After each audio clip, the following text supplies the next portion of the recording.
Okay, let's see how this will work out. Got a new microphone, but I'm not sure how well this is gonna go.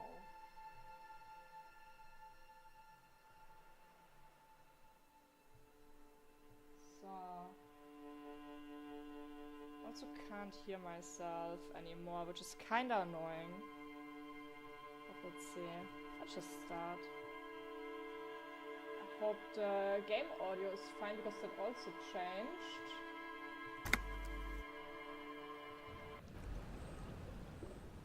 Oh yeah, right. Yeah, last time I lost my connection, so I had to stop, and then I came back with Ring Fit Adventure. That was it. This one yellow. Why can I suddenly not hear myself anymore? This is weird. Earlier it was working that I could hear myself. It's a bit weird.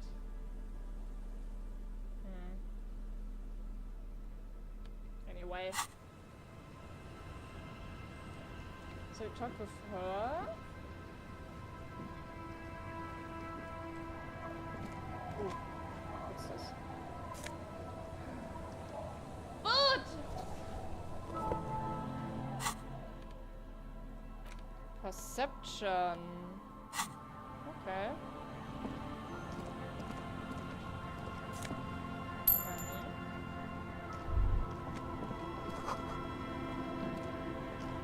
We can't fast travel yet over this spot. We will be able to later. So a school of fish swimming in the cabin. Boat?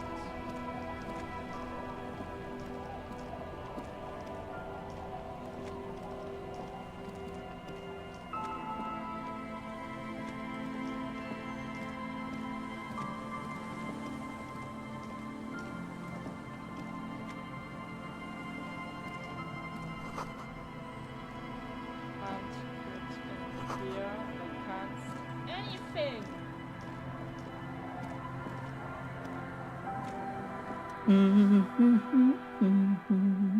I feel the game's extremely loud.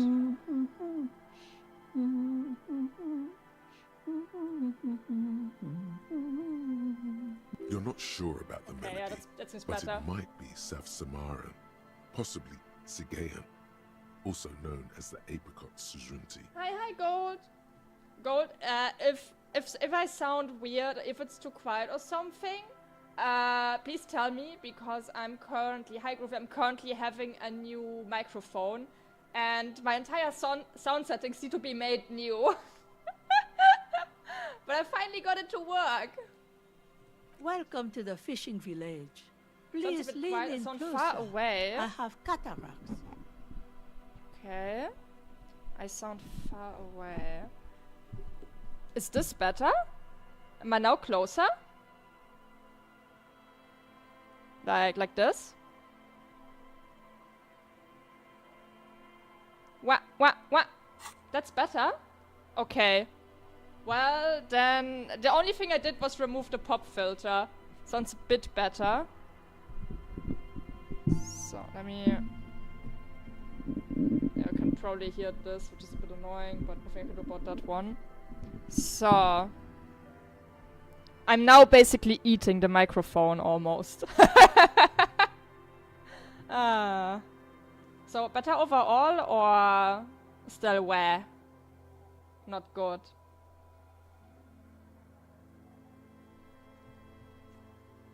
Man, I fucking hate dealing with that stuff. Sounds good? Okay, glad to hear that. If the game is too loud or too quiet, I also need to be told that, because that also has changed. It was a bit of a pain in the ass. If you can't see, then how did you know I was here? I still have Game a audio golden fine? Okay. ear. Come. Lean forward. Oh, welcome, police officer. We don't cause any trouble around here. And we don't want any It's trouble just you that was either. quiet, but now I'm fine. We are not here to cause any trouble, madame.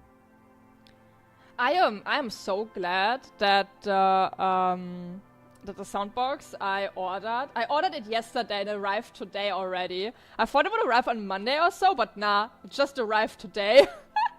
Which was very nice. Trouble? Say the second thing, Bratan. Shows you got style. But is it like better overall, quality-wise, compared to my microphone before? Because that's the big point why I did all of this. So I hope I'm no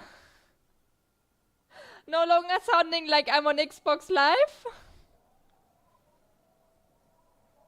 What he said, we're cops, we don't cause trouble, we take care of trouble. Oh, of course.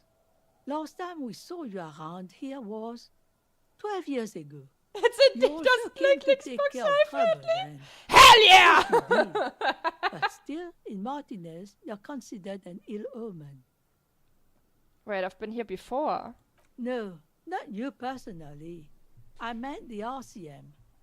Some of the men got into a fight. One of them killed another, locked himself in that woodshed over there. He was brooding, needed some help opening the door. You got it open for him and took him to think about what he'd done in a more secluded place. Somewhere Oh. more quiet. Hey, we did something nice. Played Runia yesterday after the points back up the first with ranged weapons. You did the same the action what? Yeah, ranged weapons are mostly kind of shit, but there's a few fights where having guns can just cheese the entire fight. She says it as if he was on some kind of spiritual retreat. What kind of an ill omen are we talking about? Oh, the usual. Dark tidings. Black hound. That's you, all right. A black hound licking your own heels. If I'm considered an ill omen, why hasn't anyone told me that? Maybe they are afraid. Why? Because you're an ill omen. But you're still welcome here. Do you As need long glue? as men with I guns need aren't glue. chasing I'm you. hungry. I And want to maybe eat. even I need then. glue. Because that's the kind of fishing village we've built. I'm sorry there's not a lot of room to park the motor carriage, and not a lot of houses, or a lot of people. My kids are long gone, searching for treasure. So are others. Oh yeah, also like half an hour or so, I need to go to my kitchen real quick because I was making food before starting to stream. But it didn't get finished because it needs to cool down and it takes forever. So I will need to eat while I'm streaming. Why am I on your left? Wait, do I sound like I'm on your left? Do I sound like I'm only on one side? Ah, look at me ramble on. What brings you to us? Where could someone stay around here? Stay? Most people here are trying to I leave. can only hear me on one side. Hold on. That is not good.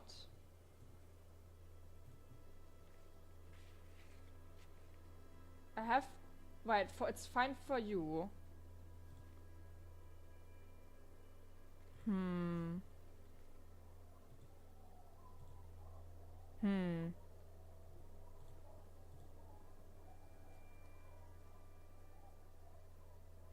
It could be you. Let me check.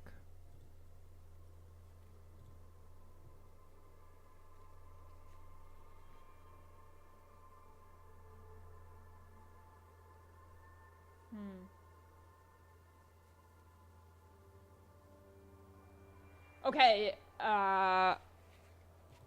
what if I do this? Is this better now? This should be... Yeah, it's better. Okay, yeah, there was a setting was turned off. There was something disabled. I just saw that. Something was disabled. One moment. Wah! Wah! Wah! Wah! Okay. That should work now. Wah! Wah! Sound is of the mentally deranged!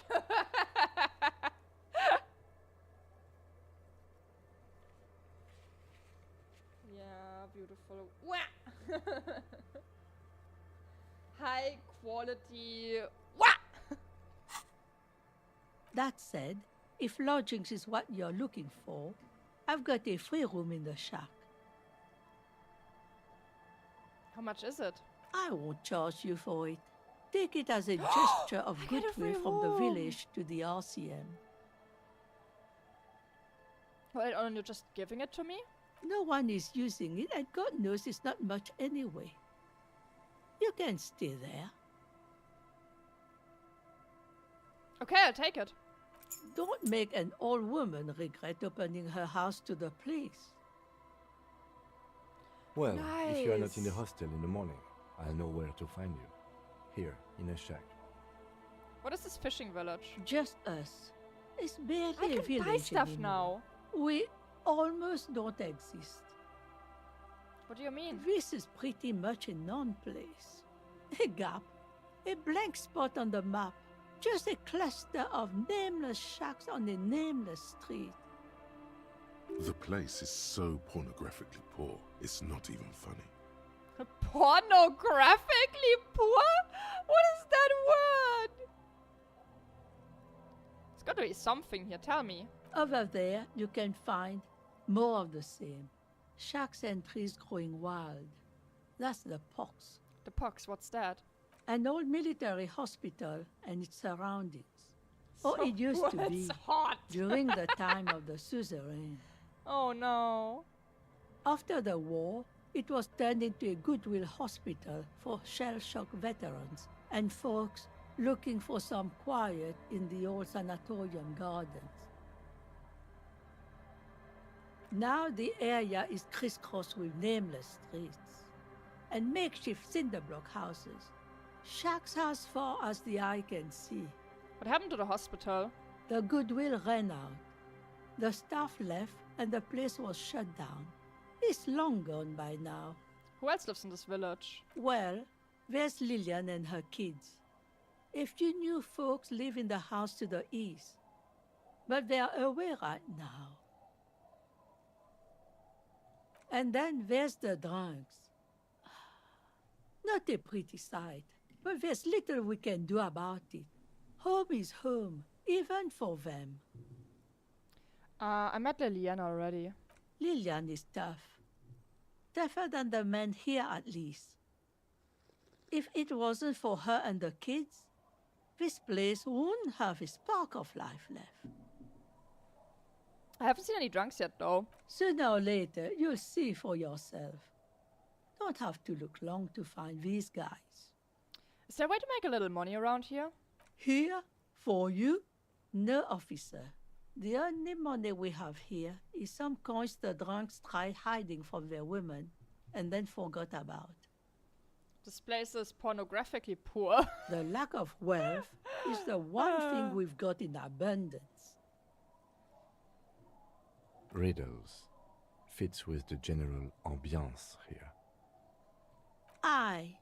Sometimes it's as though I'm also gotten lost inside this nameless nothing. I'm lost too. I'm Oh. so lost. It seems to be a common theme these days.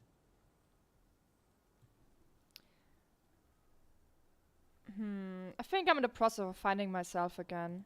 Isn't that what people always think when they are lost? Something I can do for you to find your way, officer? Alright, there's enough. Over there, you can find an old military Whoops. hospital and its Wait, I accidentally surroundings. clicked something. Or it used to be, during the time of the suzerain. Uh-huh. After the war, it was turned into a goodwill. Now the goodwill Okay, ran no, out. it was old info. The staff left and the place was shut down. It's long gone by now. Alright, there's another topic I'd like to address. She nods, rinsing another piece of cloth. What's further down the coast? Not much. Where's the abandoned church? The Dolorian Church. I of will not stop Humanity. pushing buttons! It's been there since before my time, even. Why is it abandoned? Some things just don't fly, officer. Look around. Who'd go to church here? They built it 300 years ago. Must have been nicer then. So, they don't hold services there anymore? The Ecclesiastes? No, we've tried, but things just keep happening. Crime, accidents, other things. The place never stays open. It's a pity. It used to be such a nice church. What else is down coast? Before you get to the church, there's some ruins, an apartment complex, or some kind of electrical plant. Run-down bunch of houses, empty.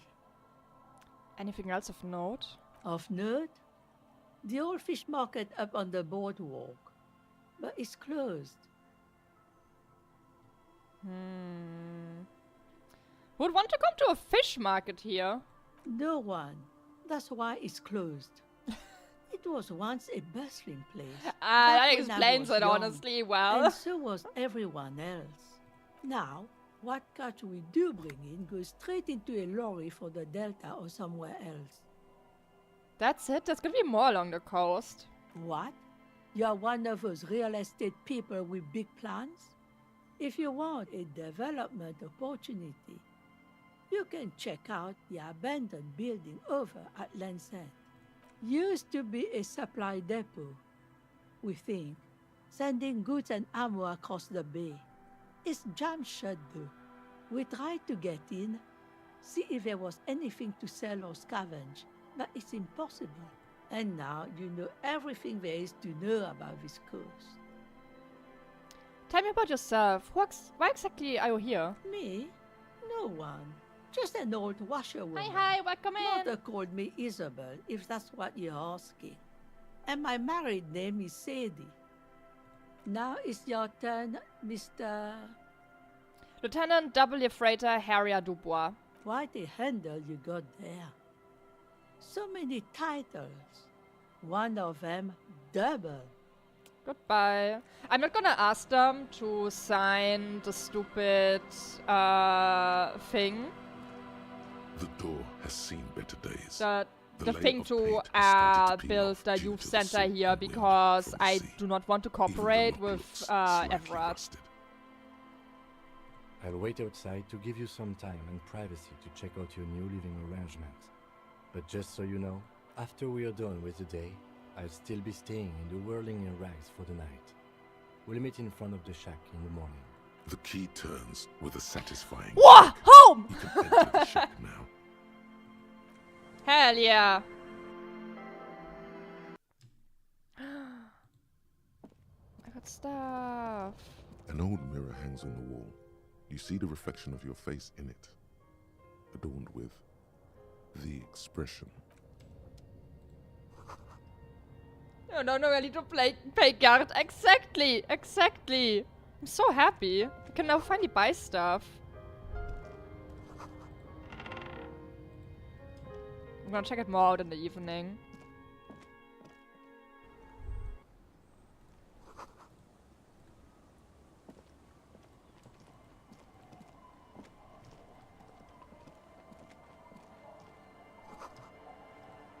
Street sign isn't eligible. By the way, am I louder than the game by a bit? Or am I getting drowned out by the game if I keep talking while something is happening? It's a Bob. Chicken. I just took someone's bird!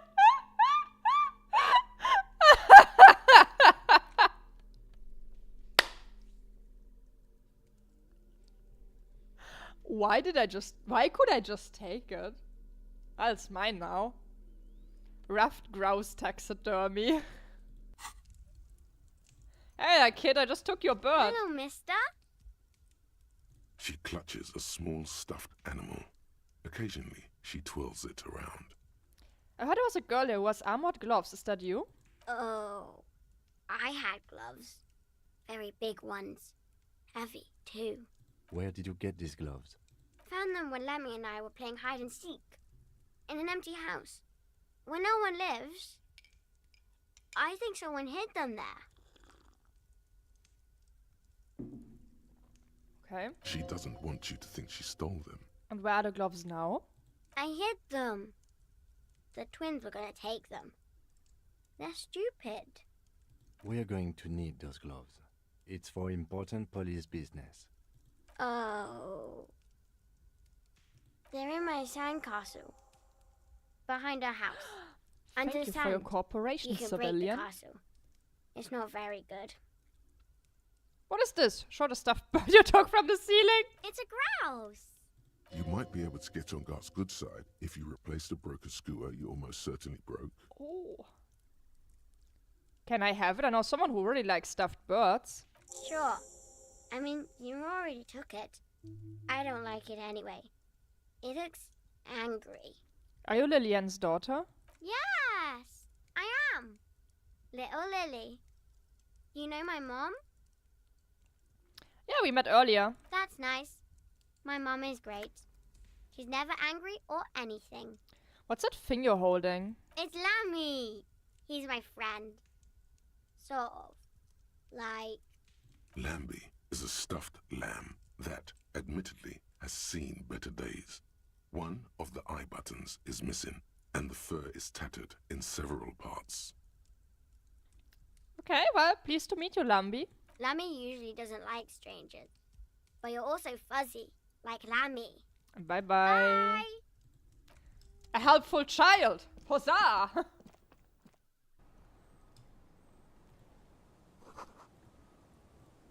Okay, so it's right behind the house, she said.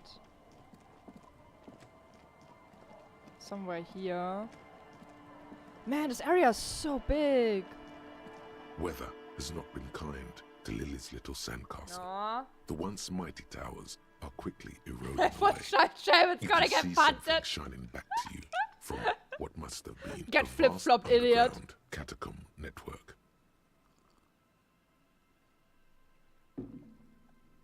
Reach the sandcombs to pull out a shiny object. The walls and floors give way to the giant's greed. Hell Collapse yeah. and present you with a pair of ceramic gauntlets. Congratulations. That's the gauntlets down then. We're doing good on the armor collection front. Yippee! Oh, I can actually wear them. +2 interfacing. They're mine now. Wait, do I have anything to listen to? No, I have all the points here, and wait, no, I already know this one now. I'm gonna... Is there something I wanna retry? I mean, the conceptualization is kinda hard. Oh, right! Physical instrument for the door.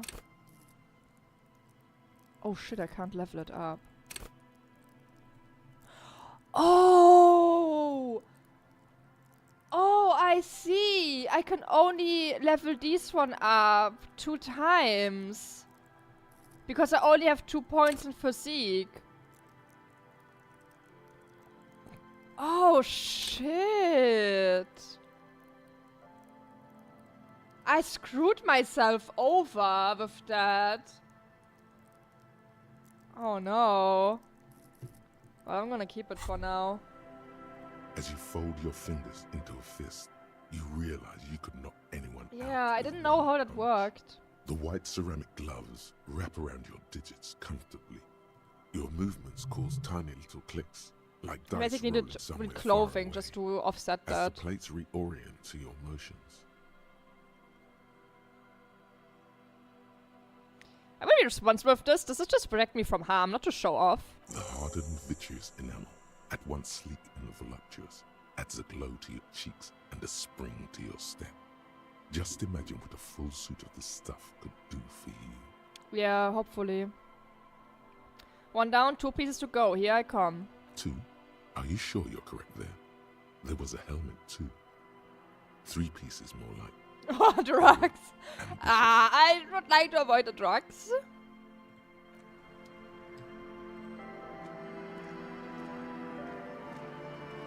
Nothing here anymore. This is such a large area.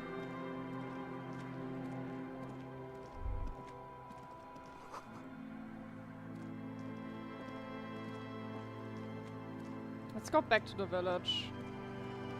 Why? Because I want to fix my life. I don't want to be addicted to drugs anymore. I want to be happy. Let's talk to the kids. The scruffy-haired little boy kicks a stone. Who are He you? can't be more than 5 years old. I just want to other be one happy. is indistinguishable from him. He watches his brother kick the stone with his tongue lolling out of his mouth. It must be Lillian's twins. This one doesn't say anything, kicking the concrete with his worn-out sneaker. Lily's our mum. I already said that. The stone kicker laughs suddenly. His head is too large for his shoulders. The other one laughs as well. Wow, so intellectually stimulating. The stone kicking isn't even of very high caliber. Anyone can do that. Is that Lily your sister? Yes. Okay. Yes. You guys look identical. The stone kicking one becomes frantic all of a sudden, as if that's something to be scared of. The obvious fact that you just stated. He looks just like me. Yeah, I said that. The boy doesn't answer. His brother throws another rock. Both of their hair is covered in some kind of dirt. You're bad with kids.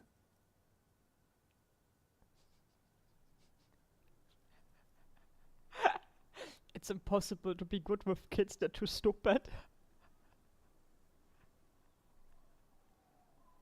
And what are you, Kid Master General? Maybe I am. Now, how about some actual police work? We are not getting anything here. Children are stupid. You're stupid. Bye.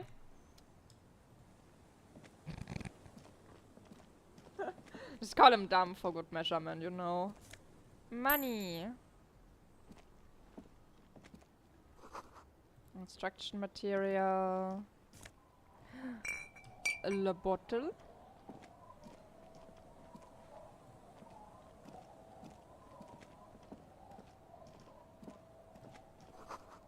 Curtains. There's a bunch of guys over to the left side.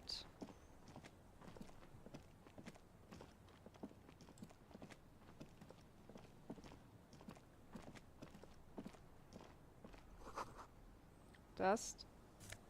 More pants! Wait. Kingdom of Conscience. Moralist pants!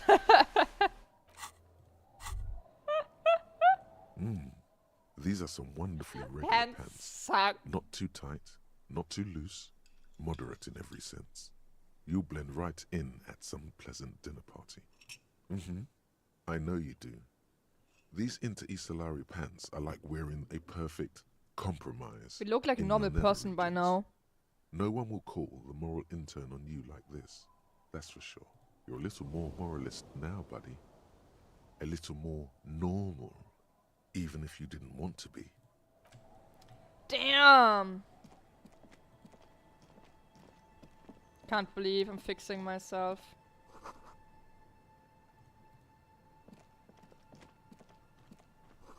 Okay, what's with these dudes here? Is this the legendary missing husband? Wait, I thought I could just like walk here, but apparently not.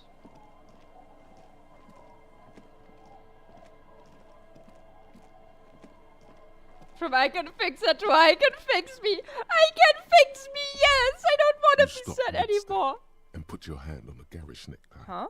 That bottle, Bratan! Just look at that bottle! Where? Bottle? What? In this drunk's hand, on the pipe there, glowing blue, a mysterious, otherworldly blue, filled to the brim with holy mysteries. Okay, cool. What do I do next? Oh, I think this is about so much more than cool. Please go talk to him. See what it's about.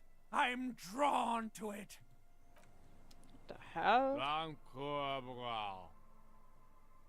The noxious odor emanating from the drunken man is strong and familiar. Don't you call her? Yeah! Don't call Abigail! Who's Abigail? Uh-huh. Abigail. Don't you fucking call Abigail. I think that's the lost husband. Abigail is his wife or girlfriend. Chances are she's gone. Calling her wouldn't make it any better or worse. You're not going to get anything out of this guy. He's too drunk. Why shouldn't I call Abigail? He snorts and beckons you to lean in. Lean in. Don't call Abigail. Don't call Abigail. Tell me about your friend. Don't you fucking call her. Hear me? Abigail? Don't call Abigail. Oh yeah, we cannot talk with him. Hey, Tequila! Good to see you. How's business? How's the whole reality situation treating you? Oh, I think he knows something about us. Shake his hand. So what's happening? Wait, tequila? Yeah, Tequila Sunset. How are the, high-concept, reality-based adventures proceeding? He says it like it's obviously your name. Like you call someone Billy Brunel or leader of the 4th Street Gang. Good. These people know your true name. Looks like it has preceded you, Mr. Sunset. More on that later. I like this guy. You should too.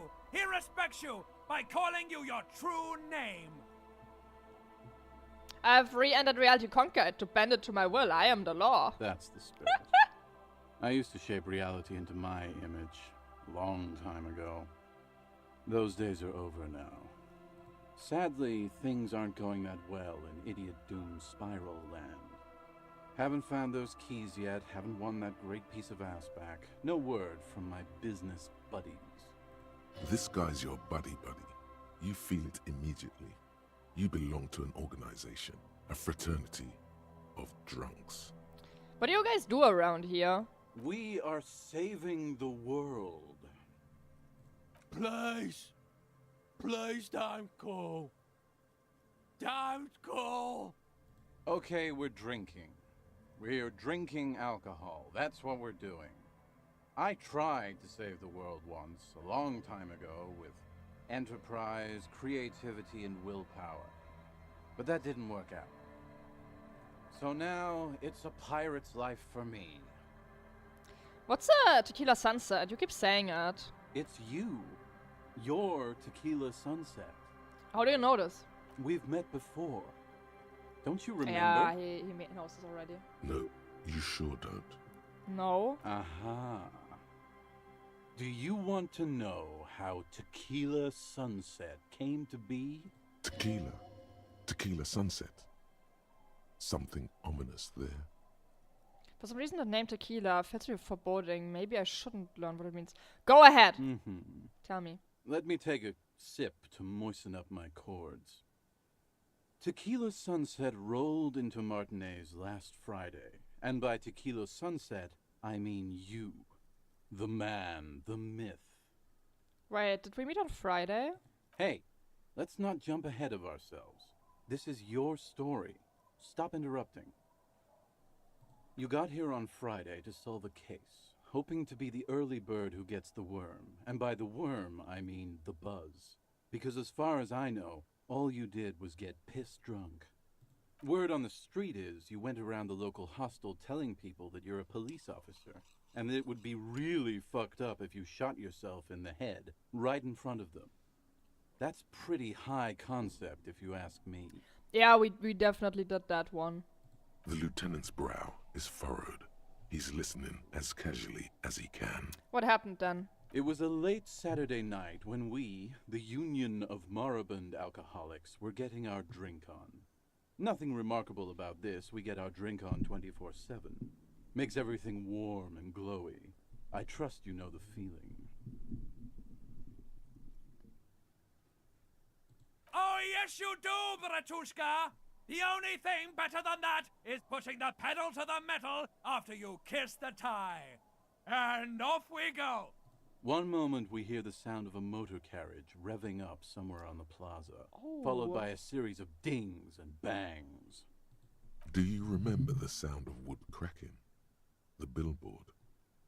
Naturally, loud noises pique the interest of anybody owning a pair of ears. That's just the reality we're in. Naturally. Anyway, there was a brief silence. A gasp of silence, if you will. Followed by a real commotion. We heard the carriage careening towards the coast at top speed. Sounded like someone jumped the canal. We grabbed our brewskis and rushed to the jetty. Never underestimate the speed of an alcoholic. What we saw was a sight to behold. A beat-up police carriage containing you. Right there on the beach. You revved the engine and screamed at the top of your lungs. "The time hath come!" So, naturally, being the curious cat I am, I asked what time hath come. To which you replied, "The time hath come for tequila sunset, the end of all things." Oh god, what happened next? Your reality contracted. You jammed the pedal, plowed right off the jetty, and through the ice. Your hands cramp on the steering levers. We ran towards the ice whilst you crawled your way out, miraculously unhurt, covered in seaweed and shit. That we like survived, some that kind is of so sea wild. monster. When we finally got there, you were sitting on the beach crying. You said that your badge and uniform were in the car. It was too late to get in there, though. The carriage had sunk too deep. Recognizing a brother in need, we offered our condolences and invited you to party with us, which you naturally agreed to. We asked about the whole tequila sunset thing, and you told us it was your name now and insisted that we all call you that from then on. My real name is Harry. No, that's just what your mother called you. Your real name is Tequila Sunset. No, it's Just Harry. embrace it, brother. No. How long did we party for? Hours. It was an all-night drink-a-thon. Then, at some point, I think it was Sunday morning, you got belligerent and wanted to talk about Revacholian women. How they're beautiful and also whores and so on. How one of them fucked you real bad. After a short while, you crossed the event horizon, looked sullen, got up, and left without saying anything. Hold on. He said we met each other last Friday. Last Sunday was the murder.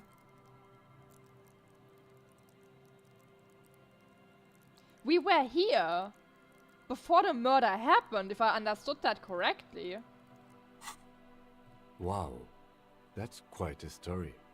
Yeah, I bet Tequila's a fucking legend around the precinct. You must be proud to work with him. If you only knew. Did he tell you anything specific about the person that fucked me? You were pretty vague about it, but you kept saying you got fucked real hard, and that we've all been fucked too. Please, don't open that door. No one's fucked me. I do the fucking around here. Abigail! It seemed pretty painful, to be honest with you. If I had to guess, I'd say you're still working through some shit. Okay, did I mention losing anything else? Beside your gun and your badge, you said something about your hope or heart or something. To be honest, the details are a little hazy. In retrospect, I guess you lost your motor carriage too? That's a big one. Did I say anything about my colleagues? You told us that they were a bunch of fucking losers whose main interest was cramping your style. No specifics, though. It was more about you that night. You were the star of the show. Did I say anything about the case? Yeah, you said it was no biggie and that you'd solve it in no time. And that you didn't need anyone to do it. You're doing it solo now. A lot of cops go solo and hermit once they reach that level of alcoholism. Did we talk about politics? Yeah, you said that you'd really behaved unreasonably and failed to uphold your responsibilities as a representative of the coalition. Did you get a read on what kind of cop I was? You kept apologizing for being such a bad cop and for the damage you've inflicted on everyone around you. You also kept pausing to knock the heel of your hand against your temples, saying, "Stupid, stupid, stupid." I don't need to hear anymore. It's a hard thing for a man to confront his past. That's why I avoid mine at all costs. You seem like you're characterized by your storytelling ability. Wanna tell me another one sometime? Whoop-de-doo. So now I'm a fucking storyteller. Right. Why not? I Better than a mean... beach bum. Yeah. Wanna tell me how I became Idiot Doom Spiral? It depends, really. Are you willing to help me out? Ooh, a quest? You might get scammed here. I have a feeling that this is going to cost me a lot. No, the reality of the situation requires a rather modest contribution. A little motivational package. What do you need? Booze. Did you already forget I our actually party? have some. I can just give The some to thing I him. relayed to you earlier. So, have you got anything for good old Idiot Doom Spiral? I'm gonna give the alcohol to Classy. him. Hey, Spiral Boy, you gonna share that? Don't call Abigail. Shut up, guys. I'm telling a story here. Something happened to you. Something happened to me, too. My actual name is George. But around here, Hi, you already know. I was once a reasonably high net worth individual. A founder/junior partner at a high concept creative services agency. When my story begins, I had just landed a major contract with an insurance firm. Go on. I used the profits from my agency to finance what I called a cultural incubator. Abstract value generation, value per person, high concept stuff. I developed the paradigm, worked within the paradigm, but the burden of leadership weighed heavily on me. So I went jogging every so often to keep myself sane. Did the jogging help? It did. With my trusty Sansarique tracksuit, I felt like I could conquer the world. But now dreams are worn thin, much like my tracksuit. What happened? One day I left on my evening run. As you may know, it's impossible to clear your head when you're distracted by the sound of keys jangling in your pockets. His eyes are clouded, his dilated blood vessels encircling his irises like stinging brambles. His eyes are your eyes. So I removed the key ring and put the keys for the front gate and the apartment into different pockets to stop the jangling, you see. At least, that was the plan. I was halfway done with my usual lap when it started to rain. The reality situation became very wet, very quickly. Go on. I made my way back home and discovered that I didn't have the key to the front gate. I'd mixed it up with the key to the letterbox, which was useless. Just break into your own home. I have done that too. I locked myself once out. I just like climbed through my own window back in. Naturally, the situation required me to climb over the gate, which I did. There was no climbing down because I slipped and landed on my ass. Reality was looking rather grim just then. Me lying on my ass in a mud pit in the middle of a heavy shower. But when life knocked me down, I always got up. So I made my way across the yard. Standing in front of my apartment door, fumbling with my pockets, I realized that I'd also forgotten my apartment key. Okay, so what happens next? I rang my neighbor's buzzers. It was late, and most of them didn't even answer. Those who did assumed I was trying to sell them something and hung up before I could even explain the situation. People are naturally wary of ad men, you see. One moment someone chats you up, 5 minutes later you've bought a box of edible lingerie and a strap-on. I don't begrudge them, especially since I was known to be one of the best. What an absolute... That went weird really quick. Just then, I experienced a moment of clarity. I still had the key to my office. I could wait out the storm there. But when I reached my office, I remembered story's that going I'd asked nowhere. one of I my think he's just wasting my producers to time. change the locks that day. And since I hired only the best, he'd already done it, and I couldn't get in. Anyway, long story short, life spiraled out of control.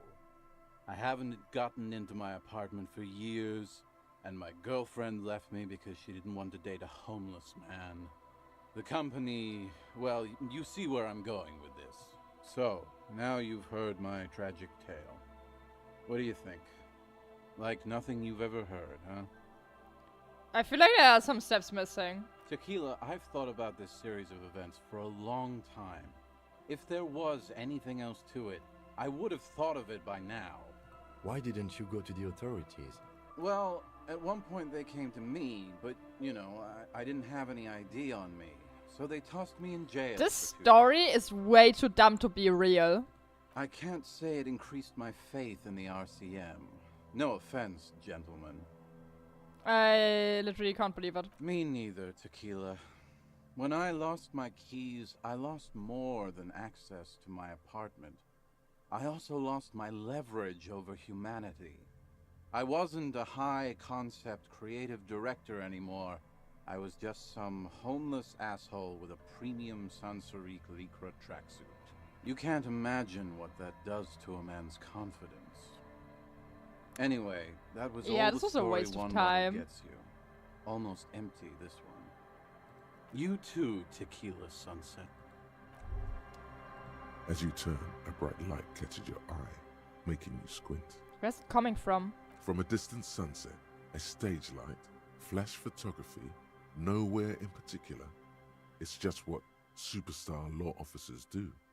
They squint at lights. Actually, now that I and hear they superstar solve and law shit. official in a sentence, they sound weird together. What are you, deaf? They're perfect, like rock star politician and drug addict teacher. Embrace the superstardom you've worked so hard to establish. Yeah, it's me. I've been establishing my superstardom hard lately. Yeah, you have. You're a big dick cop, Dick Mullen, Salam Rocky Baye, badass on the edge disco cop. Time to recede into a ludicrous fantasy world. Here we No. go. Let's kill that fort. Good to see you, friend. Do I have deals set up for you, buddy boy? Good to see you too, friend. So what do you want? I got smokes. They're cheap. Very cheap. I got Pilsner. Great deal. You won't get a better deal on that piss. Spirits I can let go for 300 real. I also have speed. 300? And by speed, I mean... I have 20. See?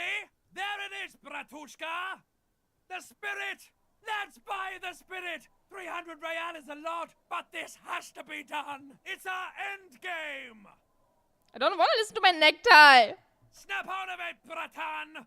This is no time for melancholy introspection! It's time to buy that This spirit! is just another stupid drunk idea I'm having that I'm attributing to my necktie. Bratan, you don't understand! It's not just another drink! This is what our relationship has been building towards all these years! This is the climax, the mystery, the virginal sigh!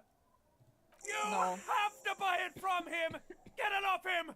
Kill him if you have No! The lieutenant looks at you, looking at the bottle of spirits. Then, In No. a civilized... No! I don't want it! Okay, where do I now go? There's nothing on the ground here. I feel sand.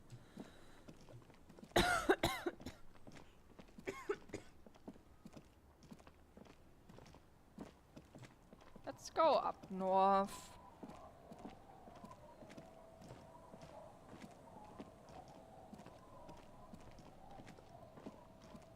Such a large area.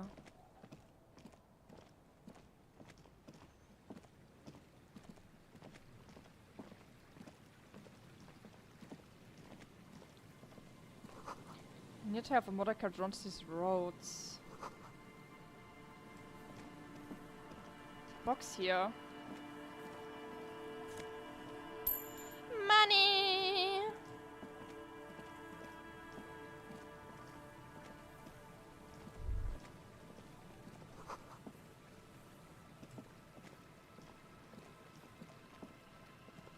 Wait, is this up?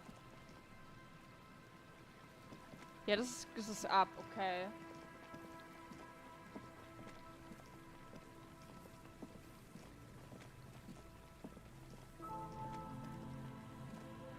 Oh, someone there! What the hell is this place?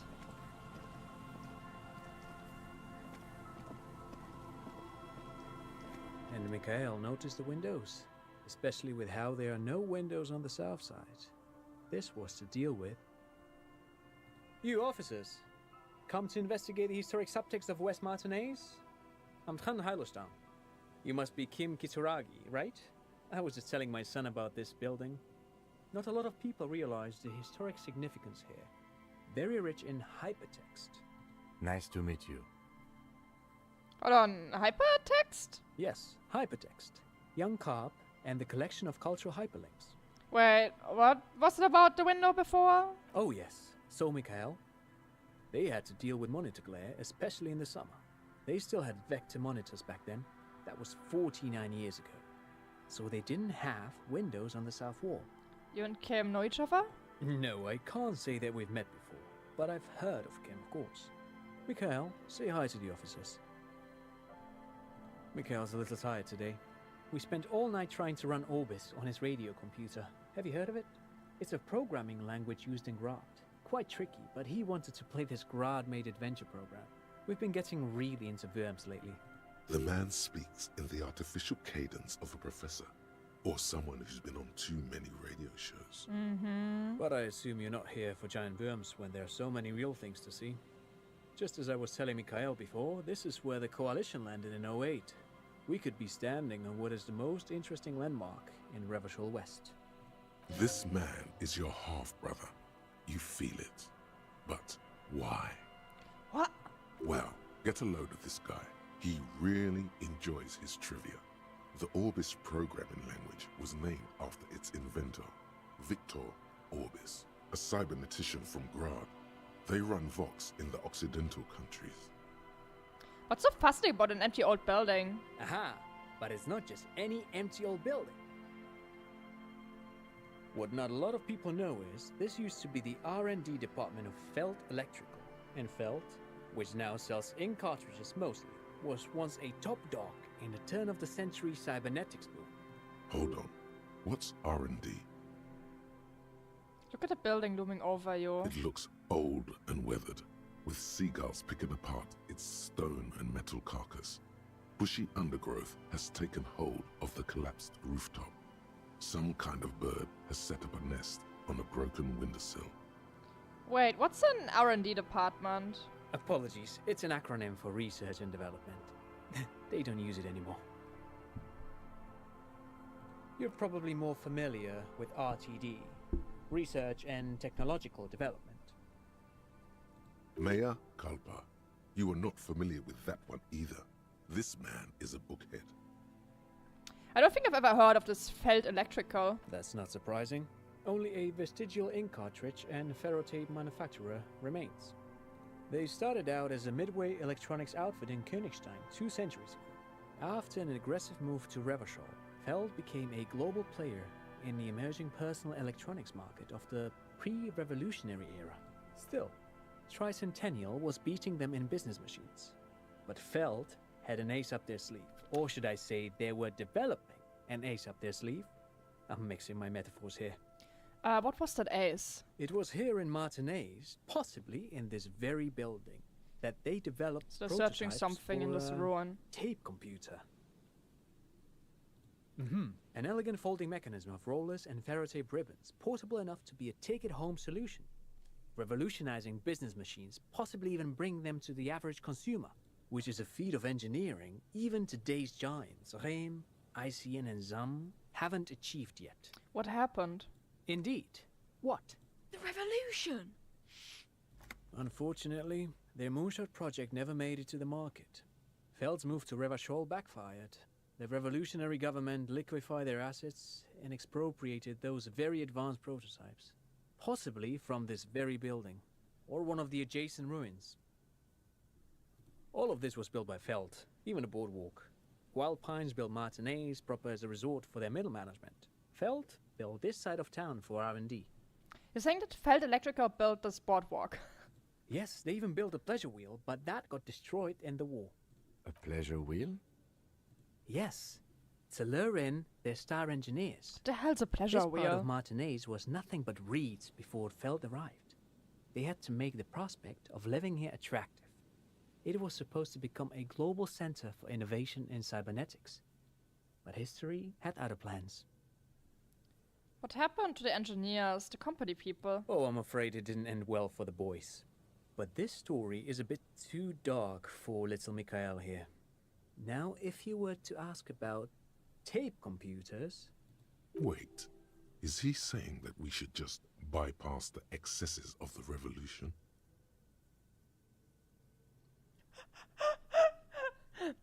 Turn to Mikhail. He means they all died at the hands of the communists!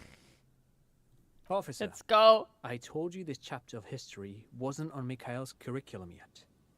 Let's keep this kid friendly. The boy looks first at you, then back at his father, confused. What did revolutionaries do with those advanced tape computers? They used them for military communications, but also to write and send out press releases. The most notorious example being Le Décret de Mars. What was that? What's the Mars Decree? I mean the radio transmission sent out to news agencies and world governments by the newly created Commune of Revachol on the 7th of March in the year 02. A short-lived legislative foundation for a short-lived utopia. It's a beautiful piece of text, actually. A singer-songwriter I know, Charette, called it a love poem to Revachol on her political concept album Bombessier dans le Lind. You should read it. Every local library in Revachol stocks a copy of the decree. I tried to get Mikhail to memorize it. Tried to. Someone was much too interested in worms to be paying any attention. The kid takes a peek at the green and silver worm on the cover of the book, already forgetting about this part of the discussion. How did those tape computers work? Did they work like radio computers? Actually, no one knows. No one even knows what a computer made entirely of tape would look like. But word has it, they were very elegant, exquisite, alien-looking turn-of-the-century hardware. Buckle up. 10 years ago, I did a little freelancing, I guess you could say. I was a special consultant for an exhibition at the Womty Dumpty Dum Center in Vredefort, Oranje. It raised the same questions, and we had lengthy discussions with Paul Ockerman, who was head curator at the time. This was before the twins Keith and Guy Hughes joined the team, trying to... He is yapping. Wait, did he just say Wumpty Dumpty Dum Center? He did it. He said Wumpty Dumpty Dum Center, like it's the most natural thing in the world. What the hell is a Wumpty Dumpty Dum Center? And who the hell are Keith and Guy Juiced? Okay, the Wompty Dumpty Dum Center, Paul Ockerman, Keith, and Guy Joost. What are you talking about? The Womty Dumpty Dum Center for Contemporary Arts. The exhibition itself drew on Lagerman's notion of memory, and so there were some parallels. That's why the head curator, Paul Ockerman, chose to... Come on, there's no place called the Wompty Dumpty Dum Center of Arts. Actually, I think there is. No, it's too much. He's joking. In fact, I'm not. The Womty Dumpty Dum Center is a place you can visit if you're ever in Vredefort and are ever in the market for an exhibition space / contemporary art research center. But perhaps I should return to the tape computers. As I was saying, the device itself was I would have very thought at least elegant, from that. fragile even. One could write directly on the tape using a special chemical solution. The machine would then analyze the handwriting, perform operations, and project output onto a white screen. It was a beautiful, delicate thing. Made of black film and folding tape structures. Cool. Very, very cool. Though I understand the socio-economic causes of the revolution, it pains me to imagine the revolutionaries setting fire to this precious device. But so they did. The Feld playback experiment vanished into the fires of 07. The Feld playback experiment? Yes, the official name of the prototype. Some sources report it as the Feld playback experience, but those are incorrect. Why did revolutionaries destroy it? Who knows? Maybe it was an accident, or maybe they didn't want the technology to end up in the wrong hands. Either way, they're all gone now. All 3 versions of the prototype. Nothing but debris and ashes remain inside that building. I want to ask something else. But of course, what else? You look like someone who has money. Do you have any money? I do have some money, yes, but that's not what's really important here. He's not gonna give you money. What are you doing? Clearly you were just profiling. No, I mean, come on. You need the money. If it's not a thing, he can give you some. I don't want your money. I just want to see whether profiling skills were working. Of course, Detective. I wouldn't have assumed anything else. Matter of fact, I don't know if you're familiar with this, but the Vespertine Department of Justice has published a rather interesting paper on the criminal profiling in former socialist states. Have you read it? If not, then you definitely should. If not for tips and tricks, then just for theoretical curiosity. Anyway, that's just a little something that sprang to mind. You were saying? Great, thank you for all the interesting information. No, thanks to you Well, it gave for us a having me thought. and little Michael here to pick your brain. A very interesting conversation indeed. Pick your brain. If anything, this was rather one-sided. He did the talking. Whatever. Well, I got a thought out of it. Unlock. Bumpty Dumpty Dom Center.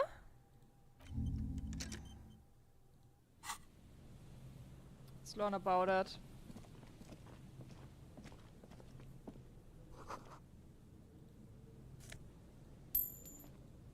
Money. There's some guys there. You see, a once bright mural towering above you. The signage has peeled off over the years, but you can still make out Feld Electrical R&D. A slogan used to intertwine with the loops a long time ago. Now, only a shadow of peeled letters remains. It says, tomorrow is just a whisper away. Looks like tomorrow never came. That is the depressing sentence. Anything around here? Man, I'm feeling like I'm getting absolutely sidetracked. There's no way that any of this is honestly relevant right now for the investigation at hand.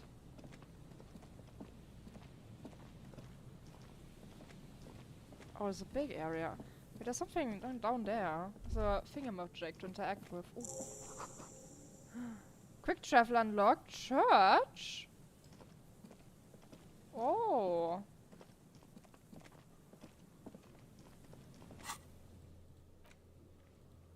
How do I quick travel though?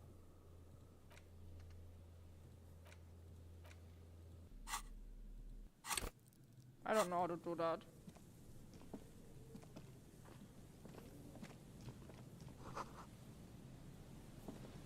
A metal payphone under a yellow plastic dome.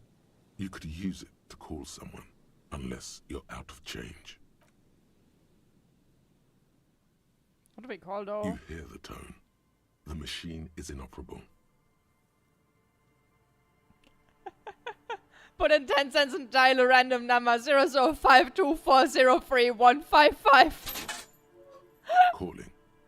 Still calling. This feels wrong.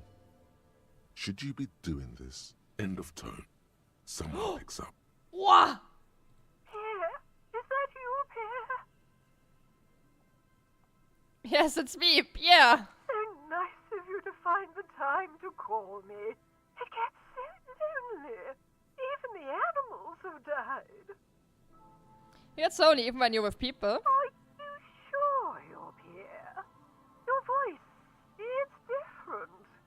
Nah, I'm Pierre. Don't worry about that. Chrysanthemum. Her voice is drowned in white noise. Sounds like waves washing a beach, growing in volume until the call suddenly disconnects. You get a sinking feeling. It makes you look if Lieutenant Kitsuragi overheard you. To your relief, he did not. Let's not do that anymore. Let's not keep calling random numbers. Maybe later.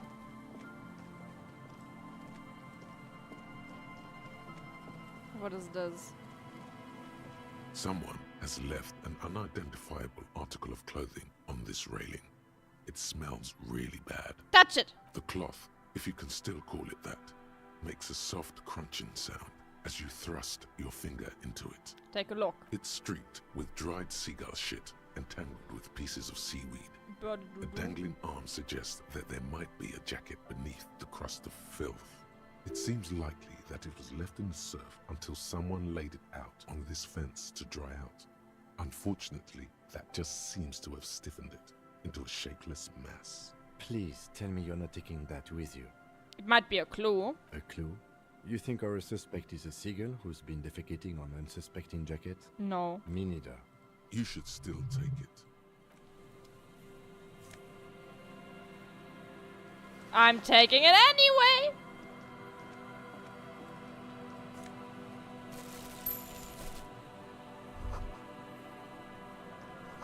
What the hell is this? Something that I don't know. Doesn't do anything.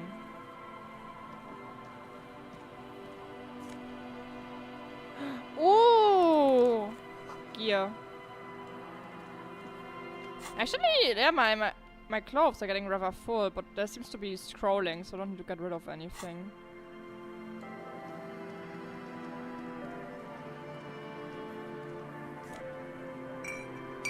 Yo, I'm getting so much stones. I'm gonna get so rich.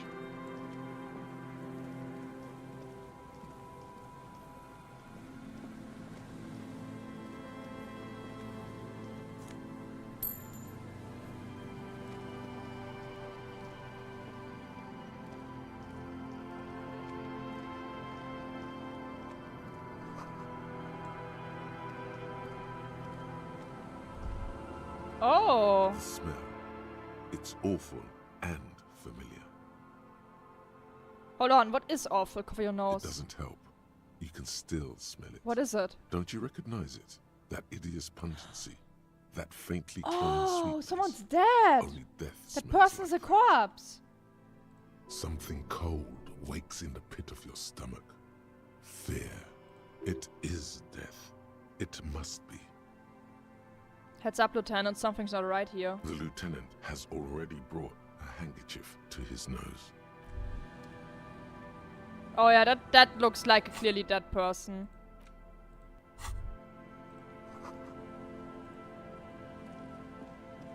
There's some tear, an empty cigarette package, and a crumpled tobacco I in don't the like trash that. bin. Examine the tear. 2 empty bottles of Tallulah vodka and a can of black potent porter is all you find. No, there's more in there. Livis strawberry liquor, plus some Pilsner bottles too. Better not pick them up. They seem unhygienic. A tragedy. Examine that cigarette package. Whoever tossed it here was a heavy smoker. The brand name reads Red Astra. Red Astra is the black market version of Astra cigarettes, known for their high tar content. Examine the kebab wrapper. You see traces of mayonnaise and ketchup on it, as well as a tomato wedge. The wrapper reads Shish Kebab Revachol. It's no older than a day or two. No mold yet. It's hard So he just to like recently concentrate in the died. smell. The sea air brings some relief. Well, here we go. A man lies on the boardwalk. Working limbs class bent and upturned corpse! at an unnatural No! angle. Right next to him is an empty bottle of spirits. In his cramped hand, a chewing gum wrapper. We found the missing husband! Half of his body has slipped between the cracked boardwalk, starting with the right leg. The fall has left him broken, contorted like a sad puppet. Sedge. The smell is not as bad as a 2-week-old corpse, but it's definitely heading there. Hold on. Lividity is faintly pronounced. Whoever this is has been dead for 2 days. No longer. We need to investigate. Another dead body. This is your It's job. it's the missing husband, Steel isn't yourself. it? Calm now. Carefully. Just another day. Just another dead body. Study the Breathe. man's clothes. He's wearing mud-caked boots, beige trousers, and an old brown It's leather him. jacket with a bright blue lining. There are traces of kebab sauce on his chest. A cool leather jacket with a bolt of blue? Oh no, this sounds terribly familiar. You find some sunflower seeds and a rain-soaked library card folded into two. His jacket feels sodden and heavy under your hand. Good. We should take a look at that library card after this is done. Study the man himself. The man has fallen through a crack in the boardwalk and hit his head against the metal bench. Coagulated blood covers his black hair. One of his feet is still dangling through the hole. A bad fall. It might have been dark outside. This place is a minefield in the dark. His expression is dull, like the sea behind him. Drops of water shining on his moustache. His eyes, empty and wide, look frightening in their frozen gaze. Yeah, he must have like stumbled and then fell badly and died.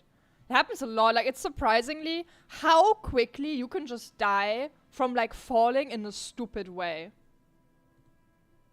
Height 170 to 175 centimeters. Curly hair, stout build. Age approximately 50 to 60 years. Study the surroundings. There's some dried blood on the metal bench, right where the corpse's head rests. The floorboards are rotten and slippery wet around the hole. An empty bottle lies nearby. A chewing gum wrapper is clutched in his fist. Examine the man's head. A dried chunk of blood covers the hair at the back of his head. An open wound. It's sticky and cold to your touch. This is what killed him. I don't see any other major wounds, do you? No, just the one at the back of his head. Seems like the head wound was fatal. It's exactly the shape of the bench. Step on the floorboards. They screech under your feet ominously. It's hard to say whether the dead man's weight was the cause of the boardwalk to break. It definitely looks fragile. You see waves churning below. Something cracks beneath your feet. He could have easily disappeared into the sea through that hole, and you would have never found him. Examine the bottle. A .75 liter Tallulah vodka with its cap missing.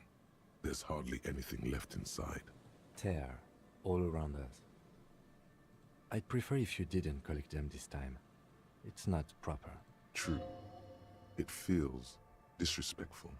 Examine the chewing gum wrapper. Grabowski spearmint chewing gum. Green leaves on the cover.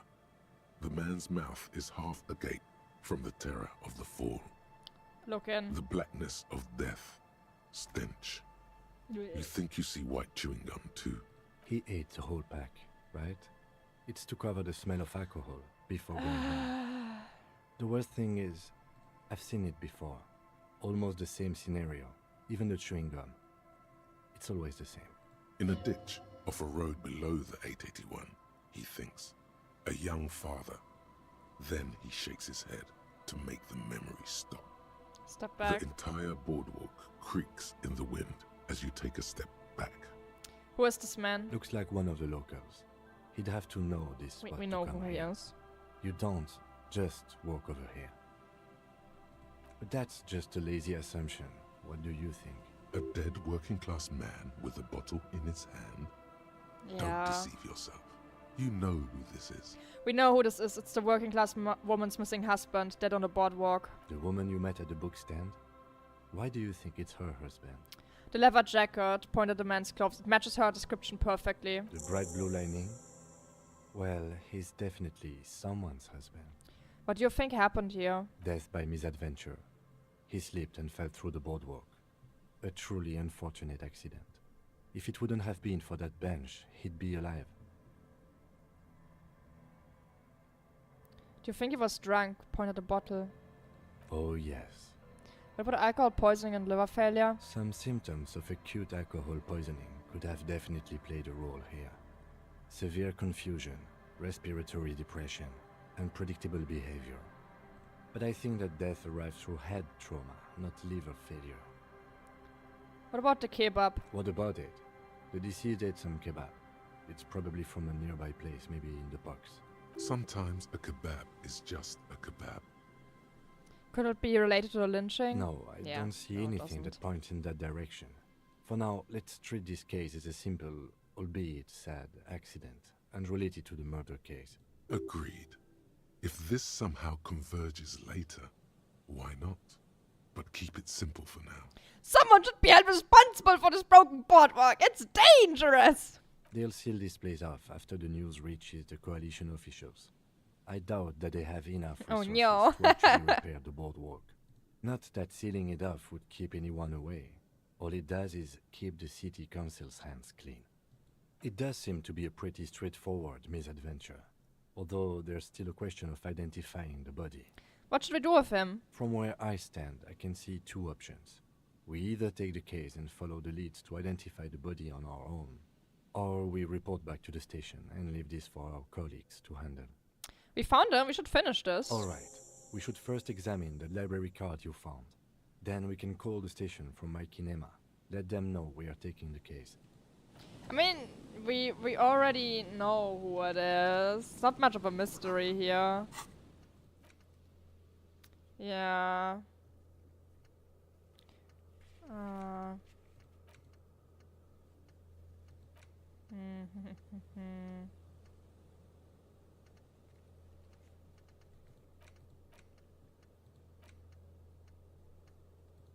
Yeah, find him. I mean, it is just him. Folded library card.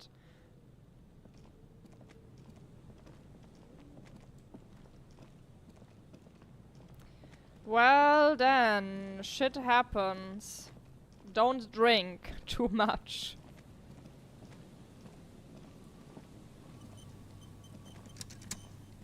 Random autosave.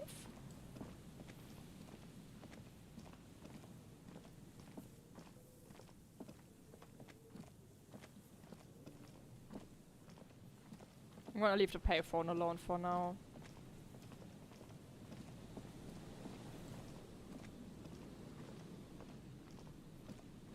There's more up here. Man, it's so large. A fort. Uh-huh. Oh, it's the church. We go in? Heavy wooden doors, more than twice your height, stand shut in front of you. The rectangular sea-worn ornamentation appears in stark contrast to the padlock, carelessly drilled into the wood. Inspect the carpentry. The carving on the door is block-like and angular, like the church itself. Welcome back. Two large beams shoot downwards, sinking into the wood before they reach the threshold. Run your hand over a beam. The surface is smooth from the wind, but moist to the touch. Take a closer look at a padlock. This cheap-looking padlock is sturdily built. It shackles together a hasp and a staple screwed into the wooden door. The lock is adorned with a yellow sticker. It'll be easier to break the staple than the lock. Also, that sticker is interesting. Look at the sticker. You see a yellow circle with two X's and a big curve below them that looks like a mouth. You're pretty sure you haven't seen it before, but what the symbol depicts is clear enough. A smiling dead guy. The curve makes it smile, and the X's make it dead. There is something blindingly modern about this symbol. Themes? Yes, themes here. It's a shame everything you've seen before. What makes it so modern? It's the contrast between the cheery, chemical yellow and the rigor mortis. As if the cheery guy didn't know he was dead, or the dead guy didn't care that he was. Either way, you get the sense the forces of future are at work here. Have you seen the symbol before? He takes off his glasses and uses a blue handkerchief to thoroughly wipe them clean before inspecting the sticker. Then he looks up, pauses, and replies. No. What does it look like to you? Looks like a dead man smiling. Suggests junior delinquency. What is the suggestion of junior delinquency here? I haven't seen that sticker before, and I'm not a youth. We're old. I agree. It's very modern. But is the cheery guy? No, he's dead. Or does the dead guy not care that he is? What is the source of the irony here? That level of conceptual thinking is not part of my skill set. I do not care. Try to peel off the sticker without ripping it. There's nothing like the sound of a sticker unpeeling. Now it's stuck to your thumb. Put the sticker in your ledger after the last entry where it belongs. Looks like today was a gold star day.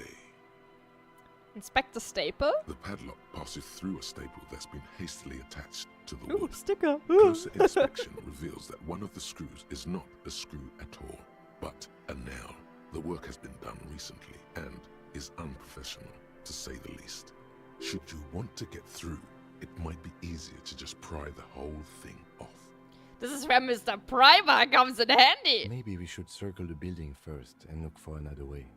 The building has seen enough mistreatment.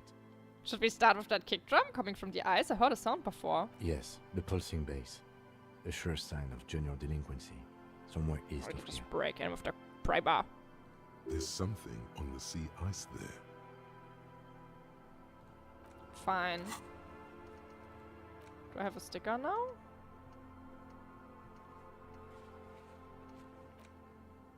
No.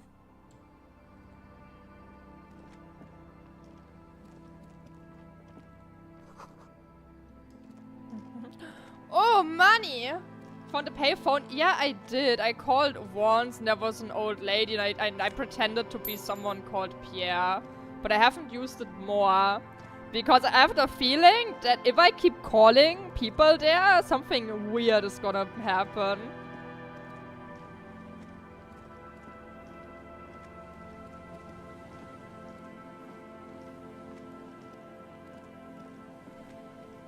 Let's circle the building. I'm so off track from the main quest at this point.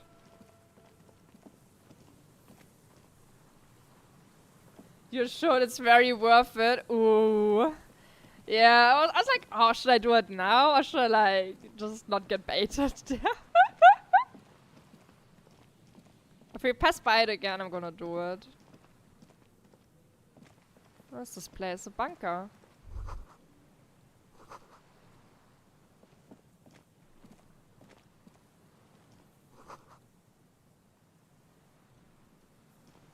An old door, worn by elements, guards the depot. The wind has blown a sand dune in front of it. The door hasn't been opened in a long while. You see a handle. What is this thing anyway? It's military. A service depot of some sort. Used to service what? The washerwoman mentioned a depot up the coast. She said it was for moving ammo and cargo across the bay. This might be it. You rattle the handle a bit, then push on the door with all your weight.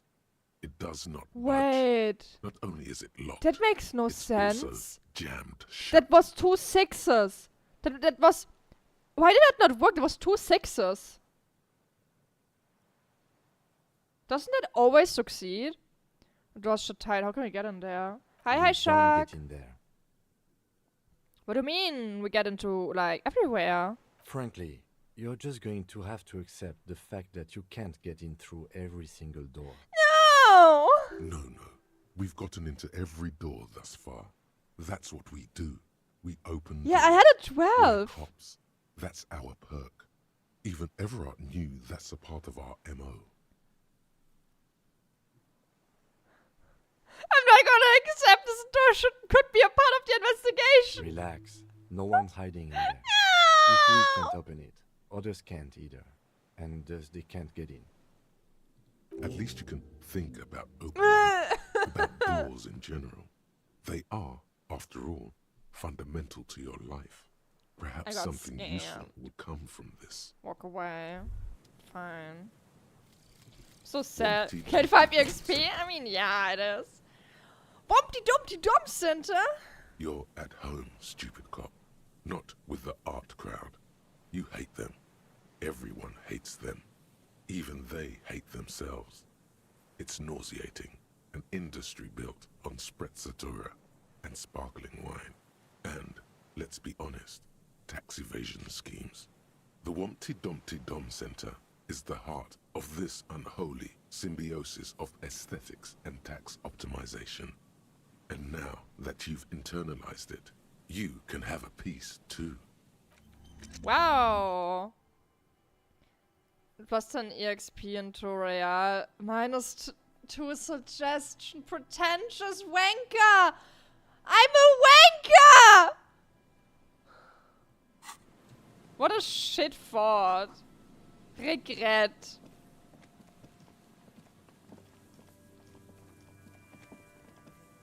That was an absolute L we took.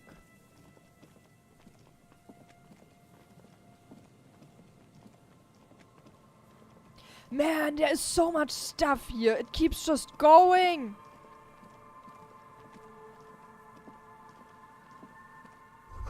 Cigarette butts. Seems important somehow.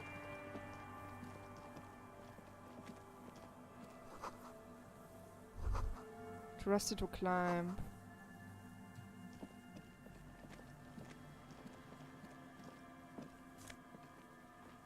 Scented scarf.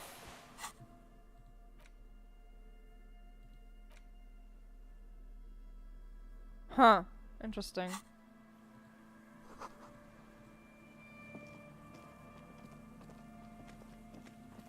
There's no point in having it right now on me because it also gives me -2 physical and we're weak in the first place. I would hold a flashlight and again I would hold flashlights so much I know about flashlights.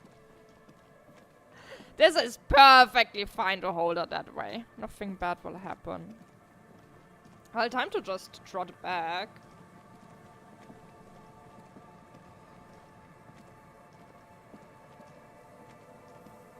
Like in general. Also, in a moment, I'm gonna check my food. Man, it took so long to make. And then was like, fuck, stream time!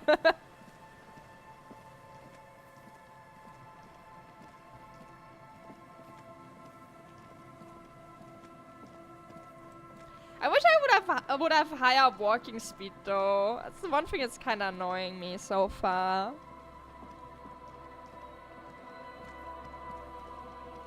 Stop hammer time. Okay, let's go to the phone and then I'm gonna check my food after we're done calling.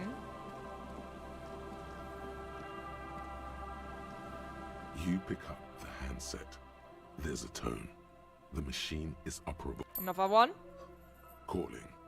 Still calling. Again? Seriously. Someone with a masculine voice picks up. Hello, Gerard speaking. Hello, Gerard. Technically speaking, you're electricity. No, what you are is a surprise. Get his wife on the phone. Hey Gerard, get your wife for me, will you? Who is this? It's Piano, put her on, I don't like waiting. Who the fuck do you think you are talking to me like that? A guy who's fucking your wife, Gerard. Now put her on before I lose my patience. Just tell me what's going on here. Bien, come here. The sounds are muffled. You can make out two people, a man and a woman called Bien. They're talking to each other in agitated voices. There's a shuffle of feet. Children, maybe. Amid the howling in the wire, you make out a woman's voice with a thick Samaran accent. Gerard, this is a joke. Someone is making a joke. More shouting. You're pretty sure you hear a man saying fuck several times. Then the crackle in the phone line gets violently louder, like the surf breaking. It caused domestic violence.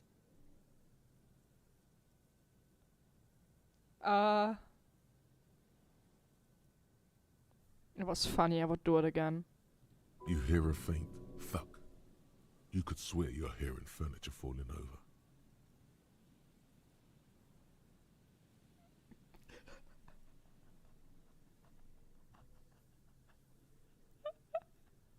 I'm not going to stop, I'm going to keep fucking your wife! What the hell are you doing?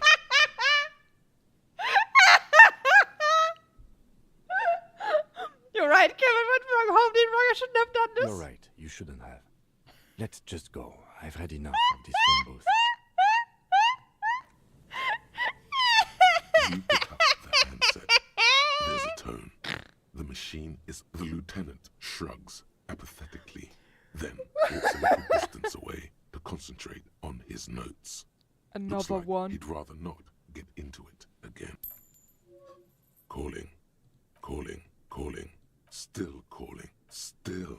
Stop calling me, man. I'll get you your money, alright?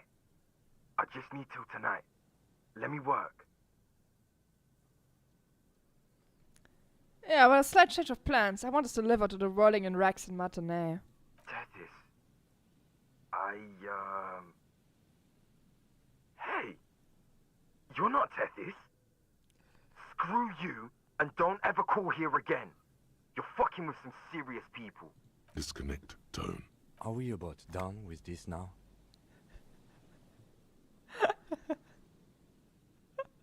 One more! One more! Calling. I'm tired. Sounds like he hasn't talked to anyone in quite a while. What are you tired of? Writing. I hate writing so much. But I have to get back to it. The man disappears with a sigh. You do not hear the customary disconnect tone, just silence in the handset. The machine is still waiting for you to dial a number. Seems like it did not have time to swallow the coin. This sometimes happens. And these black terrorite crystals, my first initial thought is time to look into these black terrorite crystals. Hell yeah, it's gonna be fun. Lucky you. The call went too fast for the payphone to register. You can still go. make a new one with that. Close your eyes. Hell yeah! Put your index finger on the rotary dial. Then pull down on the number. Then move one up. And repeat the motion. Twice. Strange. This is not how you started before. Keep dialing. 414447. The rotary dial feels cold from the sea air. Keep dialing. 1117361. Your fingers keep moving like a spider. Every time the ring rotates back with a little ring of metal, like a bell tolling. There's more? Yes. 451-67451. You are going deeper now, into some unknown place, far away from this island of matter and its telecommunication networks. Finish it. 451. You have dialed God knows how many numbers. The headset has been waiting silently to relay a signal. Surely nothing can come of this. This is where it gets really weird, isn't it? But it does. A connection. An ultra-long distance call. Your air fills with a crackle. The wash of a strange ocean full of white noise. A little bird starts ringing in there. Yeah, I Not have like done the those a local lot of calling times. tone before. No, a small ring in a cage of distortion. Far away. A distant network of phones. Calling. Calling in the night. Calling still. Kim. The lieutenant is too far away to hear your yelp. The sea wind blows. Let it call more. Calling, calling, calling, calling, calling still. Then the ocean breaks. Out of the depths, a woman's voice emerges. Small. The dearest thing you've ever heard. Hello?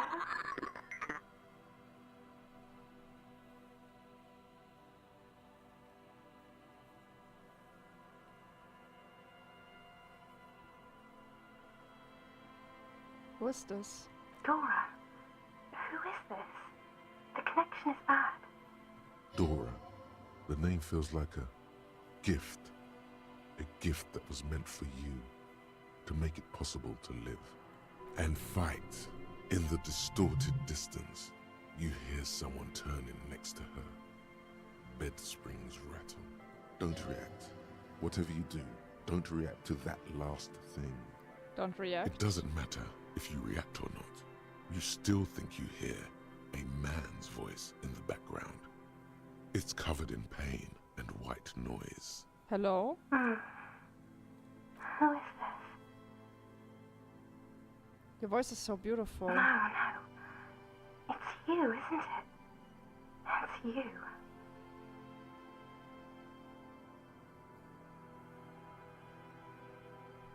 I want to die. What?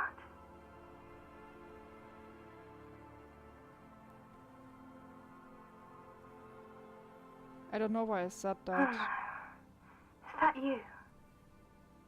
This is too much. You need to recede.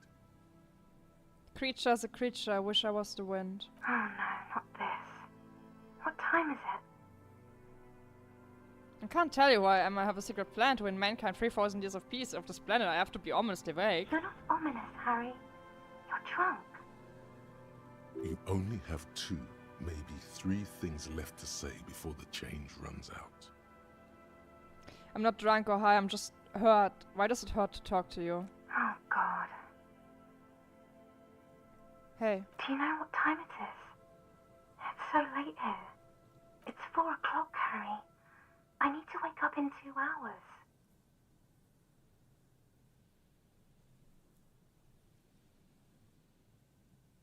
I want to talk about me. Who am I? You sound like you know me. What do you want to talk about that we haven't talked about already? This is bad. You feel your right hand on the handset cramping up with pain.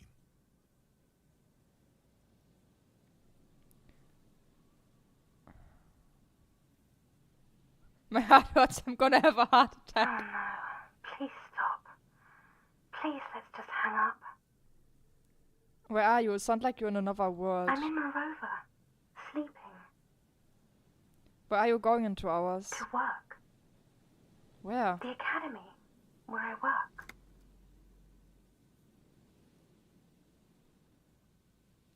My job is sad and terrible. It has dead bodies in it. No response, only a sigh. The connection crackles like burning paper. Someone there with you? Yes.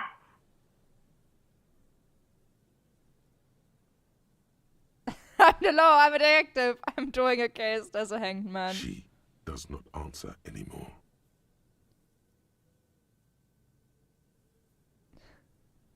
Can you help me solve it? I need to solve it. They won't make me back if I don't. Harry. Disconnect tone. The machine ran out of money. I took so much damage. It was our ex-wife, wasn't it? Yeah, let's just leave it. That was our wife. Our ex. Oh boy. I took so much damage from that. Nearly died. Oh man. Oh, I need to check my food. Hold on, hold on. I need to check my food. I'll be right back. Just give me like a moment, please.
I'm back. I got my food. I'm gonna eat it while we go back. Because I want to buy some stuff.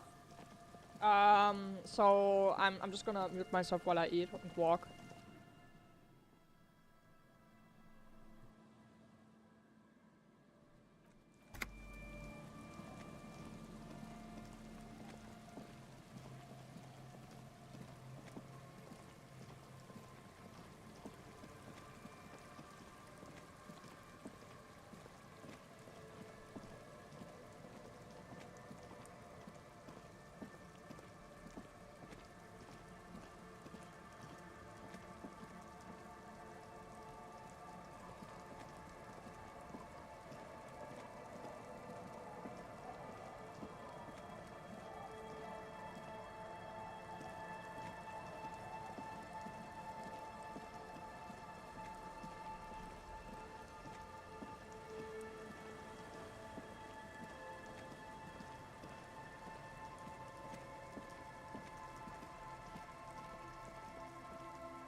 Rust peels off the bent iron posts of the swing.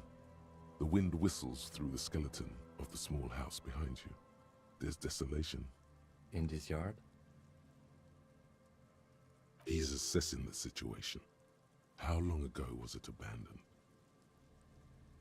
Someone thought they could have a summer house in a bloc obscur, for cheap. It didn't work out. They abandoned it about a decade ago.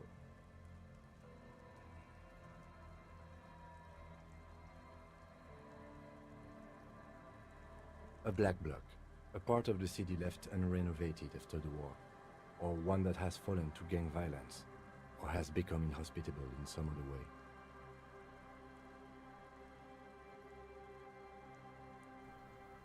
I have nom-nommed my food. I'm good now. So. Okay, nom-nom has been done. On aerial photos, block obscures look like dark squares, hence their name. Well, I just got money. Where'd that come from? Part of the coast is a block obscure. Practically, it's not an official term in any way, but look around. No sewage, broken power lines, crime, drunks. Life is tough in the blocks. It's no place to build a summer house. Maybe there's something useful behind? Yes, for you to pick up as part of the Jamrock Shuffle. It's not meant as nagging, just an observation. We should move. I don't think we will solve the murder with forays into the urban hinterland, at least in this phase of the investigation. Yeah. I feel like I'm super far off from what I'm supposed to do right now.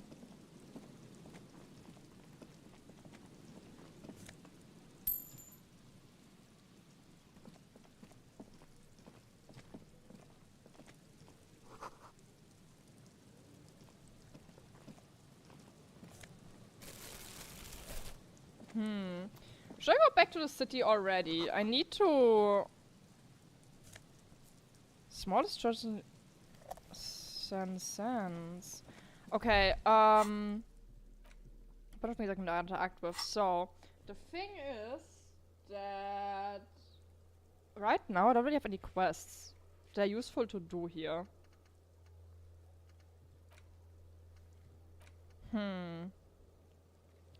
But there is a reason to go back for now. Sunday night, Mega Mix. Yeah. Let's go back to the city for now. Let's do that.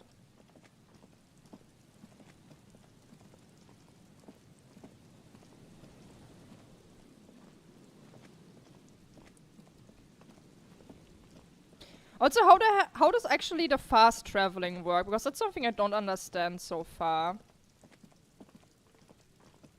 Like, I saw that I unlocked fast traveling to the church, but I don't know where to find it.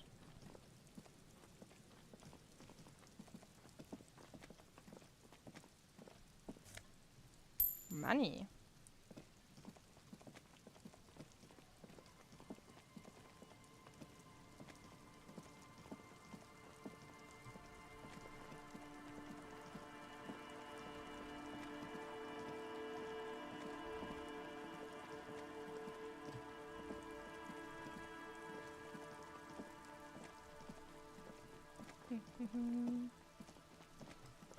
Let's go in here.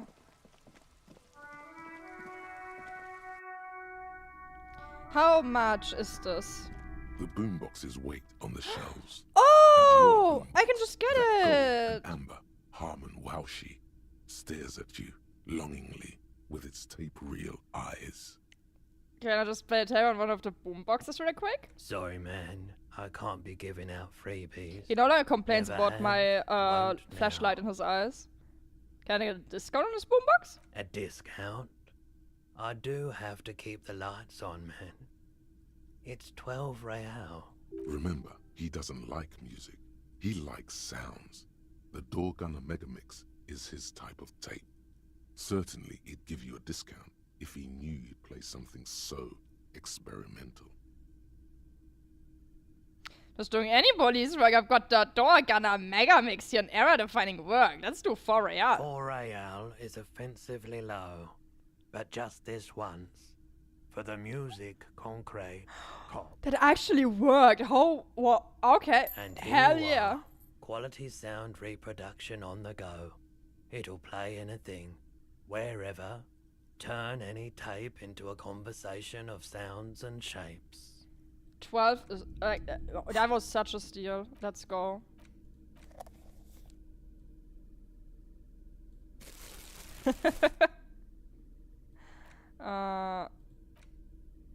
The porter reel is just Play it. what you needed. The reels attach to the apparatus with a satisfying click. The tape is routed behind the magnetic reader. Play You it. push Command Set, and the tape starts spinning. Violent static and machine sounds fill the air. This isn't Revachol. This is a fucking village. I can almost see the elephants. The harbor. That's the son of a Kvalson crane. When this shit is done, I'm gonna tear that place up. Soldier of the Apocalypse style. Kill shit.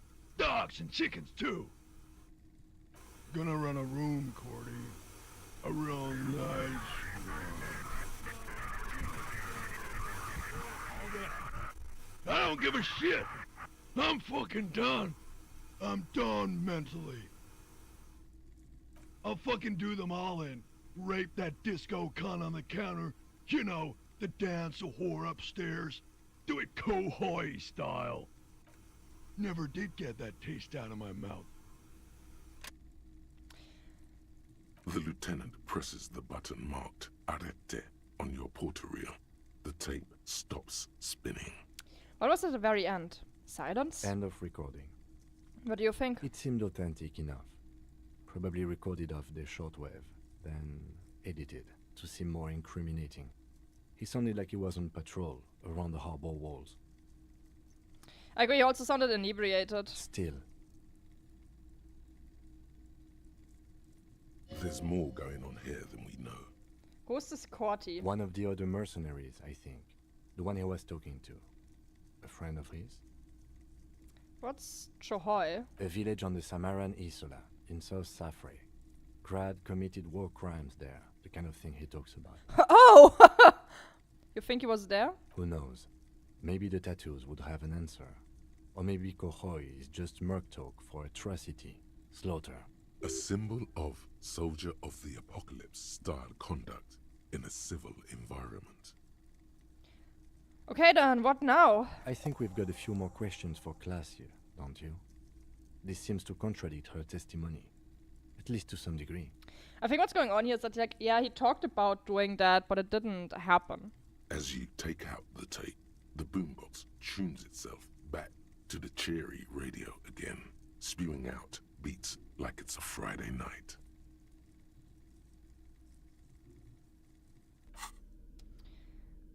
Smallest church in Saint Saëns. The porter reel is just what you needed. The reel's attached to the apparatus with a... You press the large button marked Commencer, and the tape starts spinning. There's a small delay before the song starts playing. Keep the porter reel at a harmless distance and wait. Then the organ starts playing a simple, melancholic tune echoing in the hallway. A lone singing voice joins in, telling you about the tiniest church in Cessons, surrounded by even tinier yard. You almost feel the seaside mist on your skin. It's mega sad. Within seconds you know, this is the one. The real shit you've been looking for. Ah. The one you trust your room to.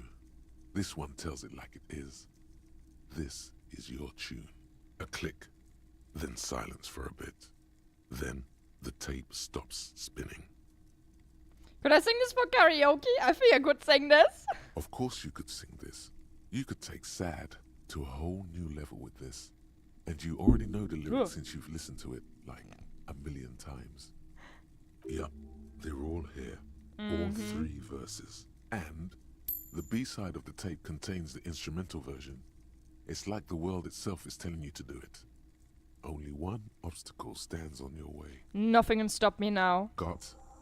You have to convince God to let you I sing have karaoke a stuffed in the world. bird to give him After as a you've won him over, sacrifice. you can express yourself. Let the pain out. Make everyone understand. The lieutenant looks at you as you remove the tape from the boombox. He doesn't say anything. Another level up, woo! Mega Mix? Sing karaoke. Okay, let's unequip this massive thing. So. Well then, I also can turn a bunch of bottles in.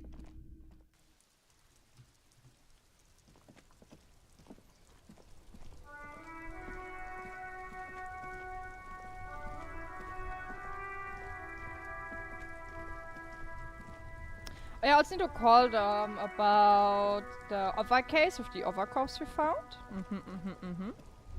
Inside, you see a set of steering levers, a radio microphone. Plot the radio. Precinct 57. How may I assist you?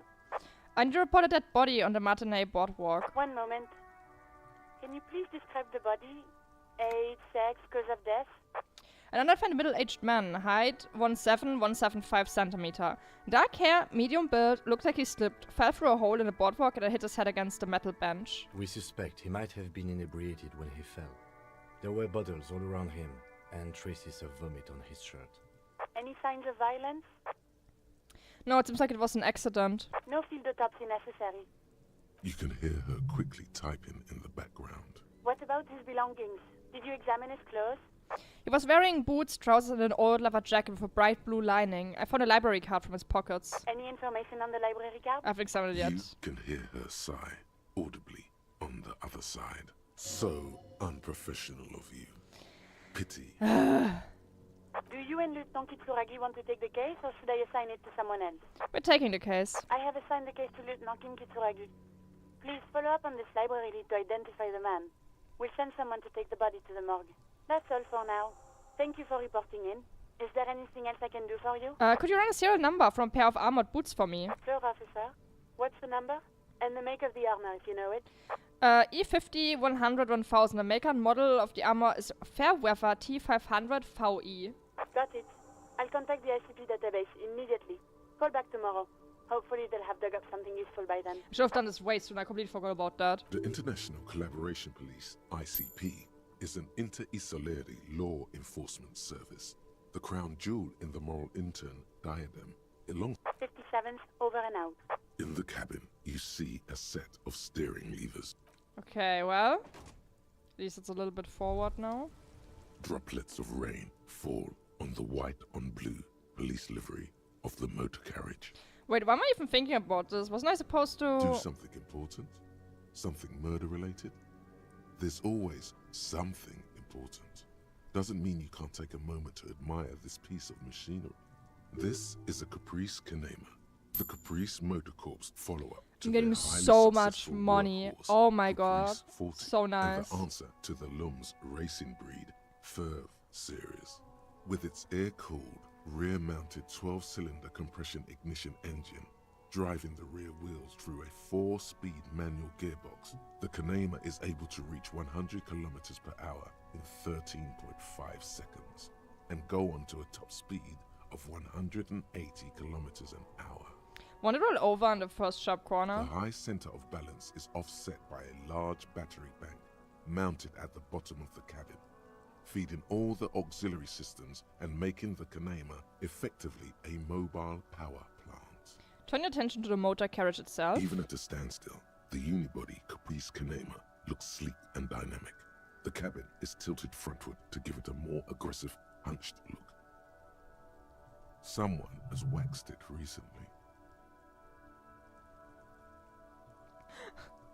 I don't like your machine that looks impractical. No. That machine really puts the loco back in locomotion point of vehicle. Very cool. Mm-hmm. You want to take a closer look? What's it packing here? 130. I reckon that's a 7-liter V12 there. That's what rubbish in a 7-liter V12? 7.2. Supercharged. A fine machine. Run your hand over the smooth metal surface. Yes. An extraordinary machine. Helium headlights would improve the range and quality of the visual field a lot. It's a bit girly right now. Fitted with some proper off-road components. Ever thought about switching to helium headlights? Actually, I have a pair at home. Just haven't gotten around to fitting them yet. I need to lay some wiring for the ballast first. If we ever get this case solved, maybe we can do it together? Maybe. Yes, definitely maybe. And means no. Aw, we're not friends enough. Okay, let's move. Damn. So, let's examine the card. A police badge on which you see Oh no, the photo. that's my badge, never mind. This one's the card. The library card is folded into two and still slightly wet to the touch. The front side reads, Central Jamrock Public Library Card, issued to Billy Mejean, expires July 53. Billy is a unisex name. Could be the deceased, or his family member. Look inside. Whoever owns this card is an avid reader. You find a list of books written in blue pencil. Radio Thriller. Yeah, for his wife. Stand a little less between me and His the wife sun. likes to read. The last one in the list is The Glinton Curve by M. Theobald. A library stamp indicates that the book has been returned. Most of these titles seem to be in the sci-fi genre. Some thrillers too. Look at the backside. If lost, please return the card to the library. Dial 005 02 55211 or visit us at Moreau Street, 78, Jamrock. Business hours 900 to 1800. Good. We should give them a call from my kinema. See if we can learn anything about Billy Mejean. Put it away.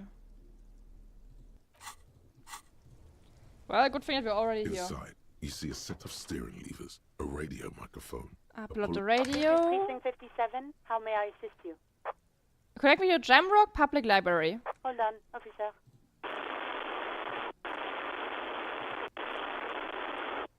I've got Central Jamrock Public Library on the line, and I've already introduced you to their librarian. Connecting the call in 2, 1. Yes, this is Central Jamrock Public Library here. How can I help you, officer? Looking for any information that you can provide on Billy Mejean, a reader. Billy Mejean, you said. Give me a moment, I'll have to check our database.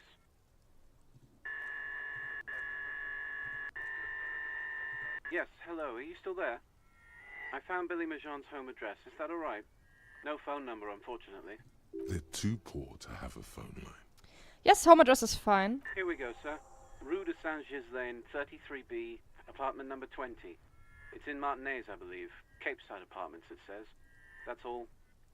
That's where the smoker on the balcony lives, isn't it? Do you have any information on Billy Majan? It says here that they returned their last book just a few days ago, but I wasn't at work that day. Do you know someone who was? Marie? Marie? Do you remember a reader named Billy Majan? They returned a Tybalt book the other day. Yes, it was my colleague Marie. She said that it was Billy's husband who returned the book. He also asked for this new sci-fi release, Lowe's Radio City 87, but we don't have it yet. Good. You have a name now. So Billy Machine is a woman, not a man. How did your colleague know that it was her husband? Marie knows Billy. She's been working here longer than me. Sometimes her husband returns some books for her. Do you know the husband's name? Sorry, no. Marie only knows him by sight. Can Marie describe to me what the husband looked like? Marie? She said it was an older man, and that she's pretty sure he'd had a drink or two the last time she saw him. What was he wearing?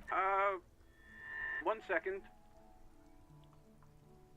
Sorry, Marie wasn't really paying any attention to that.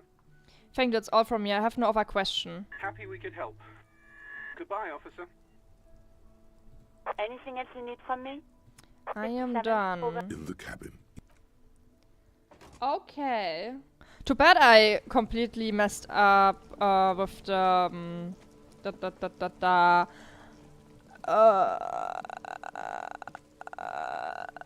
serial number. I could have done that way earlier.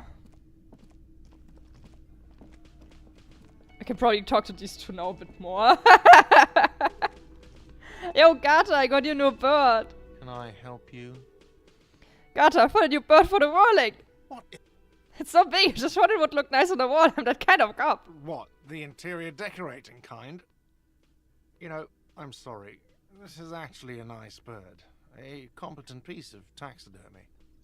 I can fix it to the plaque and have a new bird in the establishment, I guess. So, I don't know. Thank you. I'm gonna go with thank you. I feel good about our work here today. It's all about the little things, like bringing people random stuffed animals. It's not actually about that, but he liked it. God, I need to sing karaoke now. No, you don't. It's not happening.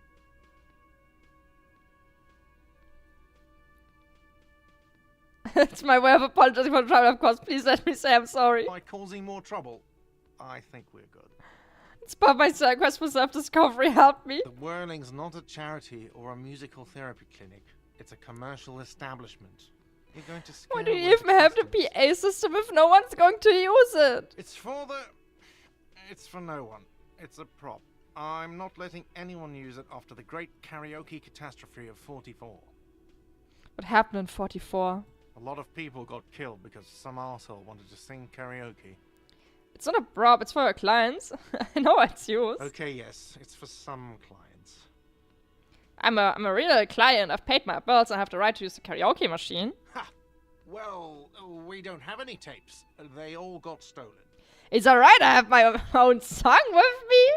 The man in the vest and the violet shirt stares at the tape you've just given him. He begins to frown. Hard. This is the look of a man who's defeated. He knows he's out of excuses. Fine, fine. Climb on that stage and do your thing. Just get out of my hair. Hell yeah. I'll plug it in for you. Damn this karaoke machine. I'm having it uninstalled, he mumbles to himself. Oh yeah, time to do the damage. Let's go! Karaoke!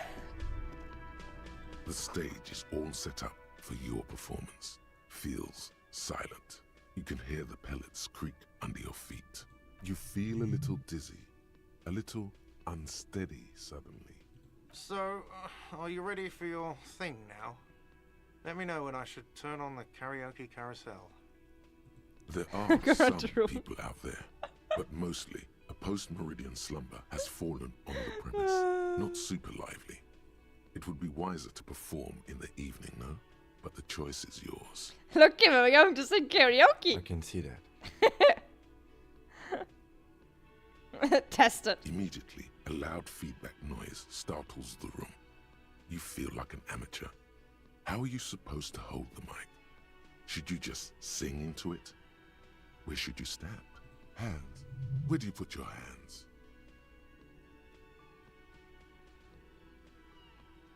Well, let's just go. The air is thick. No, I goofed it up. The tape clicks into the carousel, and Oh then no. the music starts. God, a lump's in your throat suddenly. Oh no, it's gonna go bad.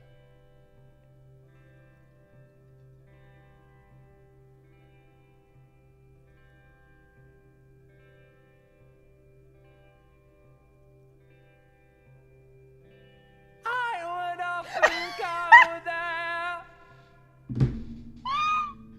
to the tiny church there, the smallest church in Sanson. Now it once was larger. How the real may rest there. Down through the mist there. I mean, it's probably better than if I was to actually sing karaoke. Towards the Seven Sisters. Towards those pale cliffs there. I would often stay there. In the tiny yard there. I have been so glad here. Looking forward to the past here. But now it just gets worse. You're all alone. None of this matters.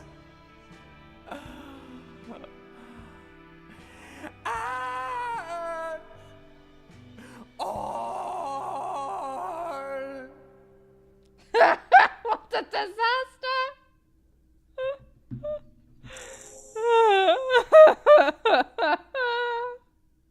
Did you hear that?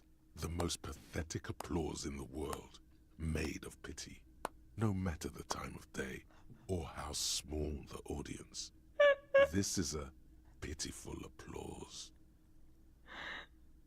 Say you didn't like it, huh? The words echo in the karaoke mic.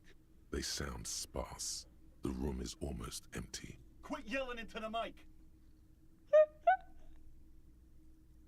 I won't. You're singing my fucking heart out. It's not good enough for you fuckers. You hear, or think you hear, uncomfortable shifting around. A bit of laughter maybe. No one saying anything. I'm gonna unplug the mic now, okay? Fuck you, I gave it my best. I gave everything. And you shit on me. A voice from the back squeaks something. It's definitely laughter. Someone walks out of the room by the front door. Some woman. Is it because of you? I sing about how I feel. Fuck you, scum. That's it. I'm unplugging it.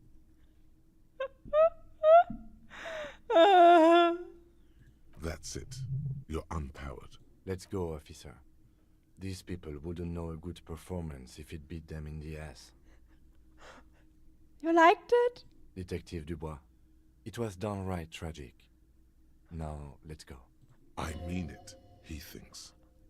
The tragic part? To him, being a cop in the RCM was truly expressed in that performance.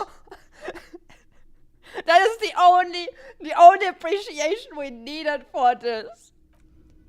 All is good. Kim liked it. So I can probably talk to these guys more. Again? I can't believe this shit. Okay. Neither. No, it's nothing new. Yes? What is it? I bet you liked it, didn't you? Let's be honest. It was some first-rate karaoke. Okay. Yes. That was pretty good. What? No. No. There are universal standards of good out there, and that was just complete shit. Jean, he's not right. Treat him like you treat McCoy's little brother. Lieutenant W. They're Freighter, belittling me. John Archetype McCoy's younger brother, Lance McCoy, although a man of 32 years, will mentally never surpass a 6-year-old. I'm not handy-capable. Now he's got a problem with learning disabilities. Is that supposed to be ironic? Jean. Detective. I don't understand what you're talking about. You have a blue uniform and mine is black. What does this mean? It means I'm a patrol officer, sir. Nothing new. Well,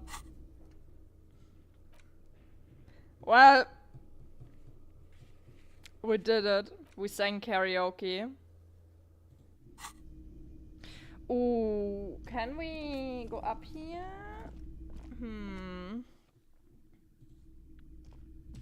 Will I try talking to her again?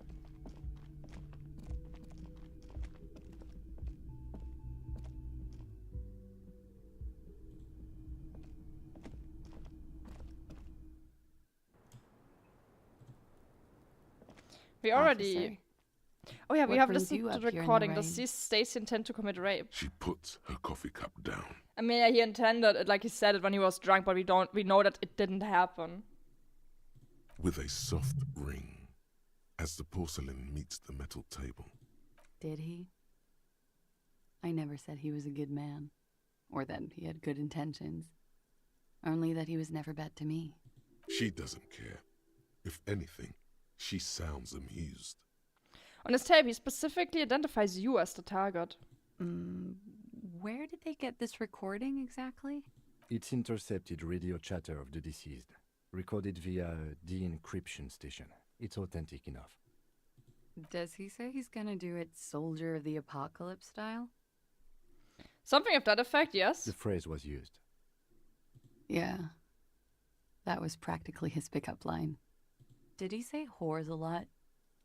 Was he pretty much on the verge of doing it Kohoi style? Kohoi was mentioned. He wasn't actually there. He didn't do a tour, or at least didn't tell me he did. Would have been overkill anyway. He lived his own little Kohoi. It wasn't his everything. Do you think he was trying to scare people? No. I'm pretty sure he did all those things. And then had to internalize them to keep on living. Until they just sort of turn into his, what's the word I'm looking for? She's quite observant about the human character. Trained to observe, even. Coping mechanism? Running joke. Oh. I was gonna say running joke. And it sounds like you didn't even get the good bits.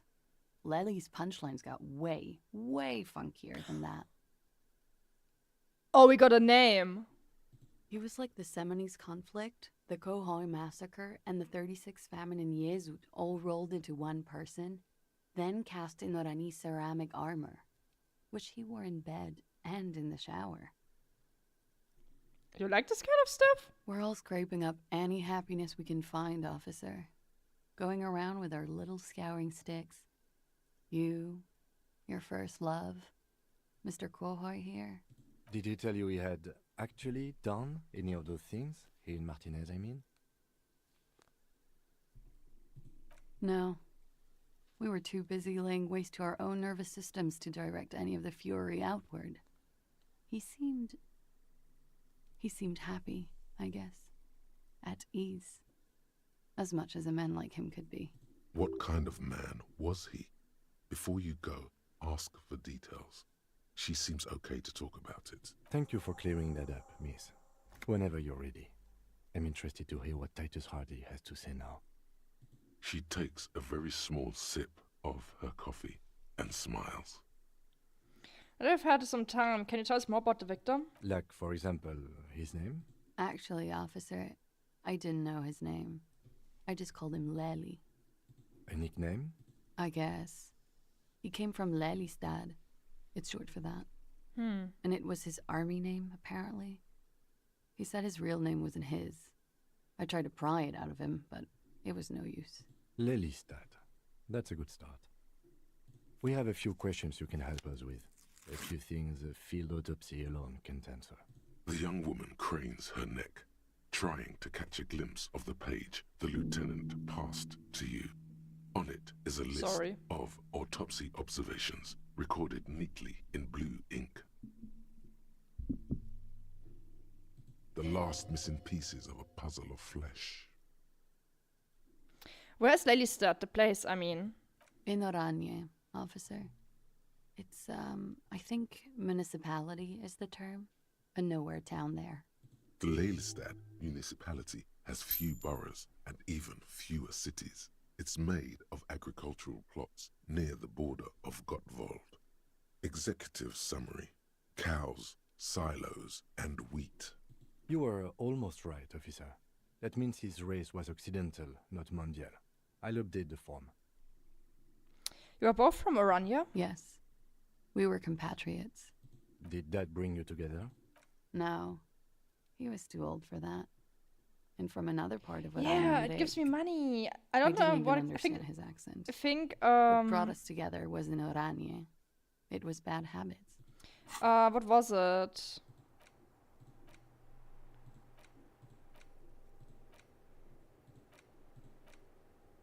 Which one was it? Oh yeah, this one. Wumpty Dumpty Dom Center. But the thing is, I now have -2 suggestion in general because I'm a pretentious wanker. No love for Mother Oranje. But wasn't he a soldier? This could be worth pursuing. A military man, but not a patriot? No. He left the national service after they taught him to do what he did on Seminine. He wasn't the flag-waving kind. He was the making money, killing people kind. He was by no means a stupid man. A people person. A small platoon leader. Certainly not a patriot. You don't seem like much of a patriot yourself. Mm-hmm. There is nothing on Muindi. The old, old world is dead, and we both knew it. Maybe Oranje did bring us together. In loathing. I love Revachol, though. I hope she loves me, too. How old was he, miss? He was 42. 42? Are you sure? I would have had him above 50. He had many scars that made him appear older. But no. We even celebrated his birthday, like, some weeks ago. It was a funny 2 days. He had little reason to lie to me. Looks like you were right, officer. Points aren't good. It healed me! Dog, before we all die. Better not mention it. The young woman looks at you, then the lieutenant, then you. His eye color? Blue. Light blue. They were like little blue galaxies, you know? It was strange, seeing those eyes in his fucked up face. Pardon the swearing. I do him an injustice. He wasn't ugly. And he had a beautiful, soft voice. Very surprising, what with all the scarring. It was quite something, watching him speak. He had a combat wound on his chin and mouth? Yes. Severe. It made him look like half his face was cracking away in some strange smile. That and those eyes. Ah, yes. His hair, if you can remember? It was light brown, almost blonde. He darkened it with brilliantine, made oily. Not nice to stroke. I couldn't convince him to leave it alone. He had a tattoo. What did it mean? Oh, that. What did it represent, do you know? It was a map of his life and the places he visited as a soldier. It was mostly for showing off to chicks, though. For showing off to chicks? How so? How? Imagine him lying in bed. Freakish musculature laid out on the sheets. Scarred, of course. Tattooed. The sheets are dirty for some reason. Is this Oranje's lit? Don't interrupt. He's smoking and drinking, of course. And his chest and shoulders and arms are studded with stars. Tens, hundreds of them. Maybe even thousands. And the woman goes like, "What was this, baby?" And he says, "That was too hardcore. Don't ask me about that." So she goes, "Okay, but what's this, baby?" And he's like, "Saw some bad shit there. Killed some loincloths." Oh, I'm cringing so hard at this right now. And so it goes. Star after star, port after port, third world country after third world country. And he's done horrible things in every single one of them. You were the woman in this? Oh, yeah. Can you tell us precisely what these mean? Hand out a photo. No, thank you. I've seen enough of him dead. I can tell you what they meant without looking at them. Go on. He was a blue-eyed boy with thick arms, from a small town. He was also poor, and the government of Orania needed some people killed, so they turned him into a grotesque killer. For money. He went to Killer Academy in Vredefort. Then he killed some people on the Seminine Islands. And on other islands, too. All of the islands. After this, he came to Revachol and got killed himself. Thank you for clearing that up. Change of topic, perhaps? We ordered a toxicology report. Any idea what that will show us? A real rainbow splattering of pharmaceuticals, I bet. Barbiturates, amphetamine, sildenafil. How much does the toxicology report cost the police of Revachol? I can do it for half of that.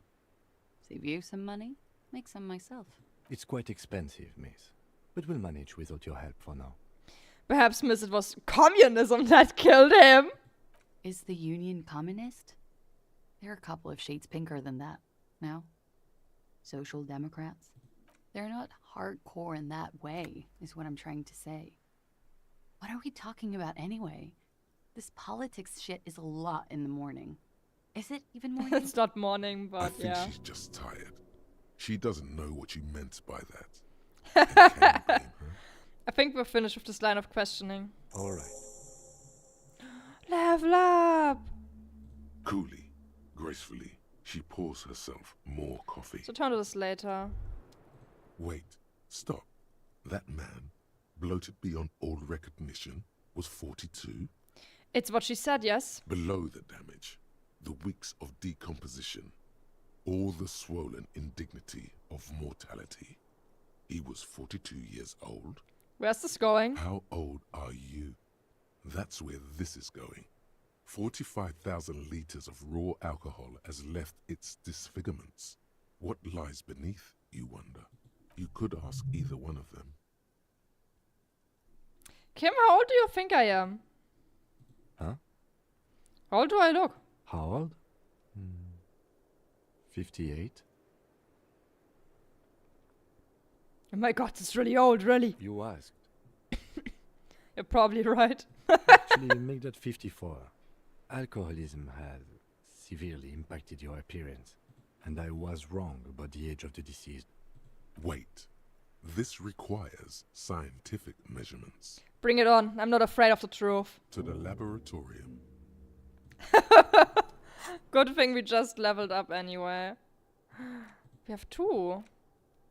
We can learn. Unlock. Date of the birth generator.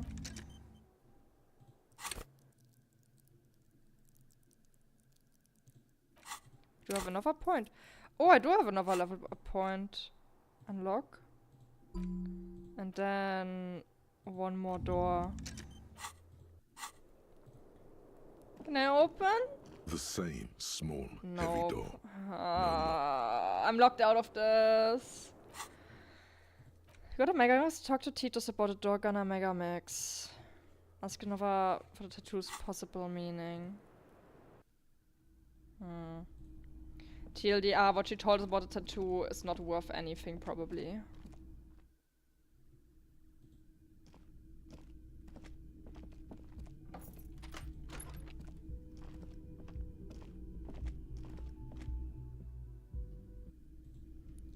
So, let's go here.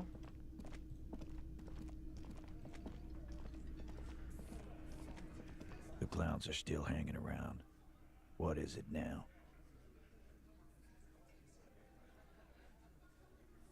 So I talked to Classy about the tape. And nothing. She stands by what she said. that fucking fucker. You're the worst cops in Revachol. I gave you gold on that tape. That fucker wasn't aimed at you. It was at her. Gold, it was just locker room talk. It's not evidence. Locker room talk. What are you, fucking brain dead? I've been to plenty of locker rooms. They don't plan rapes He wasn't there. planning shit. What did she have to say then? Fine by her? This is what people are supposed to be like? Fucking whoop-de-doo. She did not come as a surprise to her, and she definitely wasn't scared. Yes. In fact, I think she thought it was a little funny. Funny? No good goddamn psycho whore. Seems like they wanted to give Claudia a second chance to play along. She still didn't. Alright. All fucking righty then. I guess it's good then. That fucking... Please try to control yourself in the presence of visitors, Titus. This is just perfect. Just fucking perfect. Any thoughts on this, lawman? You don't have to say everything out loud. Just mix and match.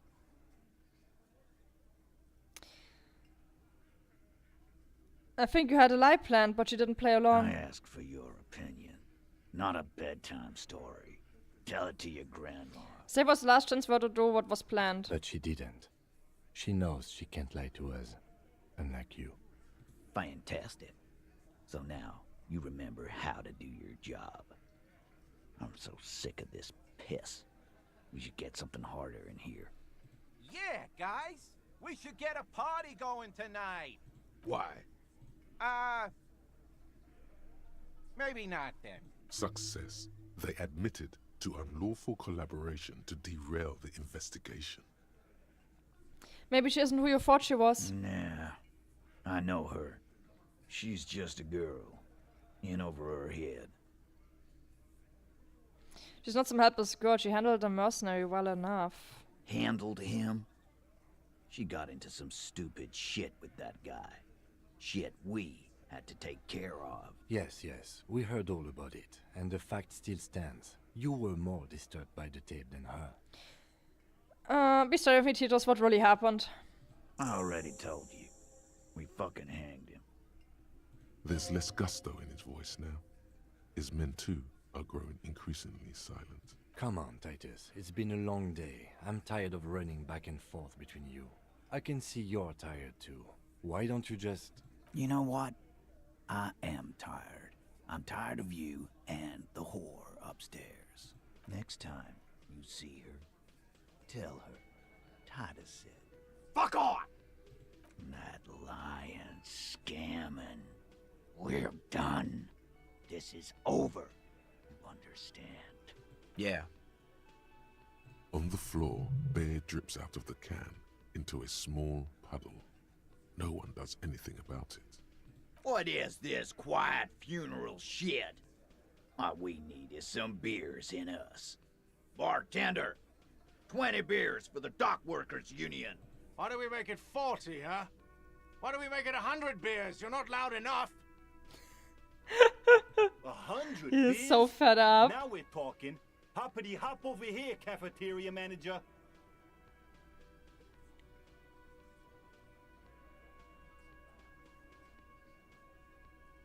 I wish this would succeed. Claudia is playing them like a No! fiddle. Tell them how bad they got played, and they'll tell you the truth. There are many ways to go about it. All of them really good. You guys are always telling me they're good and then they aren't. Those are the other guys. My shit is solid gold. You can trust me. All those ideas look pretty bad. Oh, you don't like these? It's Oh, okay, and white. Let's see you come up with your own then. Come, whatever. Just do the fiddle thing, sire. It'll be artistic. And if you've already done it, do it again. Okay, but it's all clear being played like a fiddle. Play an imaginary fiddle. No, we fucking ain't, asshole. No one's fiddling anyone in here. No, Glenn. I want to hear this. Who do you think is fucking fiddling me? Who do you think keep playing the measure fiddle? Grandson, I actually. think you're losing it, Fiddle Man. No. No. This fucking suicide carny is trying to get to me. This ain't gonna work with Titus Hardy. Put the fiddle down. Or walk away. It's that simple. He'll put the fiddle down. Put it down, officer. I do not understand. This fiddle play totally fell apart. The concept was solid, but the delivery, tragic. Okay, we can try it again. Do we have a skill point? Rhetoric? Oh, I can't level up. No! Later. We will do it later.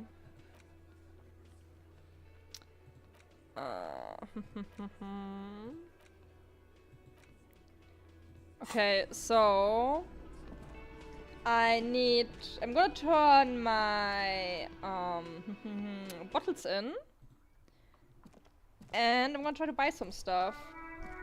True, I can equip better clothes at this point. I should have equipped my clothes a lot better.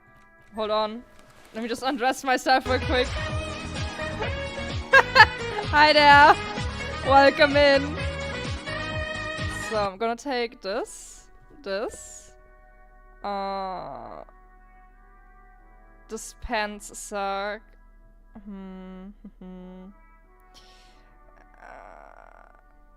Let's take the jeans. Welcome in. Dinner? I'm not dinner! I'm not dinner. The hat. Logic, authority, encyclopedia, perception. Visual calculus, drama.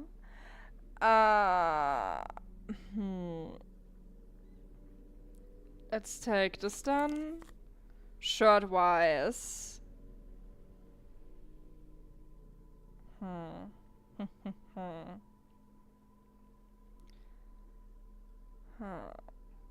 Honestly, just a +1 physical seems kinda good. Then why? I am not tasty! I am not! Get all the answers so I can be rich. I don't need to do that. Direct modes of taxation. These should actually give me more money, but whatever. Perception. Composure. I'm gonna take these ones. Necktie. I don't want less physical. So I'm just gonna take the horrific necktie again. Yeah, this is fine. We need some better gear. I have a bunch of bottles collected up. So. Necktie's friend. Necktie is kinda annoying sometimes. He wants me to drink. So how have things been? We're progressing pretty well. Your bottles clunk in. We no longer have to worry about money, and we no longer need to pay money for the night. Which is pretty nice. We can buy things.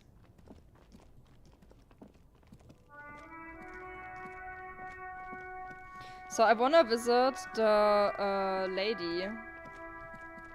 The working class woman. I need to tell her that her husband is actually just dead. Before I will have is I'm a fish and a chip with a steel.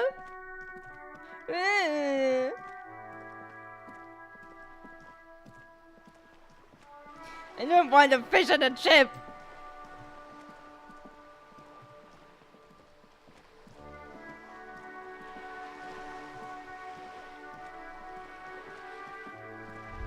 Fish is rich? Hell yeah. Whoa. Oh! What have we here? A bridge. A bridge with loose nails and rot-infested wood that creaks in the wind. A construction code violation if there ever was one. Kevin, it looks like we've got a construction road code violation. Sure. They never cleaned up the war damage. The rest of Revachol looks better, though. But Lieutenant, think about the splinters. The bridge is fine enough. Locals use it all the time, after all. It's nothing to worry about. Shall we? Aww. Wow. So someone's been a little boring. What? Yes, my standard liege. Someone's seen all sorts of wild ideas pop off and thought, I'll take the boring one. The regular, please. The brown. Kim, am I boring? You? I wouldn't worry about that. See?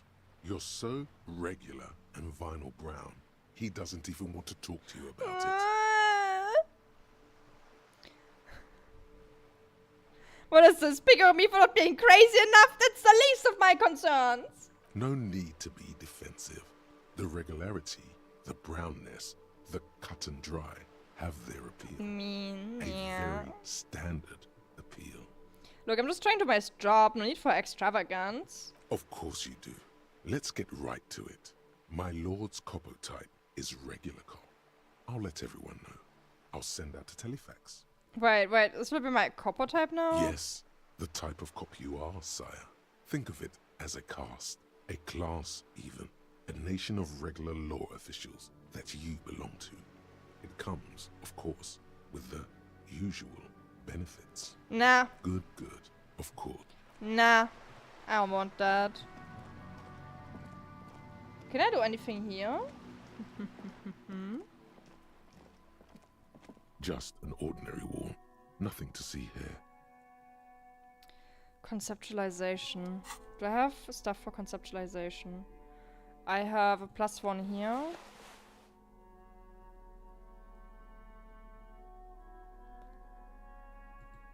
+1 there.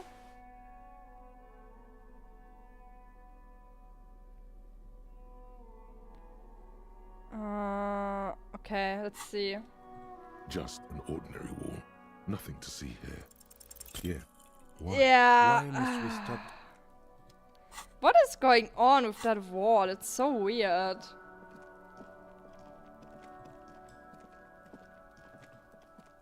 Anyway, let's go up. Let's tell the woman her husband is dead.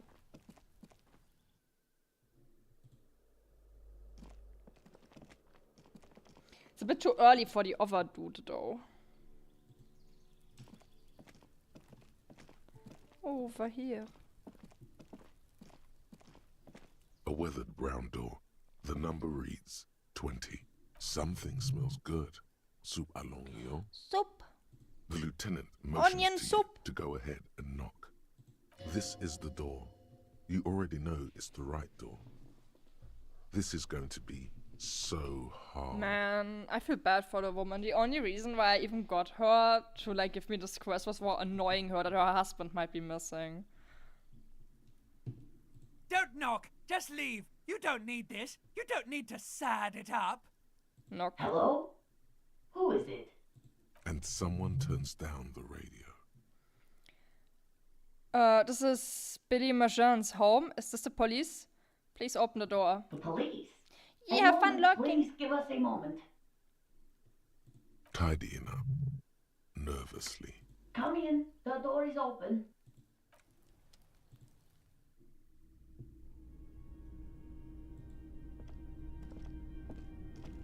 It's you from the book stand. Did you come to bring my cockatoo back? I don't think I introduced myself properly. I'm Billy. Would you like something to drink? Tea? Lemonade? We're out of coffee. The lieutenant has taken off his foggy glasses and is busy cleaning them in his handkerchief for now. You're on your own here. Thanks, but I'm alright. Is this about Victor, my husband? Is he in some kind of trouble again? I can come pick him up in the station if that's what. No, this is something much worse. Is he in the hospital? How bad is it? How about some small talk before you break the news? So how have you been? How have I been? You're not here to discuss me. What is this about, officer? Can't write a scene without knowing the actors. Ask more. Get comfortable around her. You live here with Victor, your husband, right? It's me, Victor, and the kids here. We have 2 daughters, Jenny and Jolie. Yeah, I remember you mentioned them at the book stand. They came home later. They're good girls. And where's everybody? I don't see anyone home. The girls are staying at their friend's place tonight. And Victor is out. He still hasn't come home. No. Vi, do you have any news? What was the name of the library? Oh, it's in Jamrock. The one at Mayro Street. I don't know the official name. Central Jamrock Public Library? I think, yes, if that's the one on Mayro. It is. What was he wearing when you last saw him? His old leather jacket. Can you describe it? It's just your average brown leather jacket, but he bought it as a teenager, so... No distinctive features? No, well, the lining is hand-sewn. It's blue. I tried to make the thing more weatherproof since he's running around with it in the middle of winter.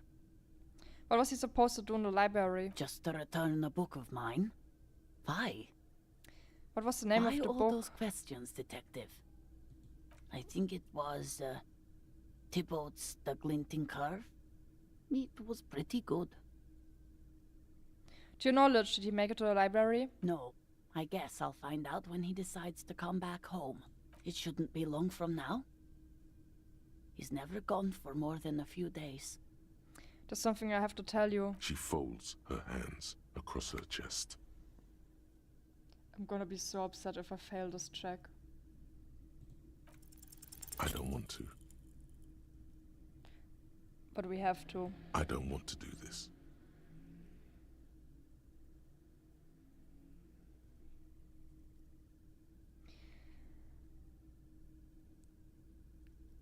Turn to Kim. It seems like there's a part of me that refuses to do it. Do what? Officer.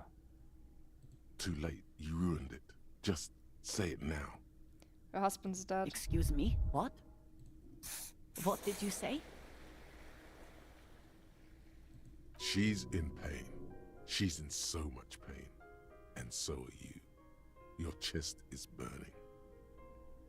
We are very sorry to inform you, but your husband, Victor Méjean, was found dead this morning on the Martinez boardwalk. Oh. Oh. But he was just... I understand that this comes as a huge shock.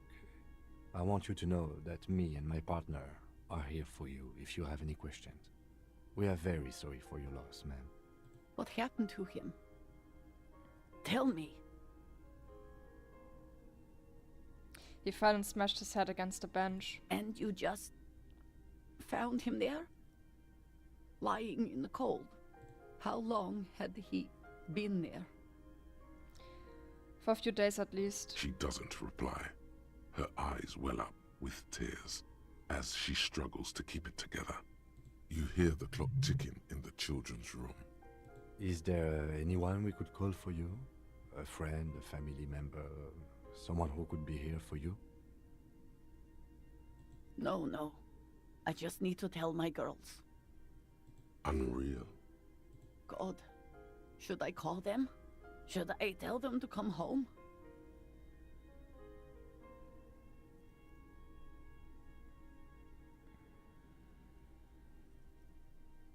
Yeah.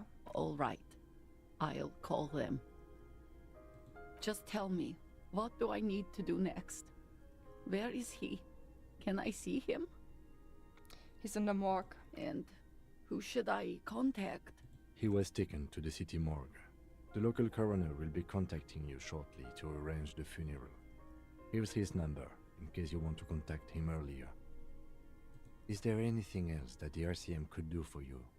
No, I'll call you if something comes up. I'm still a bit... Alright, that's it done.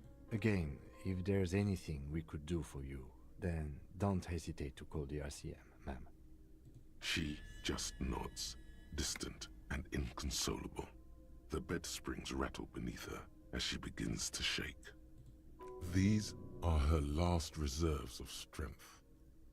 Her muscles will give in soon to a scream.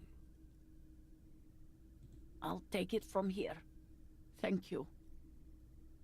We should step outside and talk.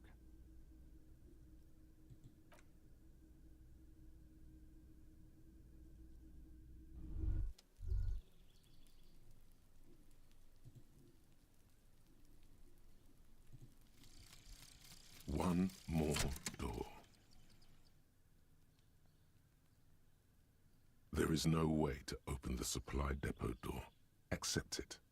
You cannot open all the doors. You have to integrate this into your character. Some doors will forever remain closed, even if every single other door will open at one time or another. Maybe to a key, or maybe to some sort of tool meant for opening doors. But this one will never accede to such commands. A realization crucial to personal growth. Crucial.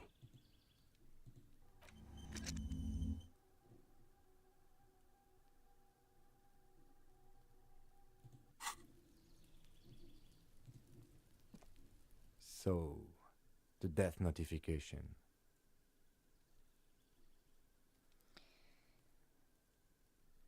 That did not go. Well? No, it didn't. I'm sorry, I know I fucked it up. It's alright, don't worry about it. I'll call the station when we're finished with the day, and let them know the name of the deceased. That's it? That's it. We should get back to our case. There's nothing more we can do here. What about Billy and her kids? There's not much we can do for them anymore, I'm afraid. Right, let's try to get back to it then. And, officer, I've seen worse. This wasn't the worst I've seen, okay? Now let's go. I really have, he thinks. She was strong. She made it easy for us.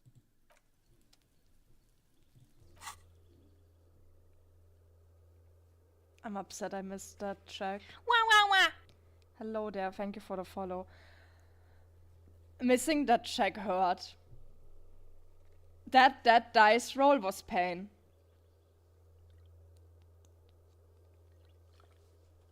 That was not okay.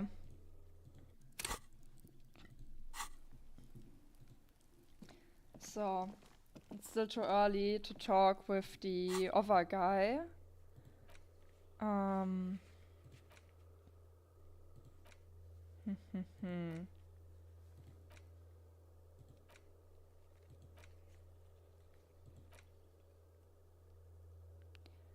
We can still ask her more, but I don't know how to do that yet. Oh, we have our badge. We can talk to her now.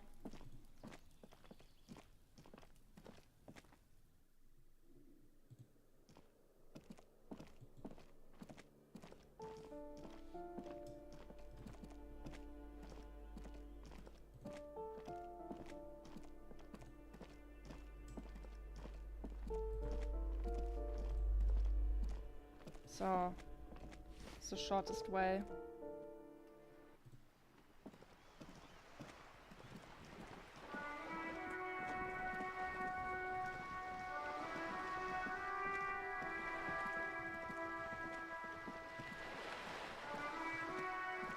You're back. Good. What can I help you with? Show her your badge. I found my badge, by the way. By love, you did. Pleased to meet you, Lieutenant W. Freighter Dubois. I am glad to see a man of high qualification. The situation is precarious. What can I help you with, Lieutenant Freighter? How about you share your information on the lynching, now that you've seen his badge? The goalposts have moved, Lieutenant. In the absence of the badge, I have informed my employer there will be a probe. I cannot rescind that promise. To my knowledge, the drivers are still at the roundabout. I will tell you everything I know when you've finished with them. This is her plan all along. My plan is to share information. The only way to do that now is by telling my employers you've kept your end, which I hope you will, because let me tell you, we are in dire waters. Meaning, the information she has will raise the stakes in this game. The sooner the probe is finished, the sooner I can share crucial information with you. Now, is there anything I can do for you in the meanwhile? Tea, perhaps? No, that's all for now.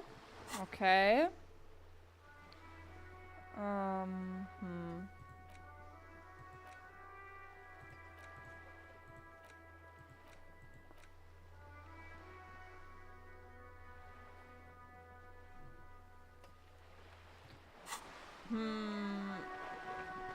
You're back. Good. What can I help you with? That's the man who was killed.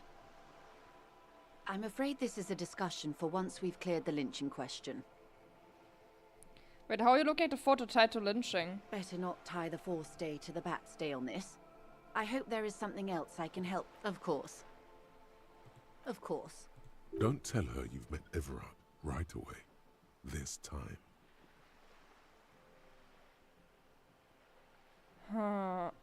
Drug The lorries are trafficking. still stuck at the roundabout. If the police is asking, one of the drivers might admit to it. So against the lorries are trying to hear like that, we already know that. But proof you have that the unit is involved. How do you think they're financing this strike? There are thousands of unpaid dock workers going strong for the fourth month straight. There was a shakedown of local businesses preceding the strike. Many were squeezed to bankruptcy to fund it. With all due respect to these desert cacti, the contents of a few cash registers cannot provide for 2,000 men. The local businesses can scarcely provide for themselves. So you think the strike is being funded with source ingredients for drugs? Precisely. Smuggled out of that very gate at night, most likely, then loaded onto lorries and driven to Jamrock. You simply need to find one driver who will open up to you. We already have some suspicions that one of the drivers was present at a lynching. The two might even be connected. Or not. Though, if you have evidence to the contrary, I'm eager to hear it. As eager as I am to share it, Lieutenant, once the job is done. Why didn't you come to the Elysium earlier? We did. On more than one occasion. Apparently, there's some sort of inter-precinct disagreement about whose jurisdiction this area falls under. We know the company has launched its own probe into the union's alleged involvement. We also know it's come up empty. It's not just the RCM. No one's been able to find any hard evidence. Well, here's your chance, officers. Ooh, okay, my mind up about the smuggling investigation. Yes? We'll take this case, probe the driver and see what it yields. Excellent. According to my reports, there are at least 3 lorry drivers lingering near the roundabout. Hopefully one of them will know something. It may come to nothing, or it may just blow the case wide open. I can keep the drawbridge up for a few more days at least. You should have the time you need. In the meantime, let me know if there's any other way I may be of assistance. Okay.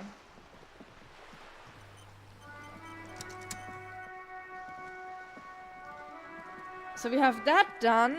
We can talk to the lorry drivers a little bit.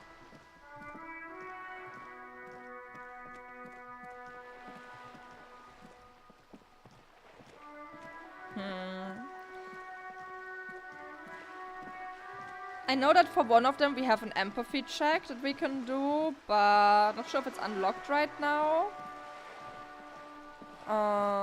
And then there is like the the racist mini boss.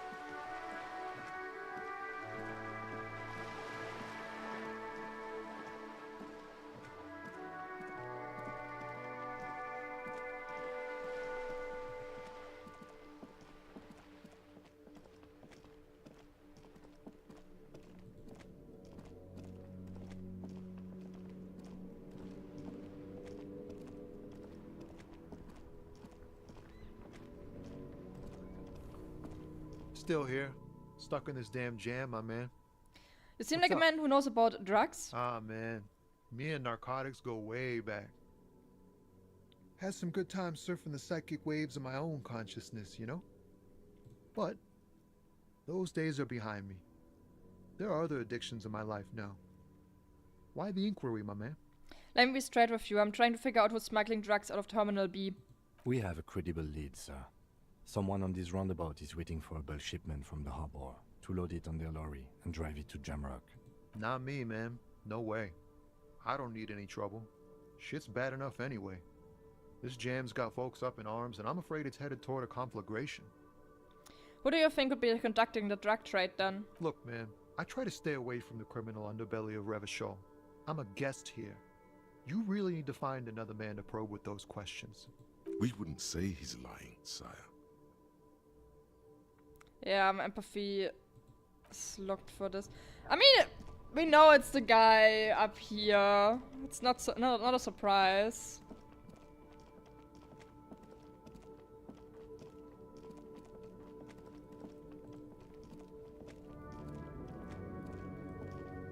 Looking for something odd? You Come love to a tell man, me to right? fuck What's the off stance again? on drugs? Drugs? They're shit, man. I don't let anything pollute my body. You smell of booze and cigarettes. What's different about narcotics? You know where that shit comes from? Sarah Miriza, Safre, Ilmara. They take the money from our local junkies here and then use it to outcompete us in the manufacturing sector. Yeah, the drugs from the other countries are taking away the jobs of our drug dealers. They know they can't beat us in a fair fight, so they have to get us to weaken ourselves somehow. It's racial sabotage, racial economic sabotage. Listen, I agree it's our responsibility to keep the poise of the streets of Revachol, right? He eyes you warily, unsure how to respond. This goes on for about 2 seconds. Then... I don't know shit. And if I did, I wouldn't tell you. Then what are you still hanging around here for? Most of our camionneurs have left. What do you think? I can't leave the lorry unguarded. Stuff's been getting looted lately. It's those little kips sneaking around at night. If they touch my stuff, the bosses will be on my ass like ass cancer. I did see one lorry with the trailer doors open on my way here. Do you know what happened? Yeah, I knew that guy. He was an honest driver who loved this country. We were having a good debate about genetics at the Wheeling in Rags when some kip boys smashed his lock and took damn near everything. Lost his fucking job over it. Since he left, I haven't had anyone to talk to. Bad for him, I guess. It's a fucking travesty, is what it is.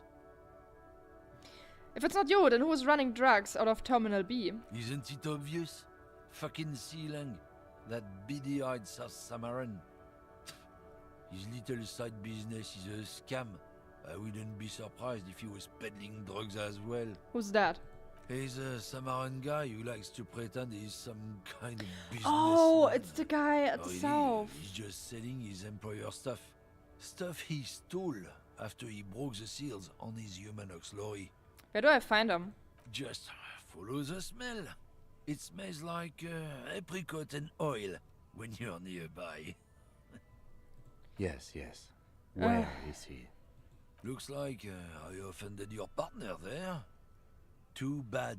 Sealang's usually a little bit south of here, near the canal. You can't miss him. Just yeah, push yourself. no he is. His tribe are natural liars. It's in their blood. He's your man, all right? 100%. I wouldn't be so sure about it.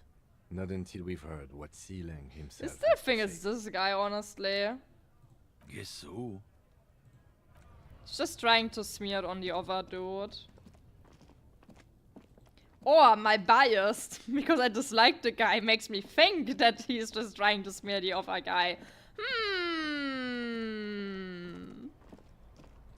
What's it gonna be?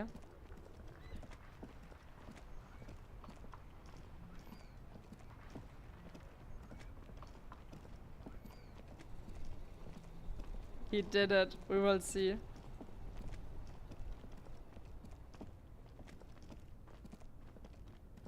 You see a Samaran street vendor surrounded by a motley assemblage of goods.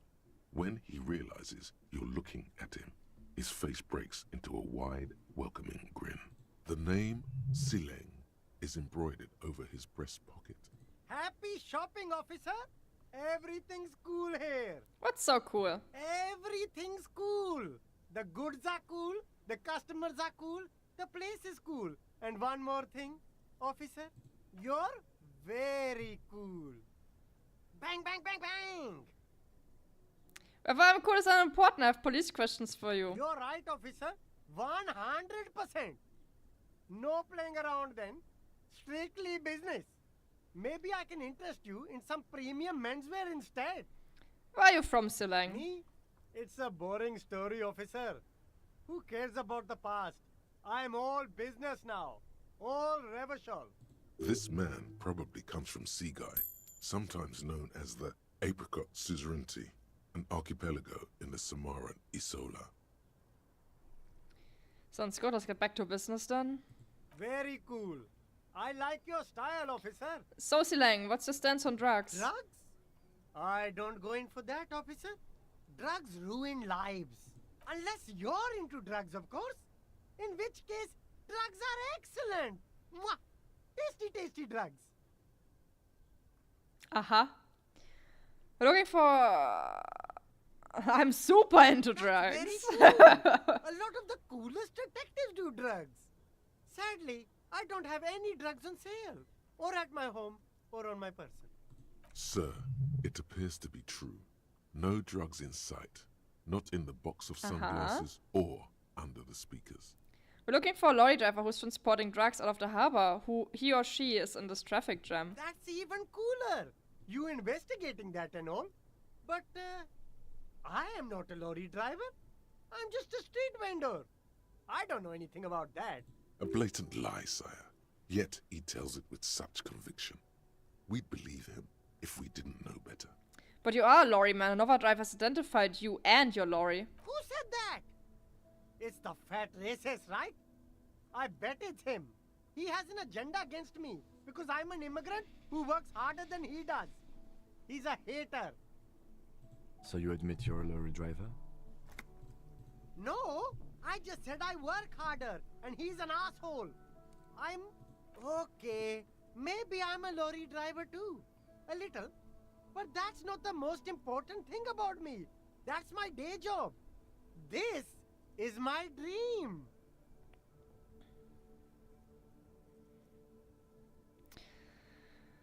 Stop scumming. What do you know about the drug operation at the harbor? Nothing. I told you. I'm not a dumb guy. I don't get involved with that crowd. And what crowd is that? Crowd. You know, the drug crowd. No, he wasn't talking about an abstract crowd. It was that crowd. It wasn't some drug cloud. You know who they are. Tell me more. Shush, please. There's bad people doing bad things here. That's all I know. Please, don't get me into this mess. I spent 15 years working my way up. Here we go. There's a tiny bit of truth on the table. Zoom in on it. Your body's stealing. Help us out. No one will know it was you. It's a she, okay? The other drivers call her the lady driver. You're better off staying away from her. The way they talk about her, she's no lady. Is the lady driver the old woman back there? Pointed the pale driver, dazed out. Strange. I don't know. Maybe. If she is, I haven't gone near her. I don't get involved. I told you. It could be. She was strange. He's not ruling her out. Who are these other drivers who talk? All of them. I don't know. I told you all I know. Are we cool now? Who exactly is talking about this lady driver of yours? The racist or the other one with the tattoos? All of them. Even the ones who've left. I don't hang out with them. I don't remember who has tattoos. Okay, we're cool now. All right. I scored. Let's cap this off with a purchase. You can walk away from here with funky sunglasses, detectives. Both of you. You deserve it. Wait him to give you some... No, I look around. Thanks. My God. I'm not gonna ask him for protection money. No, we're not gonna do that. We have enough money now.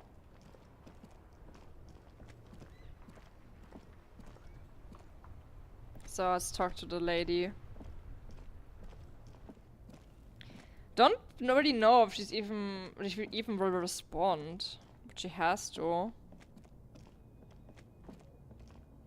Hopefully.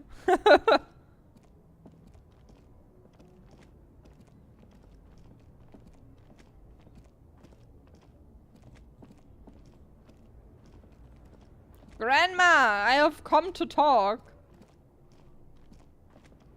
The woman still has her eyes fixed on the photograph in her hands. In the background, the radio plays. Step your fingers in front of her face. If you want her attention, you may need to be more forceful. Step your fingers twice. Where am I? Who are you? I was actually hoping you could tell me that. Never mind. I remember now. I'm still stuck in that traffic jam in the 50s. Where else would you be then? Back in Methka, during the time of the revolution. The sidewalks and cafes are filled with young people. I was on my way to see a new Boyadero picture starring Gabriel Buenguerro. Until you came along, that is. Who's Gabriel Buenguerro? This is Gabriel Buenguerro. A strikingly handsome man looks straight at you, his head crowned with a wide brim hat. His hair is dark as an oil slick, and his jaw the most perfectly chiseled thing you've ever seen. He was the biggest star of his day. Girls used to faint in the aisles of cinema whenever he came on the screen. And schoolboys used to memorize all his lines. In all likelihood, it's a world that's only ever existed in her mind. So take it you were in mask when you were young? Someone was. Someone, at least not your memories. They are someone's memories, boy. What difference does it make? Oh, if she's a it's complete me or crackhead. They're beautiful. That is all that matters. Beautiful and true. And they will win. They're coming for this, you know? All of this. Right, I have some other questions for you, police questions. Why not, Harife? It's not like I have anything better to do in this hellhole. There's something off about this woman. Tell her to show you the soles of her boots. Maybe she was at the hanging somehow. Show me the soles of your boots. Now what do you want with an old woman's boots, Sheriff? Please, help me out here, it's important. Please? I think you should let me get back to Gabriel Buenguerro. You are no Gabriel. Gabriel doesn't say please. She's wearing sturdy worker's boots, made of black leather. Buckles run across. The sole is also made of leather. Now the other one, please. Just before Gabriel, it was the coronation of Franco Negro. Now, there was a real man. There is no variation in the pattern you can see. She puts her foot down. Moreover, the boots were size 37. Tiny. The racist lawyer driver or junkie lady? I don't trust any of these. Another discrepancy, although not boot-related, is the coronation of His Innocence, Franco Negro, which happened 500 years ago. Wait, what do you mean? It was the coronation of Franco Negro? It was. And then it was no more. And I was no longer holding my father's hand. He was no longer descending the stairs in Ryle. The crowd. He'd completely cracked out. Silent. Perhaps it was another Harife who came and woke me up, looking at my boots, asking questions. Or perhaps it was one of the others in this carnival. I don't remember. As she says carnival, she gestures to the empty square with the statue and the machines. She's not odd-soul, they are not the boots that made the prince. I could have told you that from just looking at them. The size is 37. The feet of a little girl. They fit well on the pedals. Huh. What are you hauling? Diamonds. Diamonds, really? Of course not. But wouldn't it be marvelous if I was? Okay, but what are you really hauling? Whatever stupid things they put in the lorry, I imagine. So you don't know what you're hauling in your own lorry? I quit concerning myself with that a long time ago. Besides, I don't drive the lorry for the cargo, if you know what I mean. What if the cargo is contraband? Then it's contraband, lawman. What? Do you want to take an old woman in? Be my guest. Lock me away like Bad Hand Hermenegildo. Bad Hand Hermenegildos's bad hand strangled 300 people. What can I say? Some people just really like strangling people. Alright, are you the lady driver? You just call me a lady, Harife. Well, aren't you a lady? The woman's malevolent cackling fills the roundabout. I'm a lady like you are Gabriel Buenguerro. Only in dreams. So you're not the driver everyone is terrified of? I'm only terrifying to small children. And to those who used to know me. Yeah, it's not her. Believe me. There was this female driver I was told of. How should I know? Do I look like I spend a lot of time with the other communers sniffing around? when I have my movies to go to. Why are you scary to people who used to know you? Because they can no longer recognize the person I once was. That's all I need to know, thanks. Oh, Sim. You seem like a woman who knows a thing or two about drugs. What do I need drugs for, Lowman? What I see, what I feel, the great adversary, no drugs can compare. The adversary? Yes. There is a protagonista and an adversario. I am on the side of the adversary. There's no coming back from that hole. Those epithets are familiar somehow. The great adversary. The great unrest. Okay, let me ask something else The then. woman sways her wrinkled shell back and forth. A strange Before I grin came, you across her seemed face. away. She's just a distracted old woman. We should maybe let her get back to her things. So he doesn't think she's the lady driver? You hear that, Lowman? I don't think your partner likes you spending too much time with me.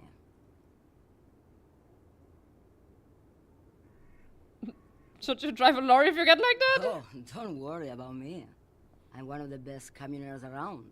I drive routes no one else will. What routes? The Monosov's Land, Udajnaya Zemlya, the Western Plain, the Transcatolia Magistral, U418, Adestradas du Mirador, all the good ones, the deep trenches. Cool, right and until the you're bigger dust, slide. sister. Irmao. I already am dust. Thank you for now. Yes, go. Enough jamboree. I need to get back to Mesky. Well, this went nowhere. Oh, who's the lady driver and where's her lorry?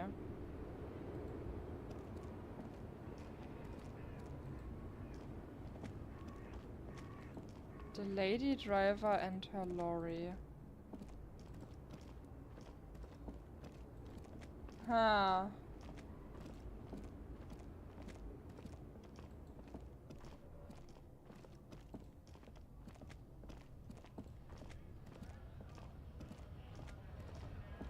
A lorry stuck in the Maybe the one that's a bit more cooperative can tell us?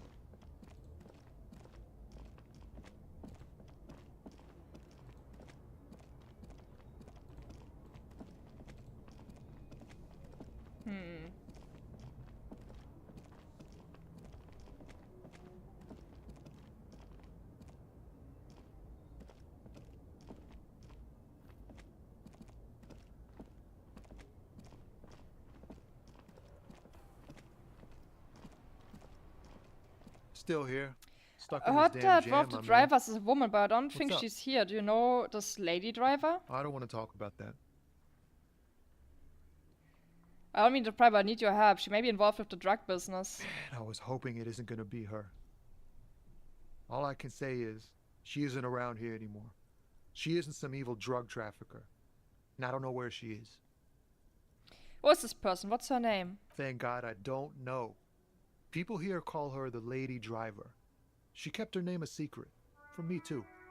Now I see why. Who is she to you? A friend? An acquaintance. I don't know. She was the only person in this damn jam I could talk to. She's someone I don't want to rat out to the law, okay? What does she look like? A youngish woman. Gruff, but in a cool way. What color hair? Blue and violet. Dyed. It was violet when she got here. Blue before she went. Then she may have dyed it again. I asked you who's conducting a drug trade and you said you didn't know. Now you're saying you do. I didn't, man. I told you I was hoping it's not her. That she wouldn't be mixed up in it. It's true. We would of course a lie. But a kind heart is tricky. Bah. Emotional rhetoric. He knew something and he didn't share it with you. That's a fact. When did she leave? Damn, I don't want to... Please just let it go. Whatever she did, it can't be that bad. She's not a bad person. I know that much. We can't just let it go. It's part of a police investigation. That's how it always is with you, isn't it? All part of the investigation. The girl's troubled. If you hunt her down, she may not survive it. I can't have that on my conscience. It won't come to that. We won't pursue her on this. This is information only. I don't believe you. You said she's troubled. How? She's got the darkness in her. That young person's darkness when you think it's all over. And you're looking for a way out. She shared this with you? Yes. Which is why I don't want to snitch on her. I was told everyone's afraid of her, you're not? I heard the rumors. I saw the other drivers looking at me strange when we talked.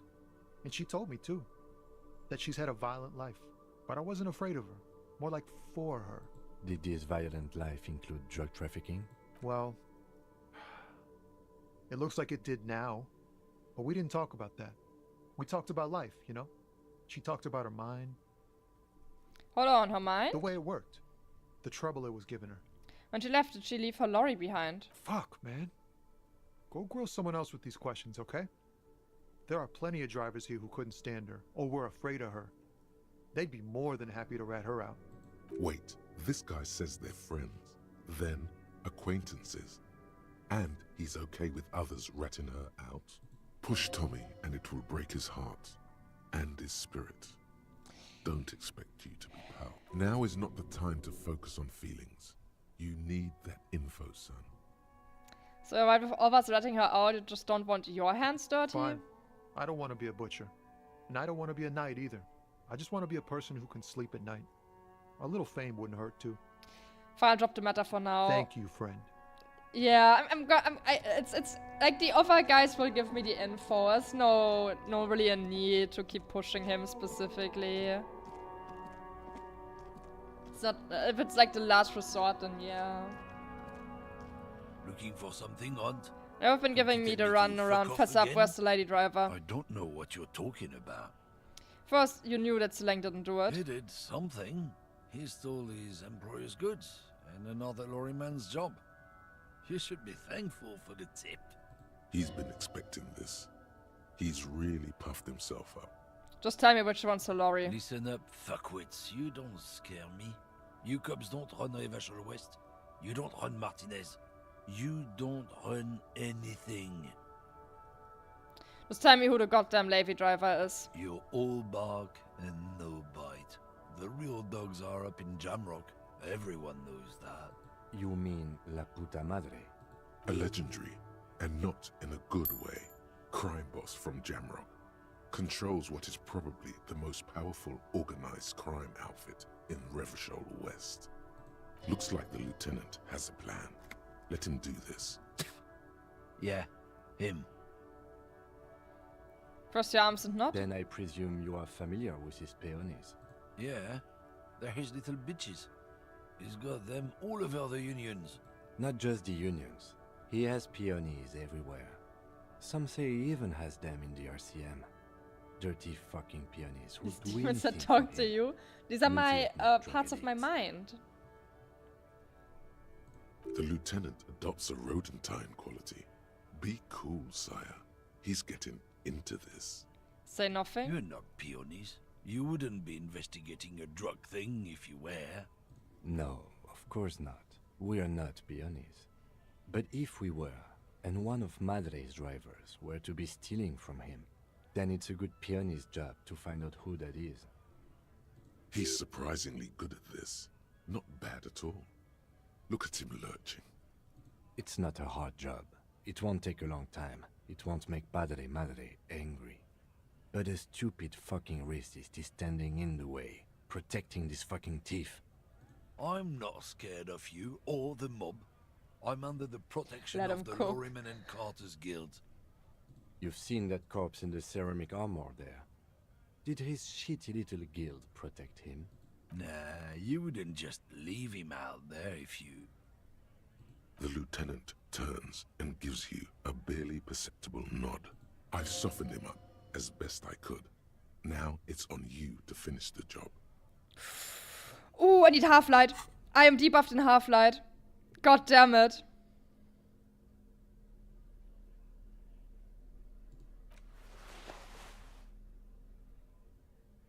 Do I have anything?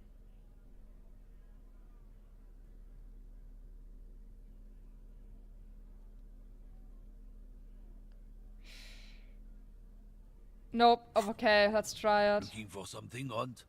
Come to tell me to. Men like this only respect two things. Strength Finally a and W. fear. Time to turn up the volume. Show me her lorry right fucking now. The lady driver's lorry. Where is it? Fuck you. I told you. I'm not gonna. There. His voice grows smaller as yours. Wah, wah, wah. Hello there. Thank you for the follow. I'm gonna fuck you for the rest of my life, you understand? Fucking homo cop. Look, fuck you, man. It's some lorry down there.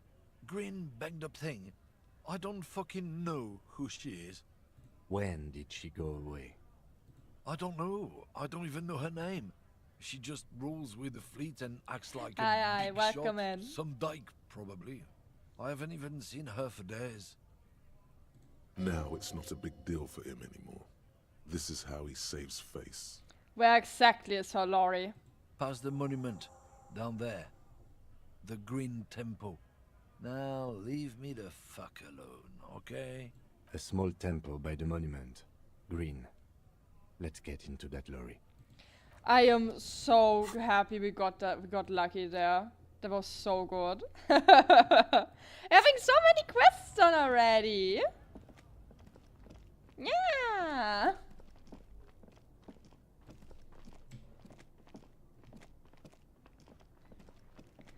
Green lorry. Green lorry.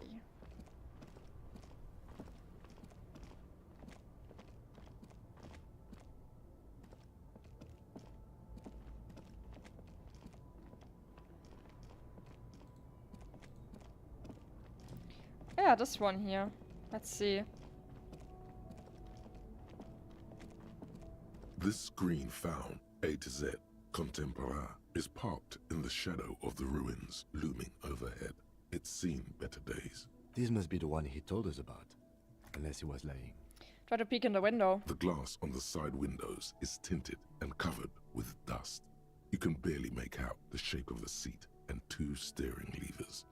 Try the door handle. The door is locked. The handle looks shiny, like it's recently replaced. How are you going to get this open, Kim? Use the pry bar to smash the window. Open it from the inside.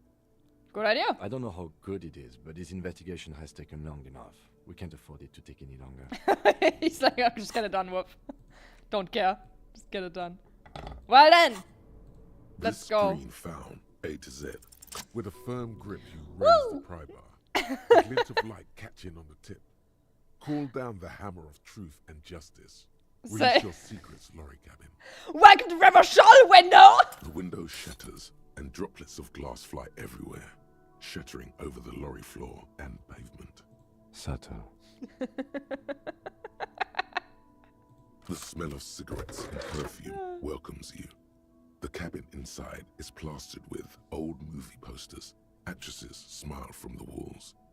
There's a radio transmitter in the front and a toolbox tucked under the driver's seat.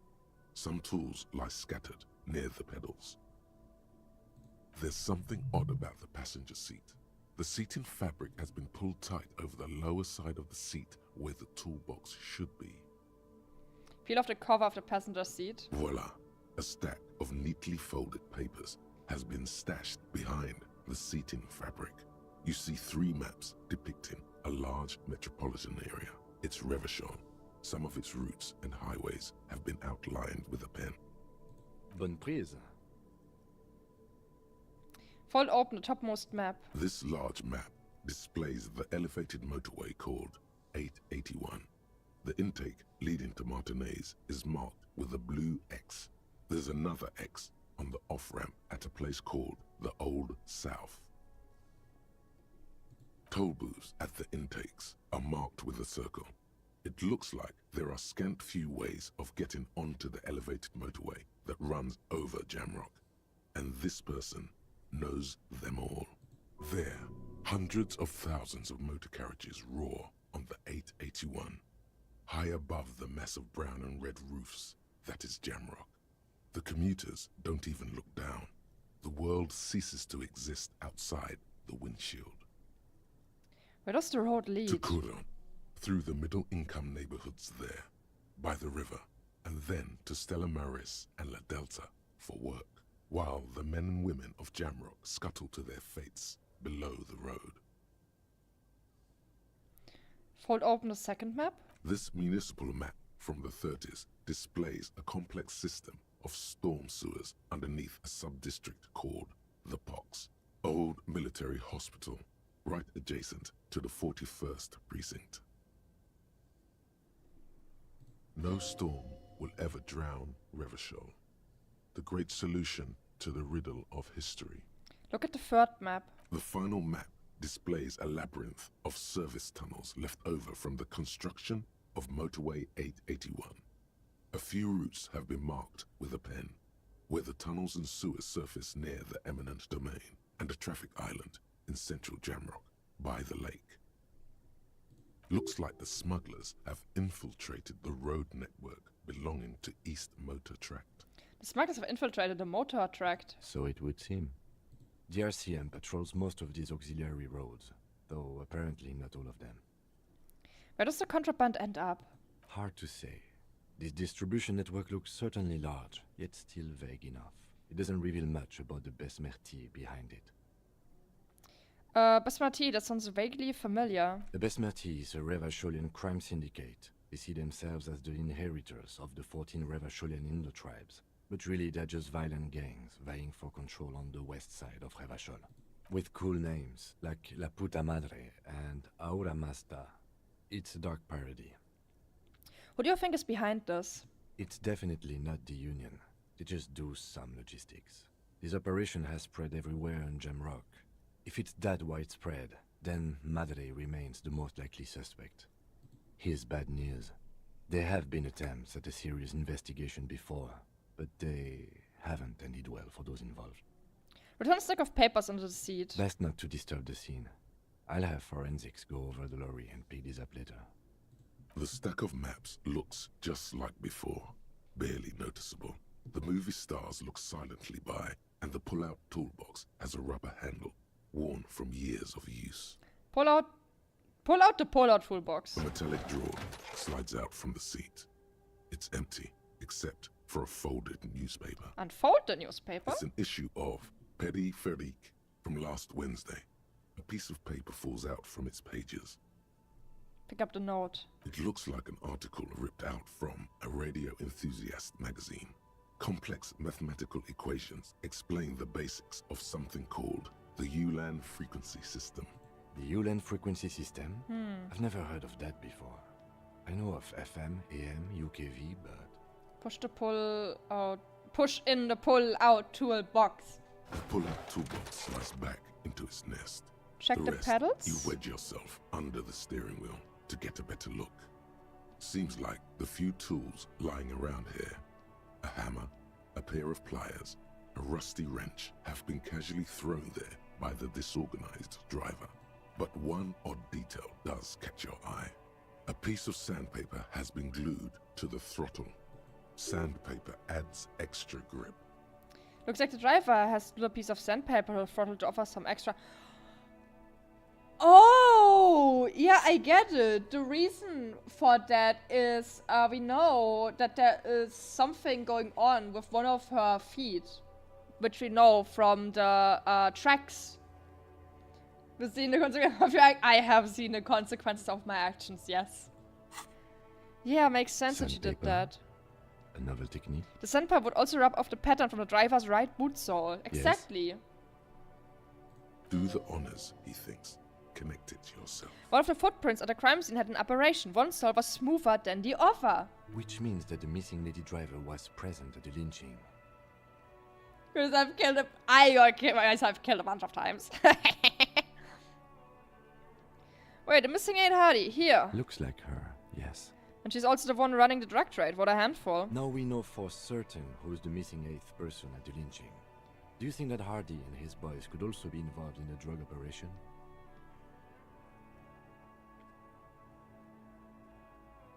Not necessarily. Later I could have kept the drug trade a secret. You're right. But we should still go and see what Titus has got to say on the matter. Are we finished with the lorry? The movie stars are still smiling from the walls.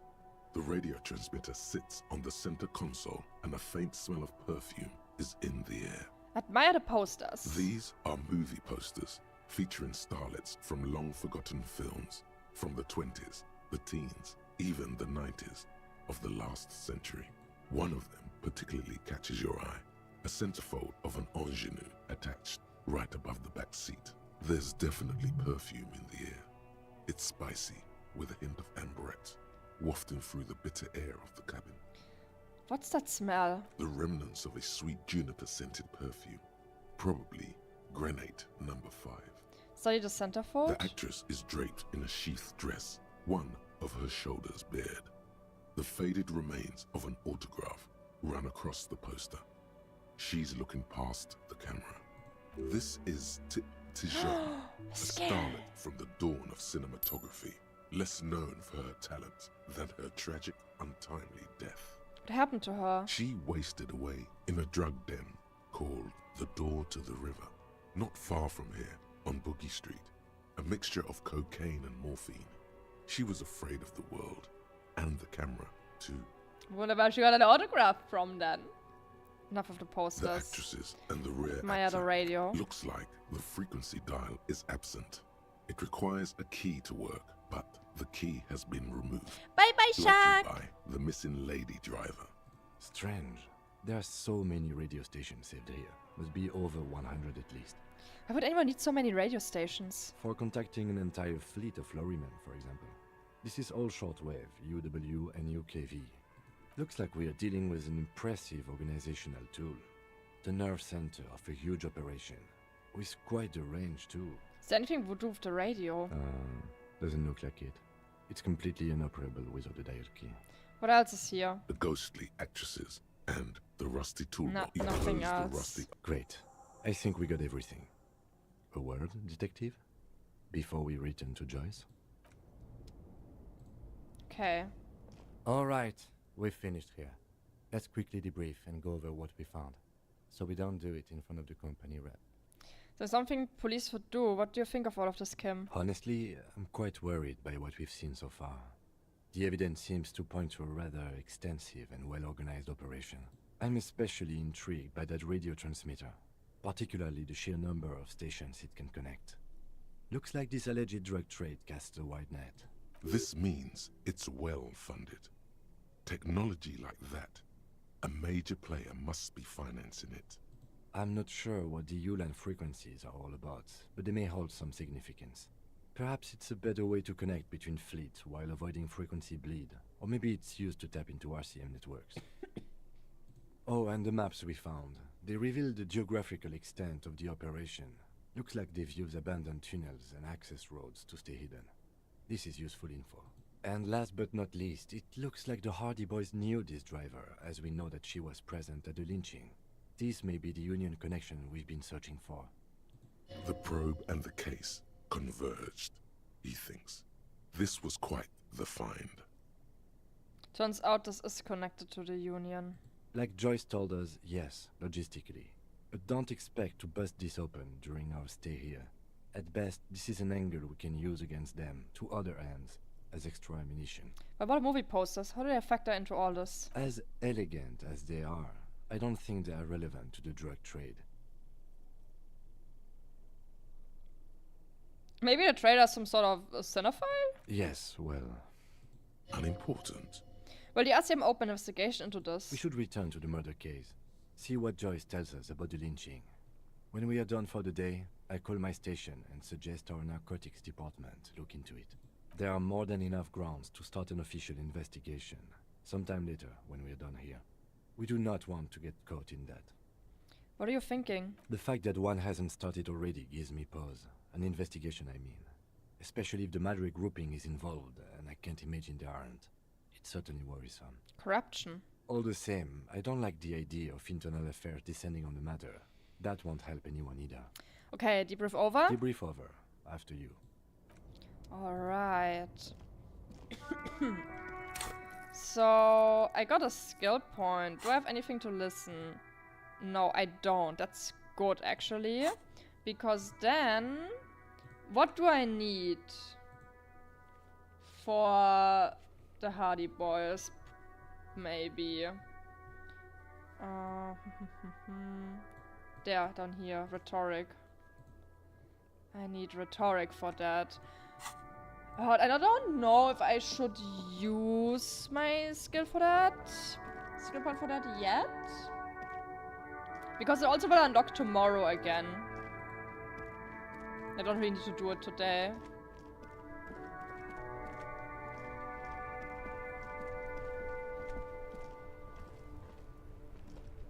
I saw you poking around in Lady Driver's lorry.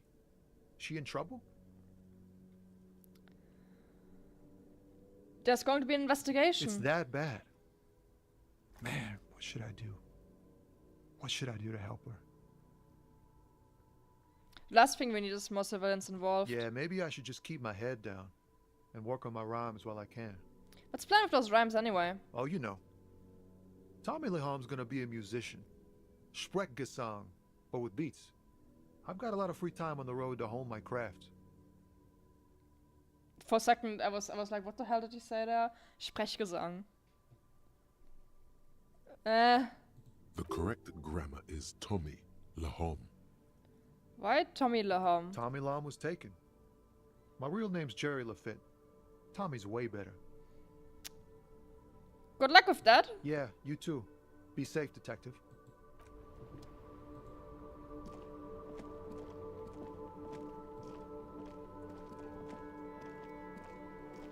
Sprechgesang is basically when you are not really singing, but whether it's more like talking. Yeah. I don't know how to properly explain it, because for me the word like already explains it in itself. But for those who don't speak German, it's like kind of like talking as a song. I don't know how to explain it.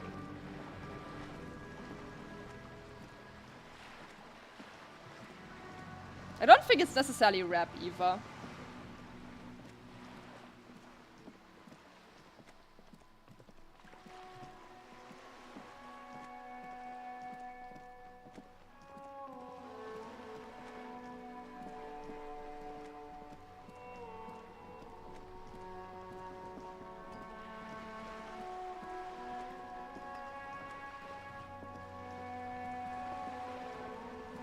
You're back. Good. What can I help you I with? spoke with the lordman at a roundabout. Yes, my eyes on the harbour have sent word to that effect. Wah, wah, wah. What have you discovered? Hello there, thank you for the follow. Where exactly are these eyes located? It doesn't really matter. And I do apologise for the surveillance. Wild Pines can't afford to be blind at a time like this. One of the tall buildings overlooking the roundabout, most likely. That would give them a read on the entire quarter. Game of Azra, yeah. Thank you. In any case, it's a relief to I know hope you enjoy someone's your looked stay. into it. If I may ask, will there be an official investigation? I assume you discovered there is an operation. The lieutenant is about to interject. Cut him off. This decision should be yours. No, I'm gonna let him handle it. If there is an investigation, it will be part of an ongoing operation, subject to confidentiality. I'm sure you understand. Of course, detectives. In any case, you've held up your end of our arrangement. I trust you with the rest. Now it's my turn. I wouldn't normally break protocol like this, but the situation demands it. If you don't solve this murder, I'm afraid we may have a bloodbath on our hands. What was it about a bloodbath? Yes.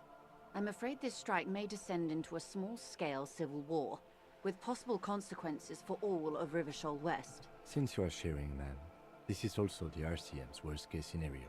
Then we're on the same page, as grim as it may be. I've already heard about a connection between the lynching and strike, but I need your testimony. I have an indirect role to play, I'm sad to say. My employer experienced a momentary lapse of faith in me. In that moment, they elected to deploy a private military contractor as an insurance measure. They called it my security detail. A momentary lapse of faith! They were dispatched after I relayed the union's initial offer. Every worker... A member of the board. I tried to convince my employer it was simply a piece of rhetoric, or a joke. They did not appreciate the humor. Do you need a security detail? Absolutely not. These mercenaries are muscle, pure and simple. They are meant to intimidate the Union into surrendering. Who are they, exactly? Crenel, an Oranese military company. As far as I know, 3 arrived in Martinez. They report to me sporadically, but they do not answer to me. To be frank, our relationship is deteriorating. Oh, is that one of the guys who's standing in front of the door? They wear ceramic armor, have semi-automatic weapons, and years of combat experience. No? They also have trauma and stressor disorder, and no idea how to conduct themselves in an urban civilian environment. So, what happened? The story is, one of them, the Colonel, I don't know his real name, sexually assaulted a local woman while he was drunk and separated from his unit. This allowed some of the more militant Union members to subdue him. He was taken out behind the whirling in rags and lynched. We already know that's not last true. Sunday night. We already know that is not necessarily true. Nothing. Mr. Clare refuses to let me into the harbour. I have not been able to discuss this matter with anyone there. The remaining 2 Crenel contractors carry out their orders, for now. For now. It's a smokescreen. In secret, they are conducting an independent military tribunal into the lynching. Once this investigation is concluded, executions will follow. What is the nature of this so-called investigation? Whether to execute one, some, or all of the Union militants. Oh boy, that's not good. It's not good, no. My only hope is that you provide a single concrete suspect before the mercenaries indiscriminately pick theirs. Simply put, if you don't pin this on someone good and do it fast, they will identify and execute everyone present at the lynching. This in turn will force the Union to respond. Yeah. They would have to project strength and power. The Debardeurs have over 2,000 men. It will be 1,000 to 1. Have you ever seen a hornet invade a beehive, Lieutenant? It's not pretty. The Seraï's giant hornet, the world's Honestly- second largest insect, can kill 40 honeybees a Honestly- minute, while a group of 30 can decimate an entire hive of 20,000 bees in less than 4 hours. I have absolutely no love for the Hardy Boys. Like, if they get taken out, well, sucks to suck. Don't like them. But they're not to be fully at blame here. There's more going on. Just pinning it on them is not a good idea. These men work in tandem using semi and fully automatic firearms. Their armor is virtually impenetrable to muzzle-loaded weapons, even yours. Most Union workers don't have guns at all. As I said, a bloodbath. This is a pretty bleak scenario to describing. Many bleak scenarios have already come true, Lieutenant W. Frater Dubois. All we can do is keep the rest from going the same way. One single concrete suspect delivered into civil court, and I may be able to defuse this situation. What can I tell you about Crenel? Not much. Their public resume is relatively good, as far as private military contractors go. I believe they were once called Downwell. They boast a long list of clients: Saint-Baptiste, Welchman-Lorenz, Eintracht. A warning sign, however. The operations concerned all take place in third or fourth world countries.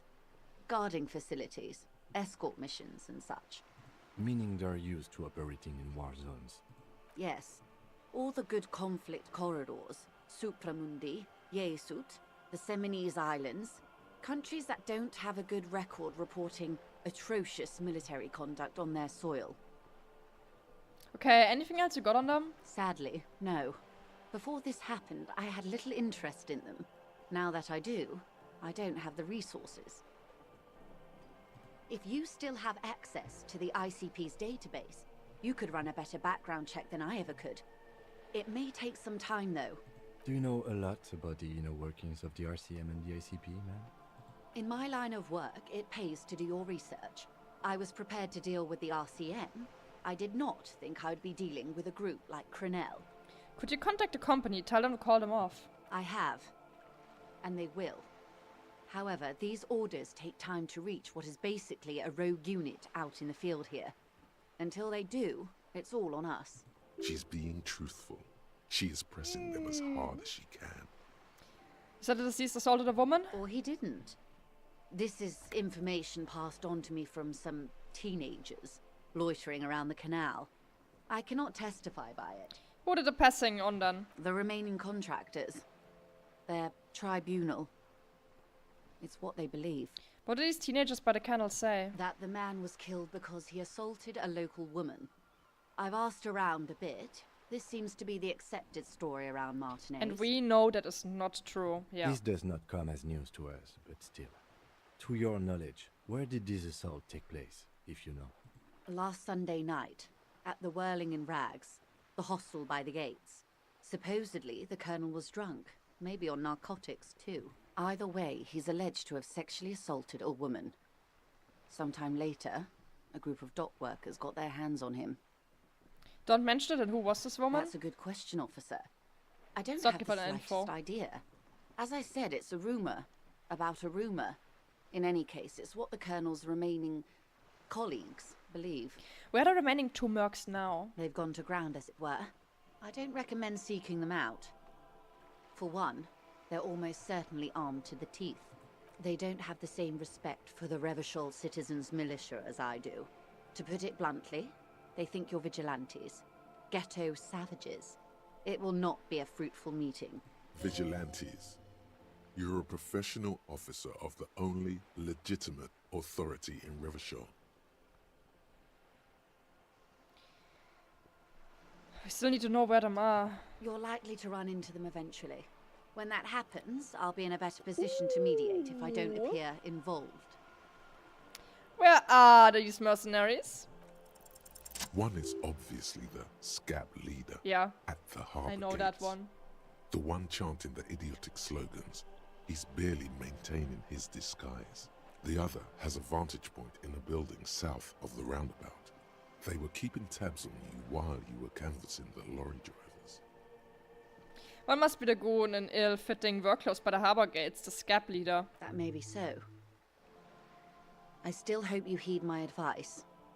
There's no need to kick the hornet's nest. For all your talk of averting this catastrophe, the situation at the gate is a powder keg. Does this not bother you? Of course it bothers me, Lieutenant. But my hands are tied. How would my employer react if it appeared I were intervening on behalf of the Union? Your concern may be appearances. Ours is keeping the peace. One is probably in the building overlooking the roundabout. That would afford a good vantage point. In any case, it's practically inaccessible. Where is your radio for contacting them, if I may ask? Do you have an earpiece? Heavens no. I'm not an undercover agent. There's a short wave at the ship's wheel.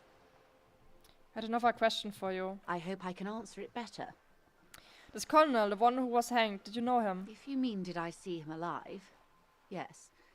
But I did not know him. His name was? Lely.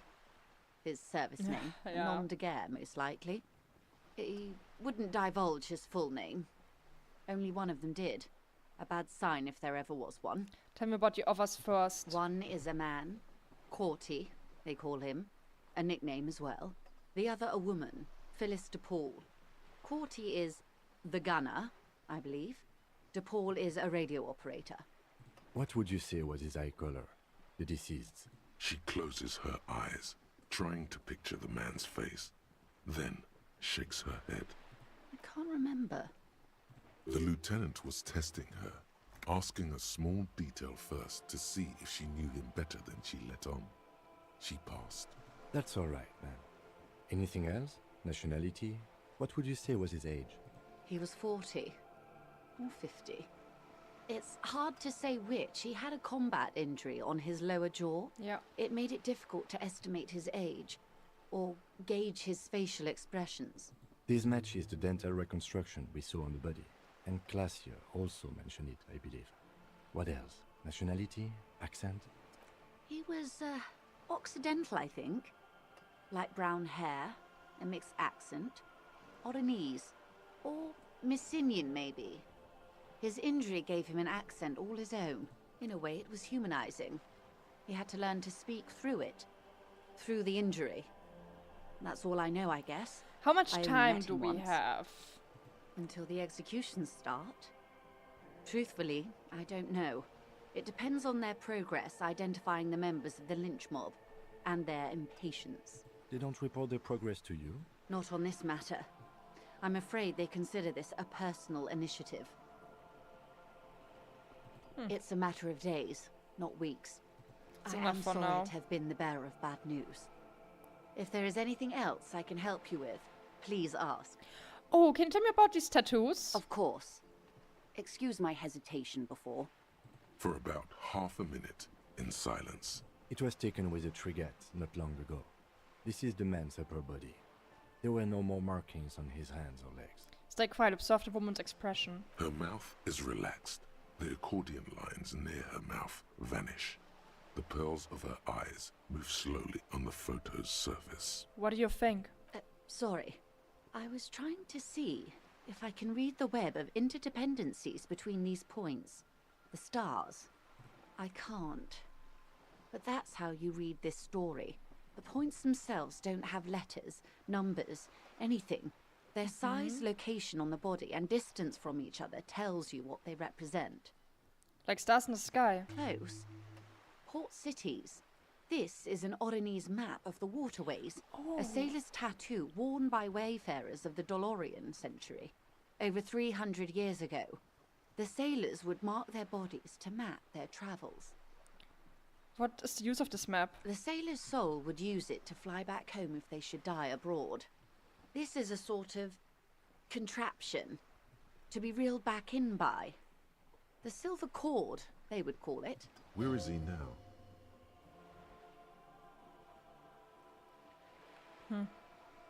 So I'm going nowhere but the morgue. Times have changed. What travels did the man make? Quite a few. Vredefort, the Oronese capital, traditionally stands on the right shoulder. He started somewhere near here, I think. What next? Then he made his way to the Pretto Grande, through what I think must be the Stutz Canal, an artificial channel through the Occident. From the Pretto, he sailed to the Insulindic Ocean, first the Semines Islands, then this. What is that? Revachol. Those are the two constants. Vredefort on the shoulder, and Revachol in the heart. They started the tradition of these maps right after the discovery of Insulinde, at the dawn of the Inter-Easlary Age. The old world passing by, and the new world already here. You said you can't read it. I can't. This man was no sailor, and these are no ports. I can understand geographic fragments, but not their meaning. Who could tell me more? His platoon members? The other contractors, though I do not suggest you go and show them that picture. This man was their friend and comrade. You're right, not a good idea. I'm gonna take the quest, but I might not follow it up on. Do, Detective Dubois. I don't think deciphering that tattoo should come before public security. But if you should wade into the mob to find out, I couldn't stop you. We will be careful, Anne. It's all for the tattoos. Thank you for your help. Is there anything else I can help you with? Nope, that's all. So, yeah. Actually have 2 skill points to give away. I'm gonna keep them for now. How am I on my... Oof, 45%. Okay, we now... Basically, we can't really waste any more time somewhere... Like, spend any time somewhere else. Because I need to get to... the dude that didn't want to talk to us originally. What's in here? Oh! A cool code! Whoa, look at me, I'm blue! Dabba dee dabba die! Hell yeah! It's just about 9 exactly. 1.5 hours left.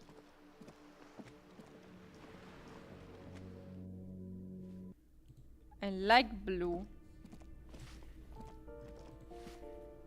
That's balcony, right.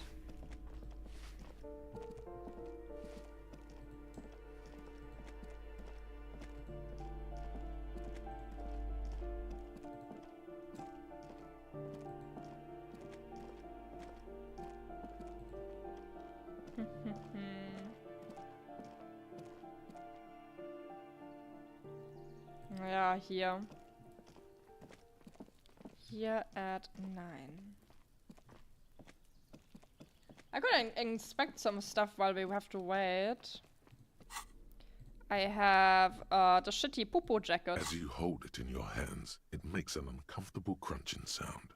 Man, how did this jacket get so disgusting? It's a sordid, filthy tale, not for the weak. Are you sure you can stomach it? Think about it. It occurs to you that you're not even holding the jacket itself, but rather the thick crust of jetsam and seagull shit that ensconces it. It smells like a dead sea creature, tangled in grey strands of seaweed. It must have spent quite some time in the water before the tide deposited it ashore. Okay, but what's the crust made of? Somehow, it was carried or dragged to the boardwalk. If not by human hands, then perhaps the feral dogs that prowl the beaches at night. Bunch more to explore on the left side of the map. Yeah, I know. I have not fully explored the area at all. The faint impressions of many footprints are also present, though it's impossible to tell what kind or how many. Suffice to say, the jacket spent some time on the ground before someone draped it over the railing. What happened once someone put it on the railing? The crust is hard. This jacket spent at least a day baking in the sun. Who knows what happened to it then? I'm just going to pretend I didn't think about any of this. It's too late. You've already thought about it, and now your hands are covered in muck. Maybe wipe my hands on my pants? Oh! No, then it'll just be I nearly your died. pants. This is a disaster. You'll never get the smell out. Right, what now? As you hold it in your hands, it makes an uncomfortable crunching sound. Why did I fondle the shit jacket again? There is no why. Just put it away then.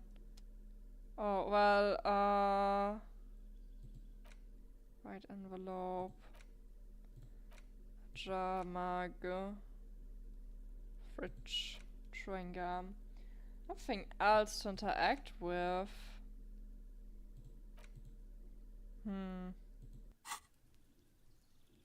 What do I do? I'll go with my quests also.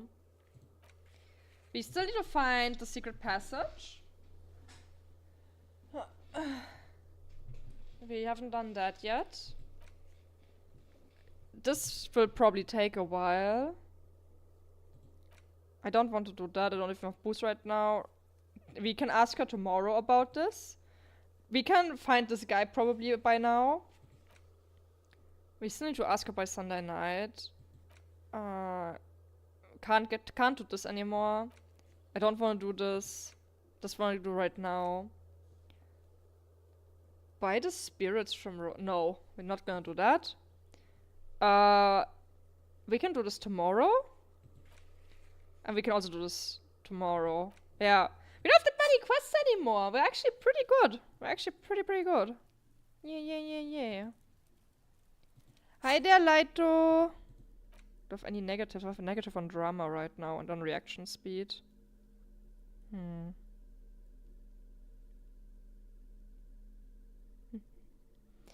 Should be fine. What's the amazing working? Pretty good. We're pretty solid by now. Pretty far. At least I think I'm making good progress. Right now I need to wait a little bit for the time to pass to continue doing something. Oh yeah, it's also like, is my sound fine and everything? Now that I have been using it for this entire stream. Does it sound better? Does it sound weird? I caused domestic violence.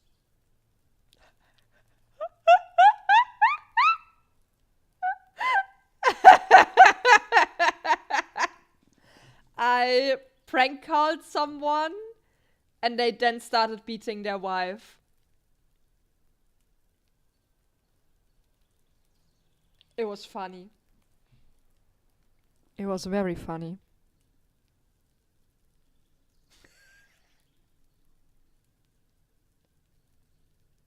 I am the horrible creature. No, just wait.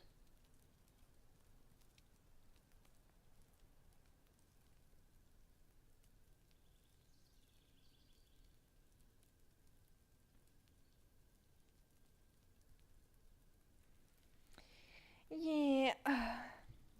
I also have a lot of money. Now I can do the uncomfortably close to the microphone voice when you want to threaten the viewers. You mean like this? I can threaten you. Go fuck yourself.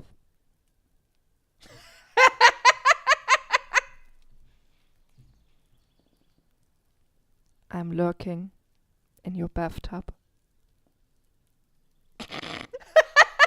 Go away! I fucking hate ASMR! Never doing that again just for that comment. I find it funny that I actually have to not use the pop filter because otherwise I'm just very, very distant when I put it in front. That's kinda funny. I don't know how else to describe it. But yeah, I'm glad everything is working. Need to check the VOD later after I'm done streaming to see what it like sounds like for all of you. I need to see how it sounds.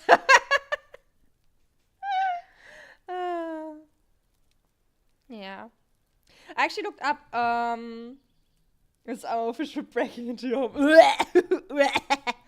I actually checked how long this game is, and apparently it's around 20 hours to complete, and we're actually, I think, are we getting like kinda towards the end? Because I feel like I'm still like in the middle of the game, but apparently it's only quote unquote 20 hours. So far we have played 8, 10, 11, 15. Yeah, we have almost played for 20 hours. Chance of fish currently being a bathtub is low but never zero. Exactly. The chance is never zero.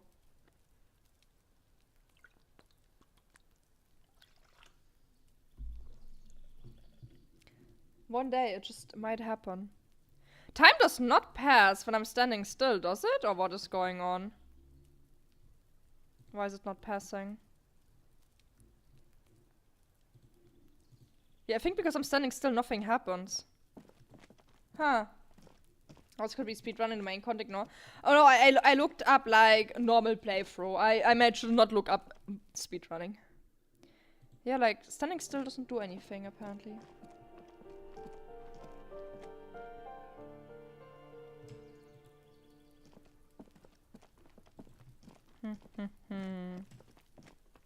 I can't get into the greenhouse, is what I find kinda interesting. I wonder why that is.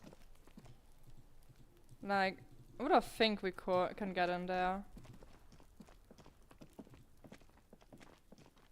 Can we talk to the Kunonis? Trying to sneak up on me? Nope, nothing.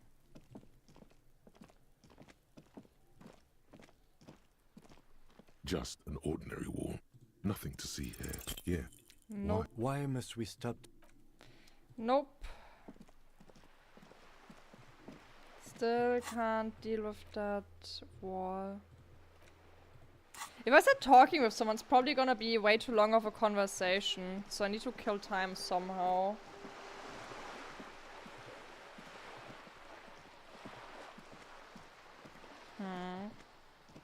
I should probably also be able to get new tools. Because I know that we can get new tools somehow for at least the freezer. To open that one up.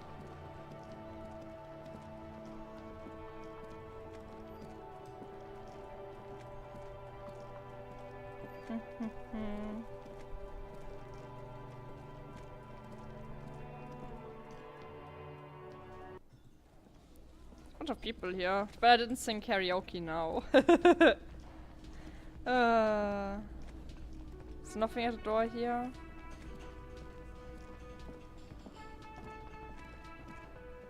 You see a heavy steel door. The door doesn't. The cobalt, it leads to a side building. Nope, still nothing with that.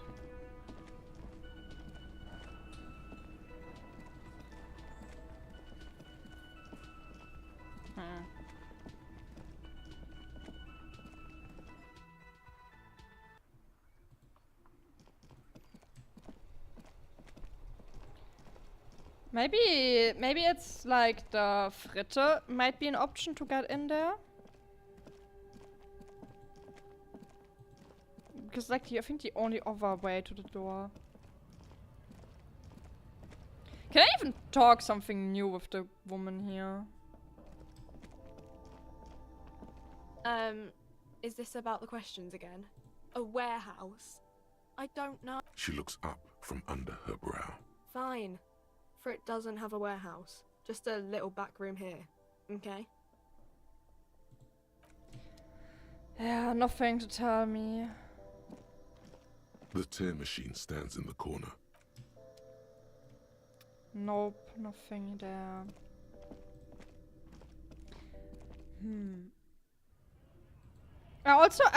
I know that the rolling racks and the other building are connected, but in the other building, there was no way over to here, unfortunately.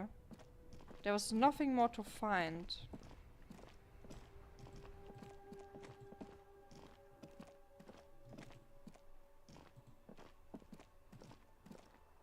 Or maybe I can sit on a bench to wait. The worn and beaten. We can sit on. You can revisit the bench if you ever need to. Oh, nothing to do. I should also maybe buy some of the books. Oh, they still have open. I actually can go buy a book. Let's do that. The display rack is brimming with worn paperbacks featuring an extreme I wanna buy it. It's a bestseller for a reason. Oh, more Hjelmdal. mountains of it. Heroic. Anything here? A small mountain of colorful board game boxes. There are numerous types of games for all ages. Buy it. If you say so, but you better stay away from those immoral occult rituals. Yay! I got entertainment! Let's go back. We can pass time now.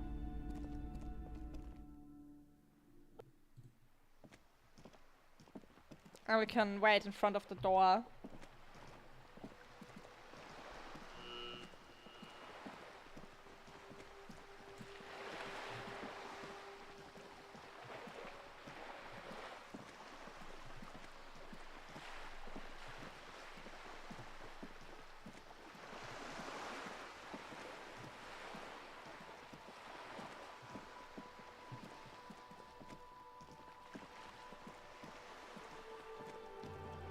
Being able to buy stuff feels good.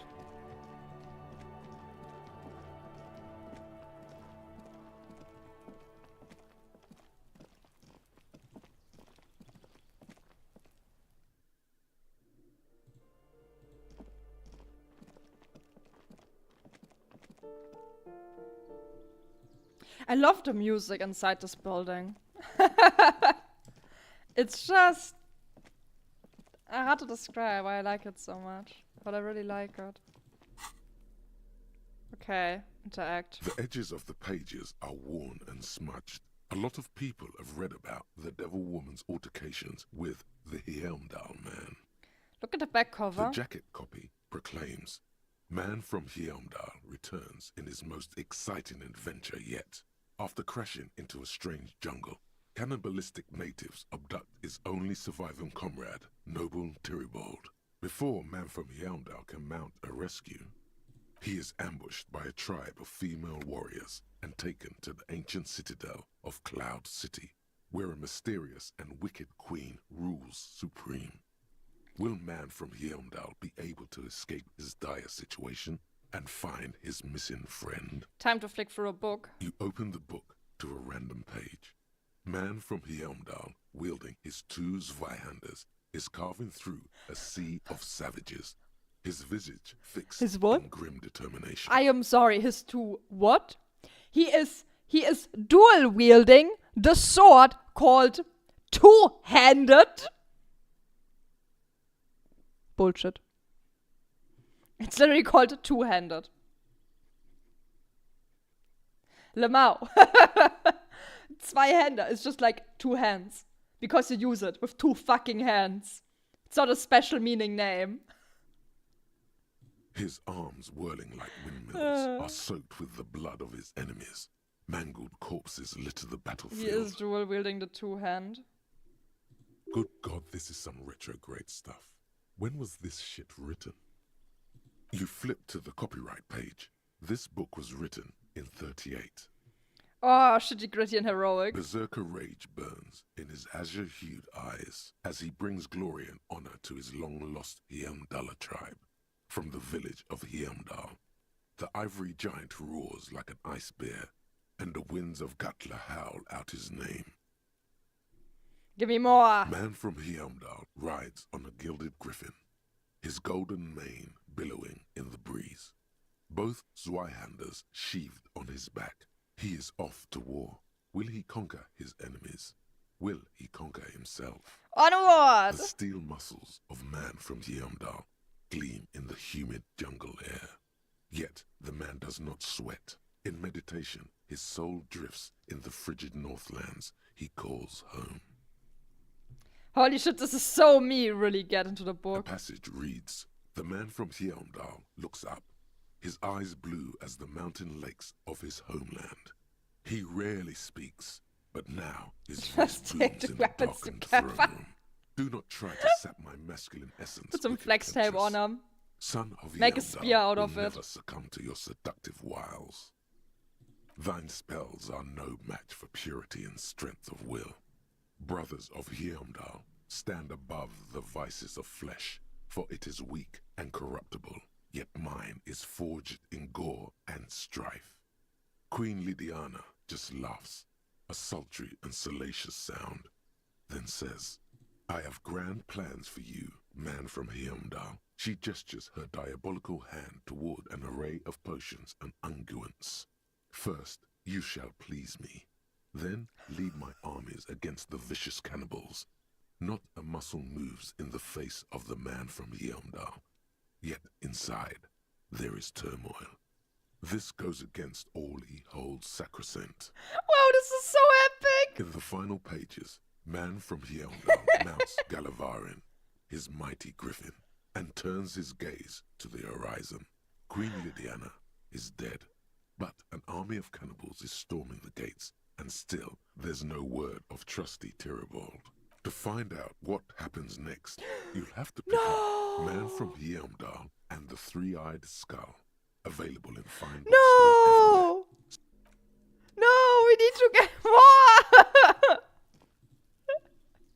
It ended! Well done, Board Game Barrel. Large letters on the front form a title. Wirral. We got The colourful absolutely box is cliffhanger. illustrated with bucolic vistas. The cover art also features odd-looking humanoids. Some short, some taller, some with pointy ears, others with ephemeral wings. Examine the box. Text underneath the title in smaller typeface reads, 3rd edition, Mega Set-in Supplements module. The side panel adds, a sword and sorcery adventure board game with new maps and miniatures. Check the box. Mysterious things rattle inside. What could they be? Dice? Plastic miniatures? A fantastical alternate world full of magic and wonder? None of that witless man from Heimdall, fascist dross, hidden behind faux realistic allegory. Wirral is no cliché-ridden apologia for colonial violence. Wirral is pure imagination. Yes, the Wirral setting is known for its complicated system of political alignments. But if you're not into that, you can just hack your way through dungeons in search of loot. That's what most people do. Look at the back. A blurb on the back reads, tired of the tedium and toil of modern life? Escape to Wirral. Leave behind Isolas and nations with their petty squabbles. Discard electricity, magnets, and boring technological widgets. Succumb to a world of high pasternal fantastique. Unleash your imagination and create an adventure of endless possibilities. Discover the terrible secret threatening Wirral. Can your band of adventurers save the world? Oh yeah, tomorrow I'm gonna play D&D and we're probably gonna have an Ace Attorney session. Play with Kim, hell yeah! Yeah, ready to take the challenge. That's the spirit. All you have to do is read an intricate rulebook, study an assortment of maps, unfold the illustrated game board, and start rolling dice. Yeah, my In no time, you could be second. romping through grasslands with low-level characters, hunted by Iskala riders, or battling unspeakable monsters in endless dungeons fraught with danger and despair, conjuring up forceful magics to aid your quest. I am trying to solve. Basically, my character is accusing someone else from her family of having committed a crime, and I'm gonna accuse that family member in front of a giant meeting, and I even got myself a lawyer. Don't forget heated arguments escalate into physical confrontation with your friends. And most importantly, never forget to rage quit if the dice don't go your way. Open the box. You pry open the box. Inside you find a folded up map, a small booklet, a 24-sided die, and a little plastic figurine. Look at the map. A reprint of a crude hand-drawn map. The top Practice left your corner objection right reads, now. "Land of Objection! Morale." The map features both small villages and mid-sized towns with odd names, in addition to meadows, forests, hills, lakes and seas, also with odd names. It doesn't seem to correspond with anything you've seen thus far. It's not a very helpful map. It's a bit unfortunate that I actually cannot stream Ace Attorney, because I already know the main trilogy. It's like one of those games you can only play once, because once you know the twist, it's like, I already know what's happening. Look at the booklet. A quick guide to the magical races of Wirral. Create your own hero, choosing from any of these completely unique and fantastical backgrounds. The options are in order of importance. The Welkin, the Tueog, the humans, the fairy folk, and the pygmies. Read about the Welkin. The Welkin, tall, lithe. Oh, there he is! With long flowing hair and pointy ears. They're known for being powerful The Welkin come. Put the booklet you away, stuff it, close the a box, colourful put the box. box away. We got him. Gendarmerie, you found me. His slender figure is backlit by city lights, its distant streets and motorways flashing like diamonds. We found a key hidden under that stone. Was it yours? It was mine. My friends use it from time to time to visit me. So tell me, are you here to make things right again? That's what I'm aiming for, yes? Beautiful. I have some good news for you. My Sunday friend is visiting me tonight. I told him about you and he'd like to say hello. Step in. He's already waiting. By the way, I'm really digging your view out here, point to the city skyline. That's why I chose this place. Martinez is special, isn't it? Wait. Suddenly you are digging things? Why would I want to meet your friend? Trust me, you do. Very well, I'll talk to him, but first I want to talk to you. I have so many questions. That's nice, but I don't have anything to tell you. It's my friend you're looking for, not me. He takes another drag of his unfiltered cigarette and looks around. It's getting dark and the neighboring windows have lit up one by one. Downstairs, a cat crosses the yard, disappearing into the bush. Besides, I've got to run. He's going to leave you alone again. That's sad. Run where? To the city. It's a beautiful night.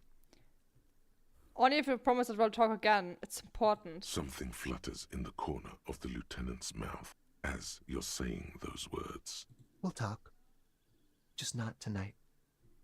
Take care, alright? Okay. And he's gone again. Looks like it's becoming a theme for him. There's something so different about him. I just can't put my finger on. Different, of course.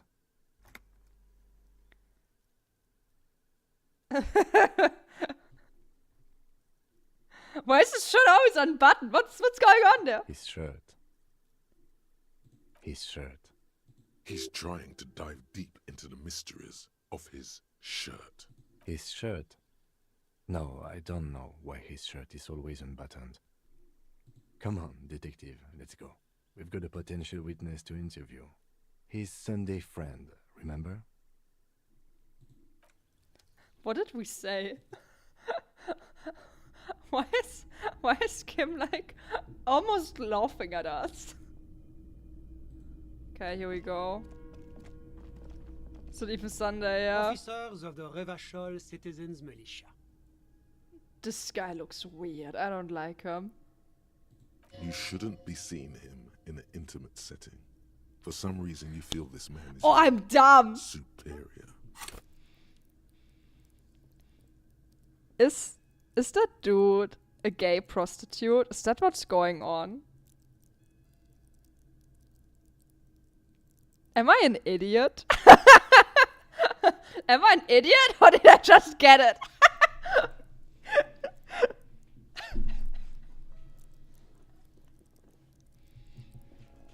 Well then, I figured it out. I'm a genius.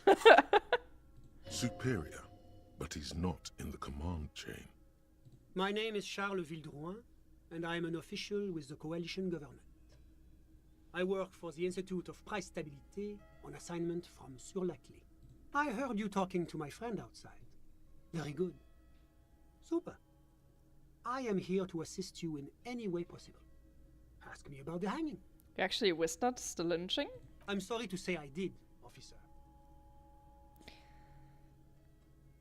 Start from the beginning if you don't mind. Officer, it's very difficult to describe what I saw that night. It was so surreal to me, like in a play. He holds out his hands and blossoms his fingers, like a drama teacher setting the scene. What do you mean, like in a play? It was just so strange. I could barely comprehend what was happening. I was on the balcony when it happened, getting some fresh air. I remember that first they came in, carrying what looked like a body. And then I saw all the surrounding windows go dead, one by one. That's when I understood. I should not be seeing this. Sounds like the victim was unconscious, or at least incapacitated. Well done, detective. Who were they? Can you describe them? I couldn't see their faces well, and there were quite a few of them. But they were very loud and very Martinez. Let's just say that the laboring classes can get rather expressive with their profanities. How many of them were there? I couldn't tell you exactly. Less than 10. Maybe 8? The lieutenant sends you a sharp look at the mention of that number. Were any of them huge, like 200 kilograms huge? That's a giant you're describing. No, they were all quite human, as far as I could tell. What happened next? I went back inside. Were you able to see anything from inside? Officer, the yard was pitch black. There was nothing to see, but I could still hear their voices. They were threatening to kill that poor man. Were they men, women? All men, I presume. But again, I couldn't see very clearly. Well, we know that one of them was a woman. But we are fairly certain the lady driver was present. Are you sure at least one of them wasn't a woman? It's possible, officer. But I cannot say with certainty. It was very dark, you must remember. What ethnicity were they? I believe they were mostly white, though I believe I saw 2 Areopagites among them. And I am quite certain that one spoke with a Mesk accent. What happened next? Well, that's the strangest part, officer. Nothing happened. It was oddly quiet for a public lynching. What do you mean nothing happened? They lynched a guy. Eventually, their shouts died down, and that was all. There were no gunshots, no celebratory shouts, no anything. Why didn't you call the RCM? You're right, of course. That is what one is supposed to do in such circumstances. I was simply in shock. I'm afraid I don't have anything else to add. About what time was all this happening, approximately? All I can say is that it was late. So let me get this straight. You didn't actually witness the hanging itself, did you? No, I didn't see the corpse until the following day. Those are all my questions. Thank you for your time. Of course. Anything I can do to assist the RCM. What's so fish like you doing in Matinee? The coalition is only looking out for the price stability. Inflation is a killer, like a heart disease blocking the normal circulation of the economy. It must be controlled. The economy impacts the entire international community, which is why it requires international oversight. Okay, but what are you doing here in this apartment? Well, I'm renovating it. No, you're It is not. an interesting project. The building used to be a 12-story skyscraper before the cannons took the top 4 stories off. This, of course, happened when the coalition forces landed here. You could say I'm undoing some of the material damage the international community caused when we arrived here. So you're some kind of bureaucrat? Yes. As I said before, I am a commissioner from Sur-la-Clé working for the Institute of Price Stability. This is one of the main projects of the Moral Inter. Wait, there isn't actually an Institute of Price Stability, is there? Or maybe there is. God, it's impossible to understand whether someone from the Moral Intern is joking or not. What is this international community? La Communauté Internationale is what Revacholians colloquially call the coalition. In other words, the nations that stopped the disaster of the revolution. What is the Preisstabilité? It is the most important thing. That doesn't tell me anything. It's the central goal of any sound monetary policy. Maintaining the price stability is essential to maintaining high levels of economic activity, which is essential for maintaining high levels of employment, which is essential for maintaining the social stability. Basically, it makes sure the price of bread doesn't change. That's not how it works. Basically, how central banking kind of works in a way is that it controls on how inflation is regulated. Because it's for a working currency, you can't have it stagnate. It just does not work. But you also don't want it to deflate. Deflate is a lot worse than inflation. So instead, what they do is regulate it so the inflation stays within a certain margin, and optimally, people's income should also rise with that margin going up, which fucking Lamau it doesn't. Which is why when the inflation went really hard for Corona, people were like, holy shit, suddenly we have no money for anything. Because for a really, really long time, at least, well, speaking from Germany where I am, that didn't happen. The income wasn't rising at all for a really, really, really long time. So yeah, little fun fact. I used to work there. Précisément. Too much inflation, bread becomes too expensive. Too much deflation, it becomes too cheap for bakers to produce. That's why the Institute of Price Stability works to keep inflation just below 2%. About right. Below 2% of what? But not too far below. No. 2 below is also bad. Below. 2% is actually what is kinda being aimed for. Not answering my questions at all. The coalition believes in the importance of informing the public about the benefits of the price stability. Transparency is one of our principles. Would you like an informational pamphlet? Okay, sure, give me a pamphlet. A sound monetary policy is essential for addressing uncertainty. Stability is the raison d'être of the Moral Inter. It's the reason why I identify as a moralist. But oh, I don't have my leaflets on me today. That's too bad. You can always call our information line. Making information available is part of the Moral Intern's commitment to transparency. I've heard about this Moral Intern before, but I want to know more. It's the International Organization for Moralists. Hence, Moralist International. The Institute of Price Stability is just one of its many mind babies, as is the coalition. Do we take the aggressive answer? Or the less aggressive one? I want to go with the less aggressive one. So actually working for the Moral Intern, it doesn't seem too There are bad. more nefarious powers to work for than the Moral Intern. Are you a moralist? But of course. But why? Because moralists believe in a normal, stable world governed by democratic values. Lieutenant, are you a moralist? Me? I'm a lieutenant of the RCM, dedicated to maintaining law and order in Ravachol. A very moralist answer. The lieutenant is practiced in the art of putting on a show for one's superiors. But what is an... Martinez doesn't seem very normal or stable to me. Martinez? No. Martinez is something else. What about the rest of Revachol? Is it part of the normal world? Revachol is generally difficult. It's led by an interim government, which means it hasn't yet achieved full democracy. But they are working towards it. You're all doing very well here, relatively speaking. So every time I'm talking to people, I'm posing... I'm talking to people, just option D. None of the above. Is that moralism? Is this option D usually the most reasonable answer? Yes, like everything else is super extreme. It's like I'm living with a bunch of lunatics. Sounds like you're a moralist indeed, my friend. Welcome. Oh, that was such a good wall break. Moralism is all about compromise and achieving the achievable. It's pragmatic, realistic, and level-headed. An ideology for doers. Are you a doer, my It's friend? meta, yeah. It looks to me like you. And I have been picking those choices. Now, enough of this delightful political interlude. Was there anything else you wanted to ask? Tell me about Sur-la-Clef. What's there to say? Sur-la-Clef is a modern, urbanized country that measures very high on the Human Development and Freedom Index. Mostly, though, it's known as the executive heart of EPIS. Moreover, it is a great sponsor of less emerged countries. Revachol is only one of its many darlings whose progress it supports and cherishes. Darlings?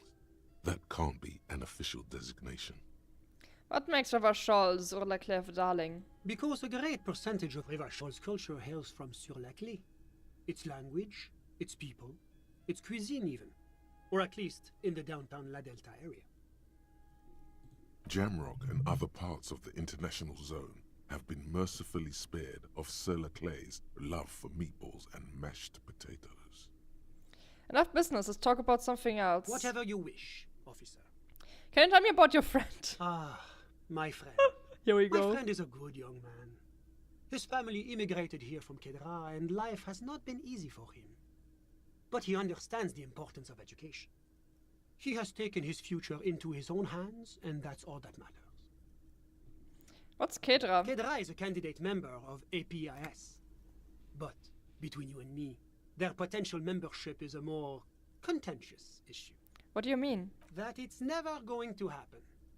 They enter negotiations in 21, and it's been pending ever since. What is the APIS thing you keep talking about? EPIS is a very special program developed by the Moral Intern to support certain Occidental nations. It began as a unified system of weights and measures, which proved to be a wild success. Nothing but kilograms and centimeters as far as the eye can see. God, yes. Sweet standardization. The backbone of rationality and commerce. It was such a wild success that we expanded it into an economic union for the processing of steel. Another success. And between you and me, the Moral Intern feels emboldened by this success. Emboldened to take EPIS to the next level. Okay, but like, what does it stand for? Why, it stands for progress and stability, like the Moral Intern as a whole. No, what do the letters stand for? It's been such a wild, extraordinary success thus far. We are very excited to take it to the next level. You don't even hear the words I'm saying, do you? A supranational political alliance. The United States of Occident. Is it going to be like this place here? You mean Revachol? No, it's going to have transparent democracy. Is Revachol going to be part of APIS? It's one day going to be a candidate member of EPIS, sure. Except that candidate members never become full members, do they? This game is extremely European. I like how it's like very clear from where they're picking certain parts in the world's history from, and even like doing a really good job in also transferring the political climate and actual happenings into the game. I liked it a lot. It's hard to describe what it's like. It's very well executed, essentially, is what I want to say. When you say the candidate members never become real members. No. Candidate members do become members. Why do we even have the whole system Sure. in place if they don't? Sure. It just takes time. Time and evaluation. Lol. But we were talking about my friend here, not politics.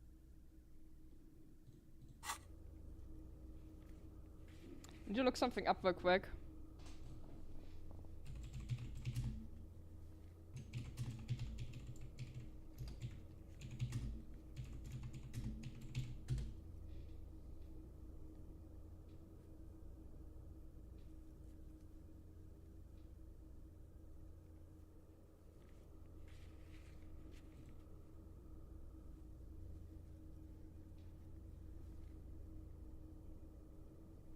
Nah, I would need to do too much research for that right now on the go.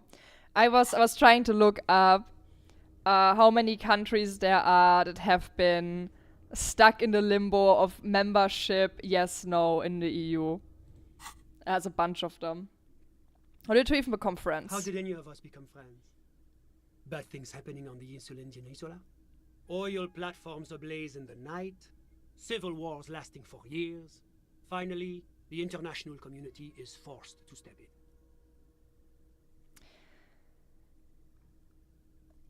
What are you talking about? No one becomes friendly, that's why. Au contraire. It's how millions of people end up where they are. Meeting the people they meet. It's how I came here. And my friend, too. You still haven't told me who he is. Sorry. Who? Your friend is smoking a balcony. We were just talking about him. But I told you, officer. He's a bright young man here to pursue his education.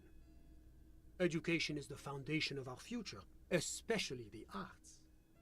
It is a cornerstone of our civilization. Fine, what's his real name? Officer, you have to understand.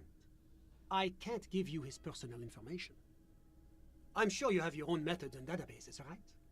Please don't put me in this situation. So all you can tell me about him is that he's here to study the arts. He's deeply enmeshed in the study of the fine arts, yes. Which arts? He's a truly free spirit.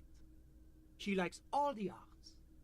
Perhaps graphic design, printmaking, who knows? The world is open wide for a talented youth like him. What are you doing in this apartment by yourself? I'm just enjoying the view. What view? It's dark outside. Listen. The baby is crying in the neighboring apartment. Someone's baby is crying. No, listen. The Insulindian Bay. I was asking about your friend. My friend comes and goes. I'm sure you'll see him around. He's a busy bee. Yes. He does not want to answer me at all. A busy bee? What an odd choice of words. I had something else in mind. I'm all ears, officer. Thanks, that's all I need. Officer, do you have everything you need from me? I'm afraid we won't have the chance to speak again once you leave. Hold on, why can't we talk later? It's against diplomatic best practices for an official in my position to be discussing murders with local militiamen.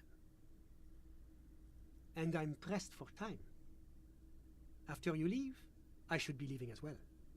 That's not the real reason he's so apprehensive. Men in his position shouldn't be seen loitering around in underprivileged young men's apartments in the middle of the night.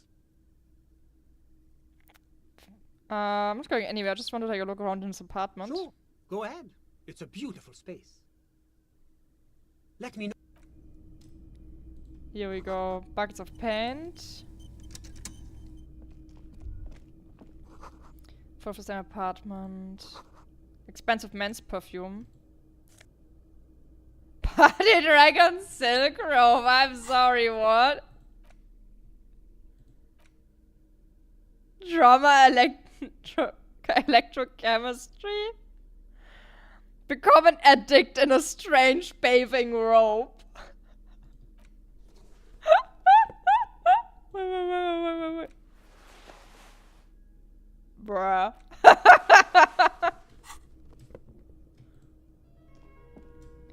Well, we stole his bathing robe. Samaran conical head? What? Why? Super logical for a cop to wear this. Intensive bachelor party vibes? But why? It can be made of metal. Quarterly business magazine.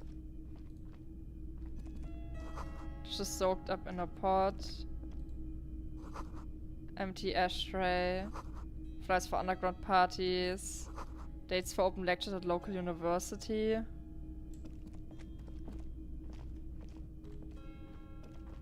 Was there anything else? That's all I have. Alright, let's go.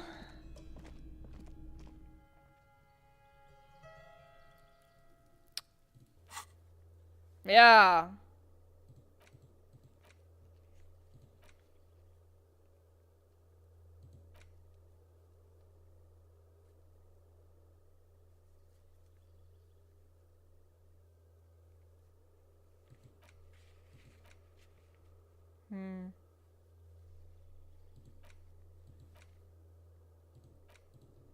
Well, I think that's all for today. Let's go into our home.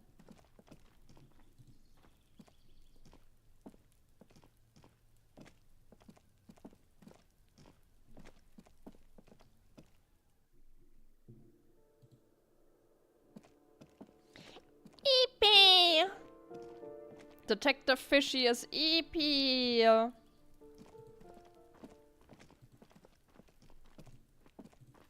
Hell yeah, we have our beach house now and you go all the way down there.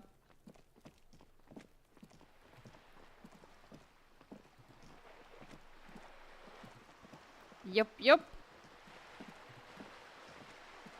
Unfortunately, it's quite a way to walk there for now.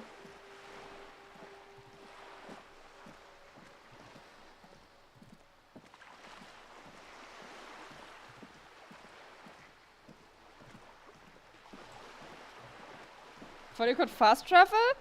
I got the information I could fast travel, but I don't know how.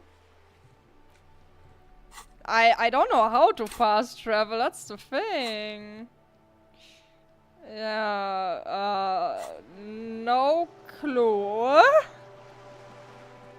The map first? How do I get a map? Is the map something I can already get? Is it something I've been missing accidentally?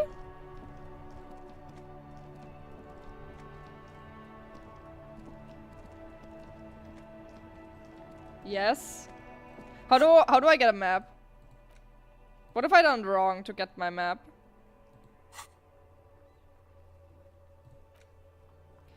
Acquire a copy of the city map. Before go. Oh no! Well done. I guess I just have to walk.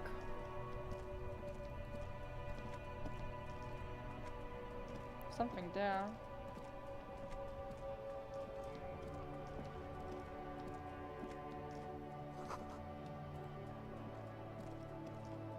L'orange du disco.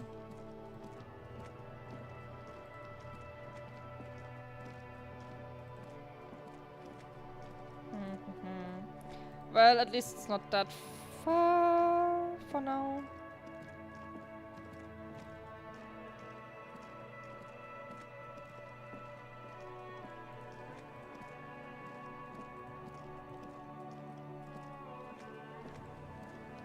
I can buy one from the bookstore.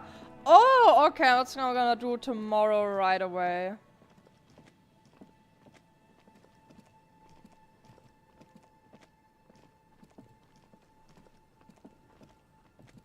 Because now I don't need to worry about money anymore. I'm literally just printing money by talking.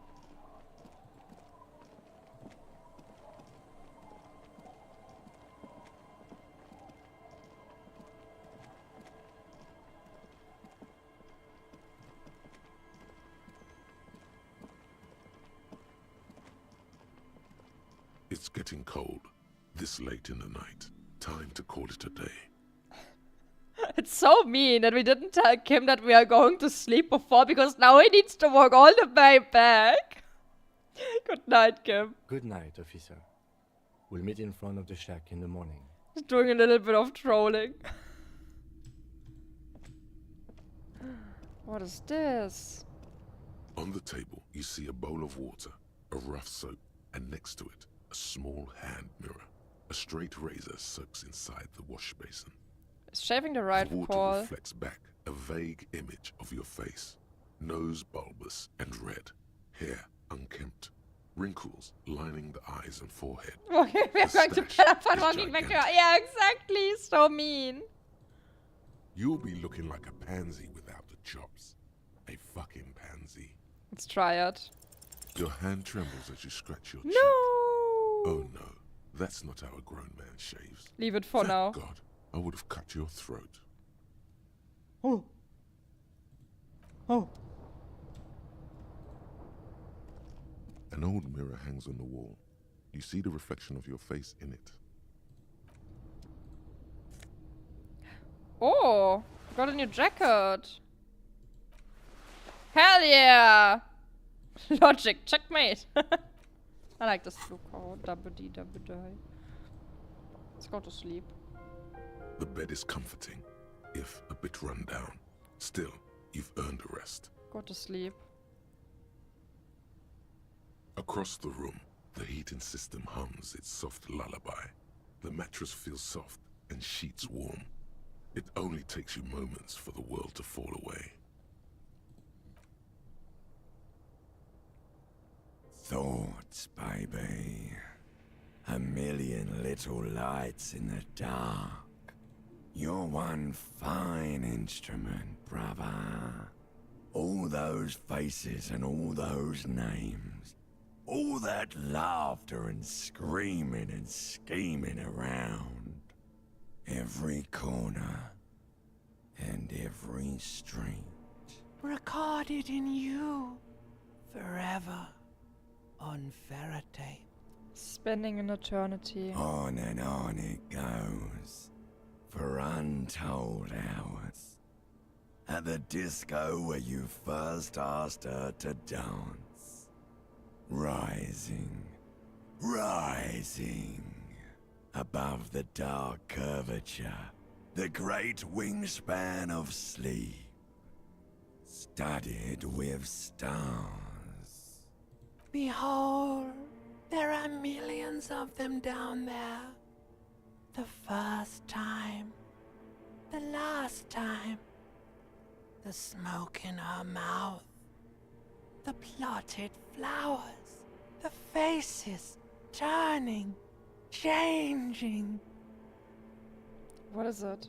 It's the world, Harry boy, and you're made of it. Every day you're out there, you make more of yourself from it. I'm afraid you can't be unmade now. You can never forget this shit. The colors, the voices. All stuck on loop. Whirling, spitting out words and images. You're the son of the world again. Harrister, a ceaseless agent. Picking up litter and old newspapers. Collecting your little bubblegum wrappers and idiotic picture postcards. Meaningless, meaningless keepsakes. Reading your awful letters and recalling things, aren't you? The endless names of the world. An address book you are. The map of a city. That's right, I am an agent of the world. You'll go insane if you keep going like this. One more day, and you'll be in the loony bin. I just know you will. And for what, brother man? For the money, baby. For the greater good. Solving your little crossword puzzles. Doing your tasks. Crossing names off lists. Trying to become some sort of world detector. It won't make it okay. It won't put smoke back in her mouth. We're making progress. Measured, steady progress. There he goes again.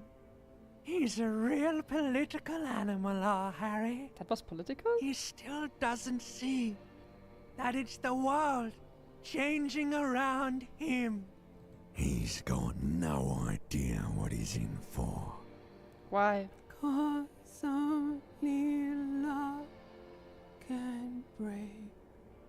your heart. Feel the pillow under your cheek. Beep, beep, beep.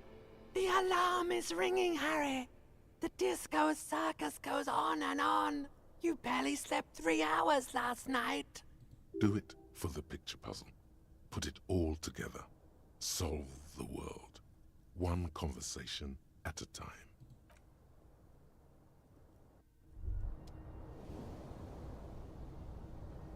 Good. You're up. Listen, there's something that's been bothering you for a few days now. What is it? It's a suspicion, or a feeling really, that things are not quite in hand around here. An earth-shattering deduction from your psyche. What will those guys come up with next? Every day, things seem to spin more and more wildly, out of control. The center isn't holding. And despite your efforts to moderate and contain these energies, things only seem to be getting worse. But I thought things were going pretty well. Oh, sure. You've been making progress on your case, interviewing people, solving side tasks. But who's focusing on the big questions? What am I supposed to do? You've got to find out who bears la responsabilité. For I was deciding responsibility for the murder. Harry, you're thinking about this too narrowly. La responsabilité isn't concerned with trivial questions like who killed who. It's about the real issues. The human welfare index, the price of staple goods, the transition to real democracy. Right, give it to me. I'll accept responsibility. I can't reject, yeah. Whoa. This isn't some kind of dictatorship. You can't simply seize la responsabilité for yourself. It must be given by a legitimate authority, like a committee. So they too much responsibility for me. I don't want it. Don't run away from it now, Harry. You know it's the right thing to do. I've got too much on my plate as it is. This is a grave abdication of la responsabilité. A note will be appended to your personnel file. Yeah, I don't want to deal with that. On Try the to table, shave. you see a Oh bowl no, of it's still water, locked. a rough soap. Oh well. I'm gonna stop for here today. I'll stop here for today. It's been 5 hours. I'm gonna save. Yeah. So, this is it. Oh, I'll be back tomorrow. I wonder how much I still have left. I think we are kind of like halfway at least. So yeah, I am gonna go now. Thank you for watching. I'm very tired. There's a bit to go through, yeah, hell yeah. I like the game. So yeah, bye bye. Fish out.